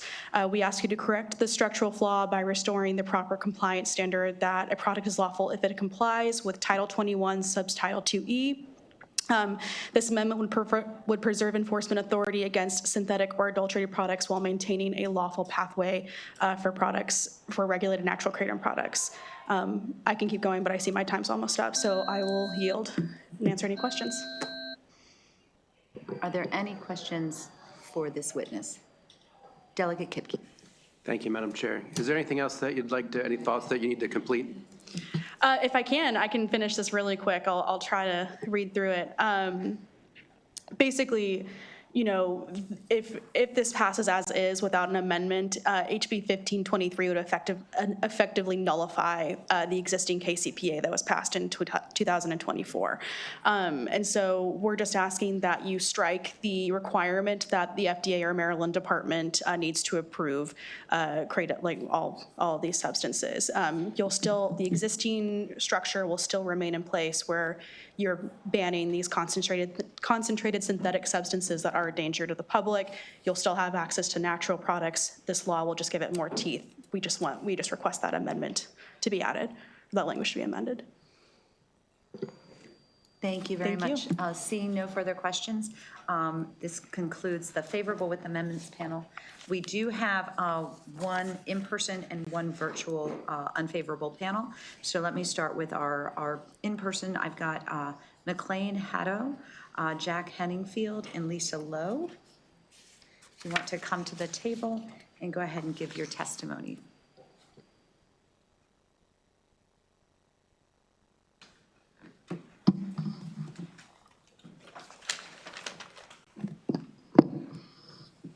Madam Chair, members of the committee, Jack Henningfield, Dr. Henningfield had to leave. He had another engagement and wasn't able to stay. My name is Mac Haddo. I'm the Senior Fellow on Public Policy with the American Kratom Association. And our reason for opposing this bill is that science has now caught up with understanding what the harms are that are caused by a synthetic substance. 7-OH is not kratom. And you've heard testimony today about the effects of people showing up at substance abuse clinics with kratom. The FDA made that distinction on July 29th of 2025 when they held a press conference and said that they wanted to get rid of this adulterated, synthetically manipulated compound that is not kratom. It's called 7-hydroxymitragynine, which in the natural plant only occurs in very low levels, trace amounts. But what these bad actors do is they take that 7-hydroxymetrogenine and they chemically manipulate it with high concentrated chlorine like you use to shock your backyard pools. And it creates an opioid, and it is killing people. It is addicting people. And the testimony you heard attributing to kratom is not accurate. It is 7-OH, and you can go to the FDA and you can see that they are against that. It has properly been testified here that kratom is a natural product, but that does not mean that it's safe. That's why the KCPA in Maryland, as in 19 other states, establishes product formulations. It means you cannot concentrate or create an extract of kratom that exceeds the formulation limits. Your bill limited 7-OH to no greater than 2% of the overall fraction of the product, meaning that if it's done correctly, you are safe. But that's not what's happening with these highly adulterated, chemically synthesized products that simply are dangerous. They are opioids. Natural kratom you can't treat with Suboxone because you don't have that effect. Dr. Volko from the National Institute on Drug Abuse last week described what the withdrawal symptoms of natural kratom are: 10 days. You don't have to have medications. You don't have to have intervention by a professional. We need to amend this bill to correctly identify that 7-OH is not kratom, and let's amend it so that it allows people access that are benefiting from the use of kratom. As you described, lines of people, and they'll come back if they're given the opportunity, if this really is a banned bill. Thank you.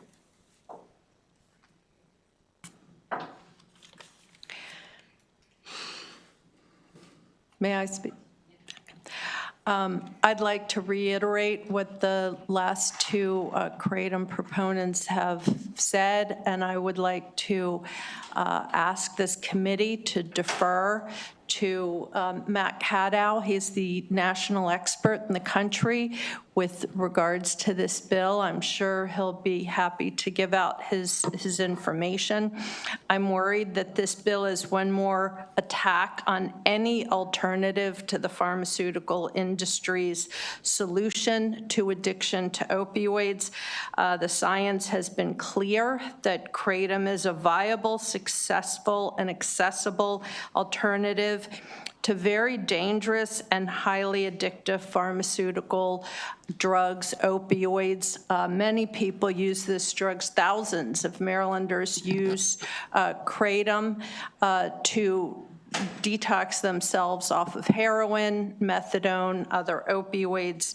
We've already regulated kratom, as is obvious within this bill, and to add these provisions as it is stated only serves to undermine what this committee has already done in past years.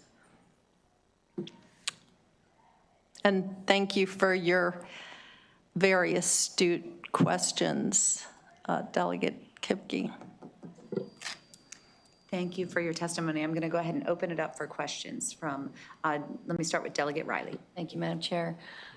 Yes, I guess for the gentleman there. So how, if this bill would pass, and we would fix it with your amendment, how would the consumer or the ATCC, when they go in to look for illegal kratom and not the 7-OH, so how, is there a difference between what it looks like or how it's labeled that we would know it's 7-OH opposed to the kratom? Thank you for that question, Madam Chair, members of the committee. You cannot distinguish between the products themselves, with the exception that 7-OH products are now seeking a faster pathway to their effects. So they are selling products that are sublingual strips or sublingual tablets. Natural kratom just uses a capsule or powder or a pill, and it goes through your gut. The reason the 7-OH people are doing this is they want it to go right to your bloodstream to give you that fast euphoric high. It jumps on you quickly, lasts for about 2 to 3 hours, and then you crash. Then you want more. It becomes highly addictive, and that's the difference between a natural kratom product along the way. Labeling is important, and this is how the regulators can look at it. The 7-OH people know that they do not want to run afoul of the federal law, so they label their products and they'll put what's in their product. Anything above the 2%, which, by the way, converts to about 1 milligram of 7-OH in a product, you know is synthetically produced. And that's the easy marker. It's also easily testable. But you don't have to test it. You look at that label and it says that it's 7.5 milligrams or 120 milligrams, you know it's an illegal product. Okay, yeah, I already asked. Unfortunately, in Harford County, just this year, we had a young lady pass and from Creighton. And you're right, the naloxone does not affect it whatsoever. It didn't save her life, so I understand the young lady back there, so very Well, sorry Madam, for your loss. if I could just clarify one thing that I Or think. maybe it was the 70H. The thing that's important is that the FDA has a database of, they call it the Adverse Events Reporting System. Every adverse event that's reported by a consumer, by a medical professional, and all deaths and hospitalizations, serious adverse events get reported to the FDA. Those are evaluated by the FDA. And when they see a cluster of adverse events or deaths, they investigate and then they require that the manufacturers account for those circumstances. The FDA has looked at kratom-related associated adverse events and deaths, and they find them to be polydrug use or adulterated products. Always the possibility of an underlying health condition. But the adulterated products are the 7-OH. Or they are products that are, and this is happening too, but your bill, current bill doesn't allow this. If you take the metrogenine products and you extract them, if you don't use FDA-approved food-grade solvents, then you have a highly concentrated, dangerous product just from the natural metrogenine. That's why your bill sets that it has to be FDA-approved solvents. That's an important consideration. So possible that natural kratom in a highly concentrated form could be dangerous.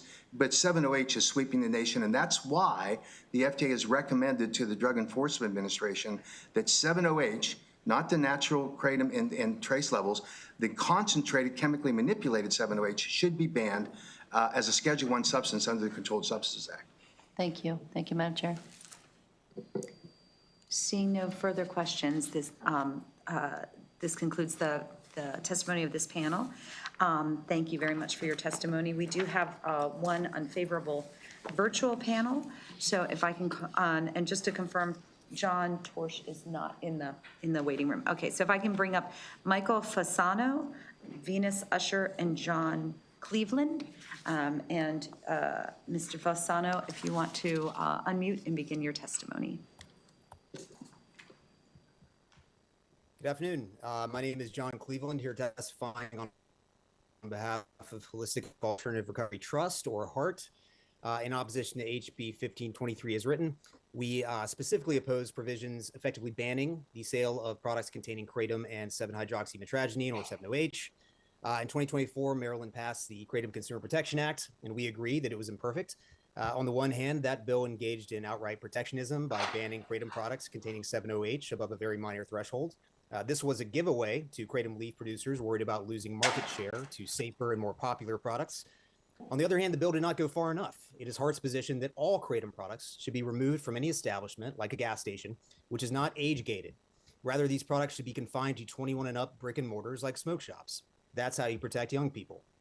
HB 1523, however, will do little to address any underlying consumer safety problems. We all know this intuitively, but it bears repeating.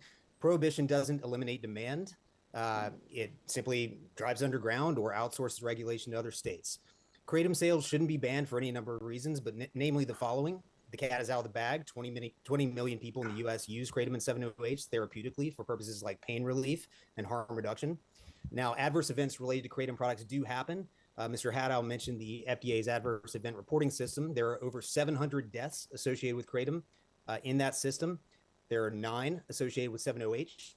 But again, these are almost exclusively due to polydrug combinations or pre-existing underlying health conditions. It's a relatively safe plant. 7-OH, which is one of 50 different alkaloids in the kratom plant, has not been proved to have caused a single death when consumed in isolation. And that's out of 1.5 billion servings consumed. So we agree with this bill's sponsor that the KCPA should be amended, but it should be amended to remove arbitrary, capricious, and unscientific restrictions on single alkaloid products like 7-OH, and it should be further strengthened by taking all kratom products out of gas stations. No psychoactive substances should be in gas stations. Take them out, but allow responsible adults to maintain access to make informed decisions about their own health. Happy to answer any questions. Thank you. And if you can just stay on while we have this panel, and then we'll open it up for questions. Mr. Fasano, if you want to go ahead and unmute, and you can begin your testimony. Can you hear me? Okay. My name is Michael Fasano. I'm 40 years old. I'm healthy. I've been consuming Kratom for over 15 years. It really helped with my chronic insomnia. I've been consuming it on and off. I had no complications, no problems. I also consume it for my joint pains, and sometimes for lower amounts it helps with my ADHD symptoms. Now, I consume the natural tea leaf, and I purchase it from online, and there's some stores near me that are reputable, they're knowledgeable, they sell just the powders, and they can tell me,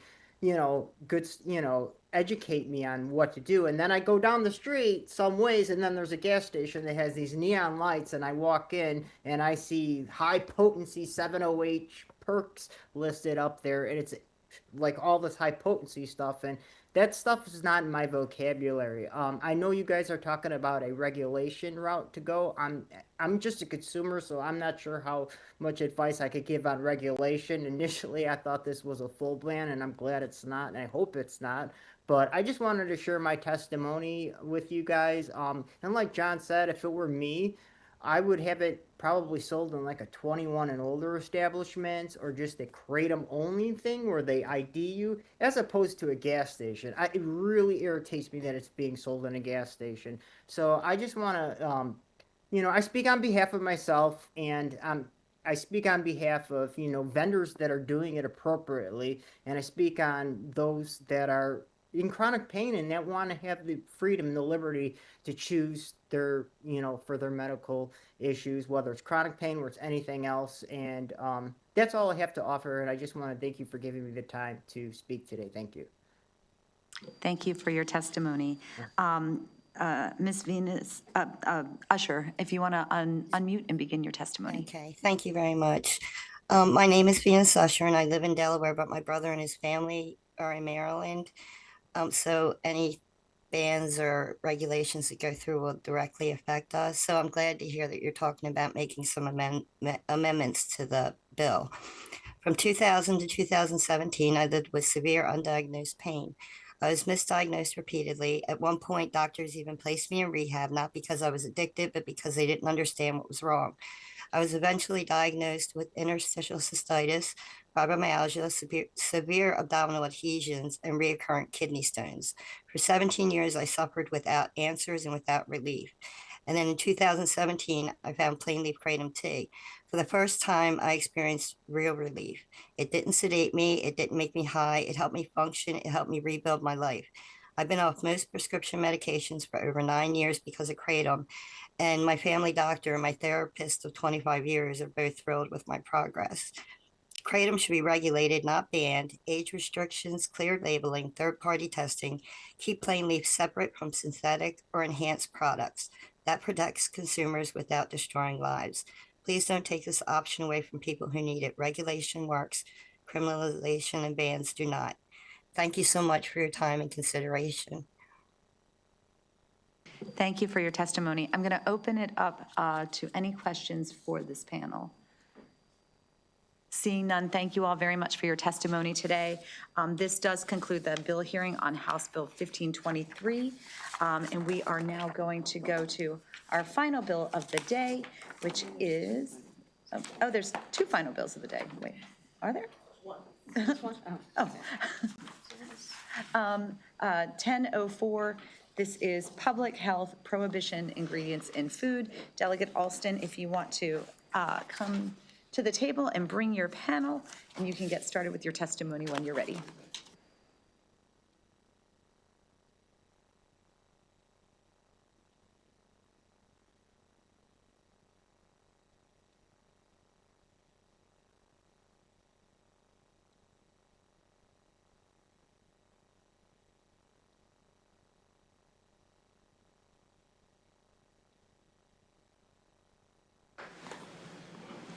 Me too. See, I thought it was trying, maybe not. So, thought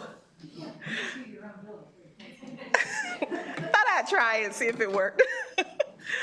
Well, good afternoon, colleagues. My name is Tiffany Austin. I'm here today to present House Bill 1004, Public Health Prohibited Food Ingredients. This marks the third year that I am bringing this bill.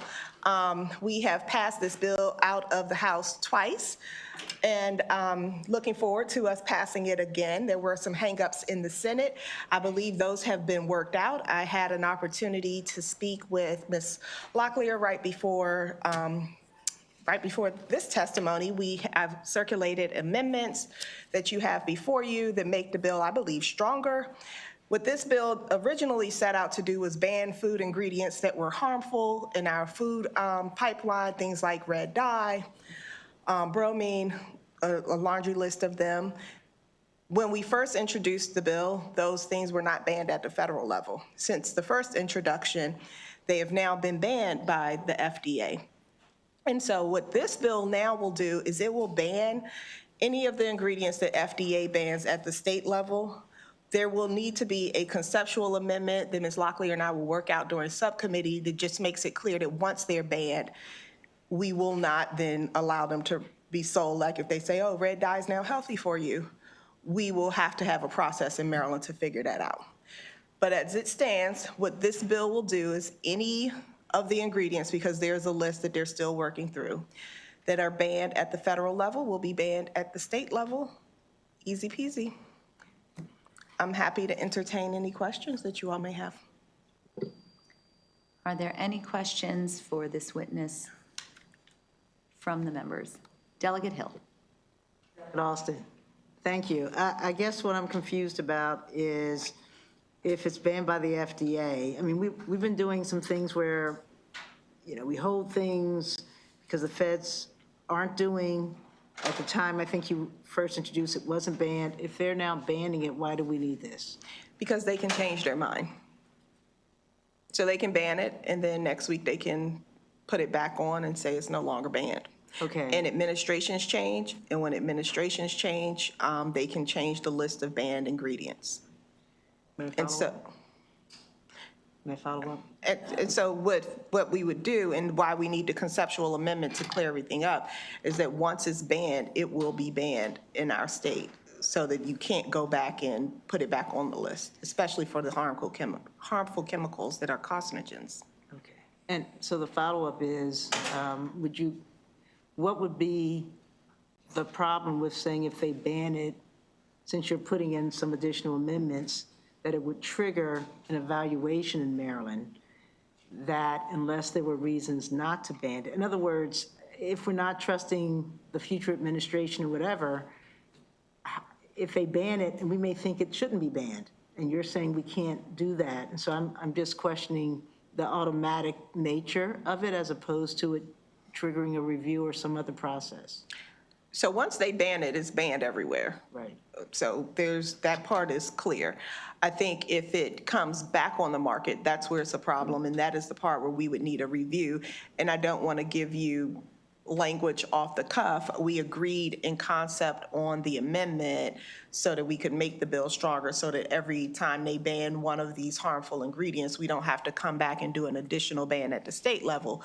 The problem is if they put one of these harmful ingredients back on the market, because, we get an administration that maybe likes red dye, I don't know. We don't want to then put it back on the market. Right now, I like the direction that is going in with getting rid of some of these harmful ingredients out of our food supply. Thank you. Thank you, Madam Chair. Seeing no further questions, we do have one unfavorable. Thank you very much for your testimony. I have Mark Doherty, if you want to come to the table and give your testimony.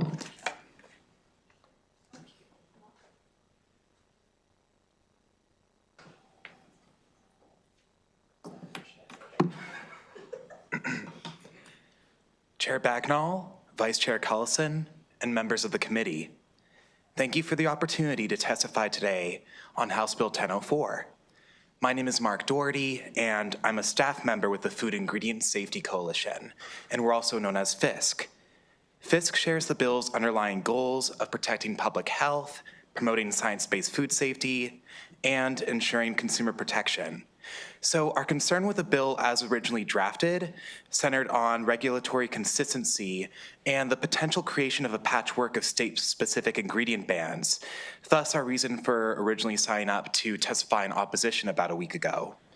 But it's now our understanding that Delegate Alston has offered an amendment that would align the bill with ingredients banned under federal law or regulations adopted by the FDA. If the bill is narrowed in that manner, it appears to be consistent with the principle that ingredient safety determinations should be made at the federal level, where the FDA has the scientific expertise and national oversight necessary to ensure there's uniform standards across all the states in the US. That approach addresses our concerns regarding regulatory fragmentation and conflicting state requirements. We appreciate Delegate Alston's willingness to work collaboratively and to consider amendments that promote consistency and clarity. Thank you again for your time, everyone, and I'm happy to answer any questions. Thank you. Are there any questions for this witness? Seeing none, is it your testimony that you are now in support of the bill conceptually as amended or neutral? Neutral, yes. It's all right. You know, I wanted to give you the opportunity to answer. Yeah, of course. I appreciate that so much. Thank you. Absolutely. I see no other questions, so thank you very much for your testimony. This does conclude the bill hearing on House Bill 1004, and it concludes our bill hearings for today. Oh, there's a virtual. Yeah. I didn't even see them. My apologies. We do have one virtual witness unfavorable. Thank you, Mr. Doherty. My apologies. Jennifer good. Thank you Gardner.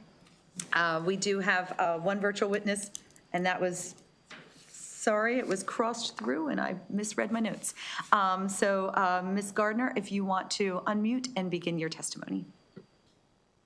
Thank you so much, Madam Chair, Vice Chair, and committee members. Good evening, Jennifer Gardner on behalf of the National Confectioners Association. The National Confectioners Association represents manufacturers, wholesalers, and suppliers of chocolate, candy, gum, and mints. We have been privileged to be a part of this discussion for the last few sessions, and we very much appreciate Delegate Alston's proposed amendments. We would love to take a look at those amendments to better understand how they continue to support national uniformity. But in concept, I think we would also be in a place of neutrality on the legislation as it's been presented. I think the only I would highlight is that if the amendments do specify that once banned, always banned, I think there should be some consideration to, as science evolves and changes, if there's strong fact-based scientific studies that have been come to light that change an approach for an additional ingredient, it should be something Maryland should have an opportunity to consider. But thank you so much for the time today. We appreciate the opportunity to testify. Thank you for your testimony, and thank you to this committee for keeping me honest when I misread my notes. Are there any questions from the committee for this witness? Seeing none, this now concludes the testimony on House Bill 1004 and concludes our bill hearings for today. Thank you very much for your testimony.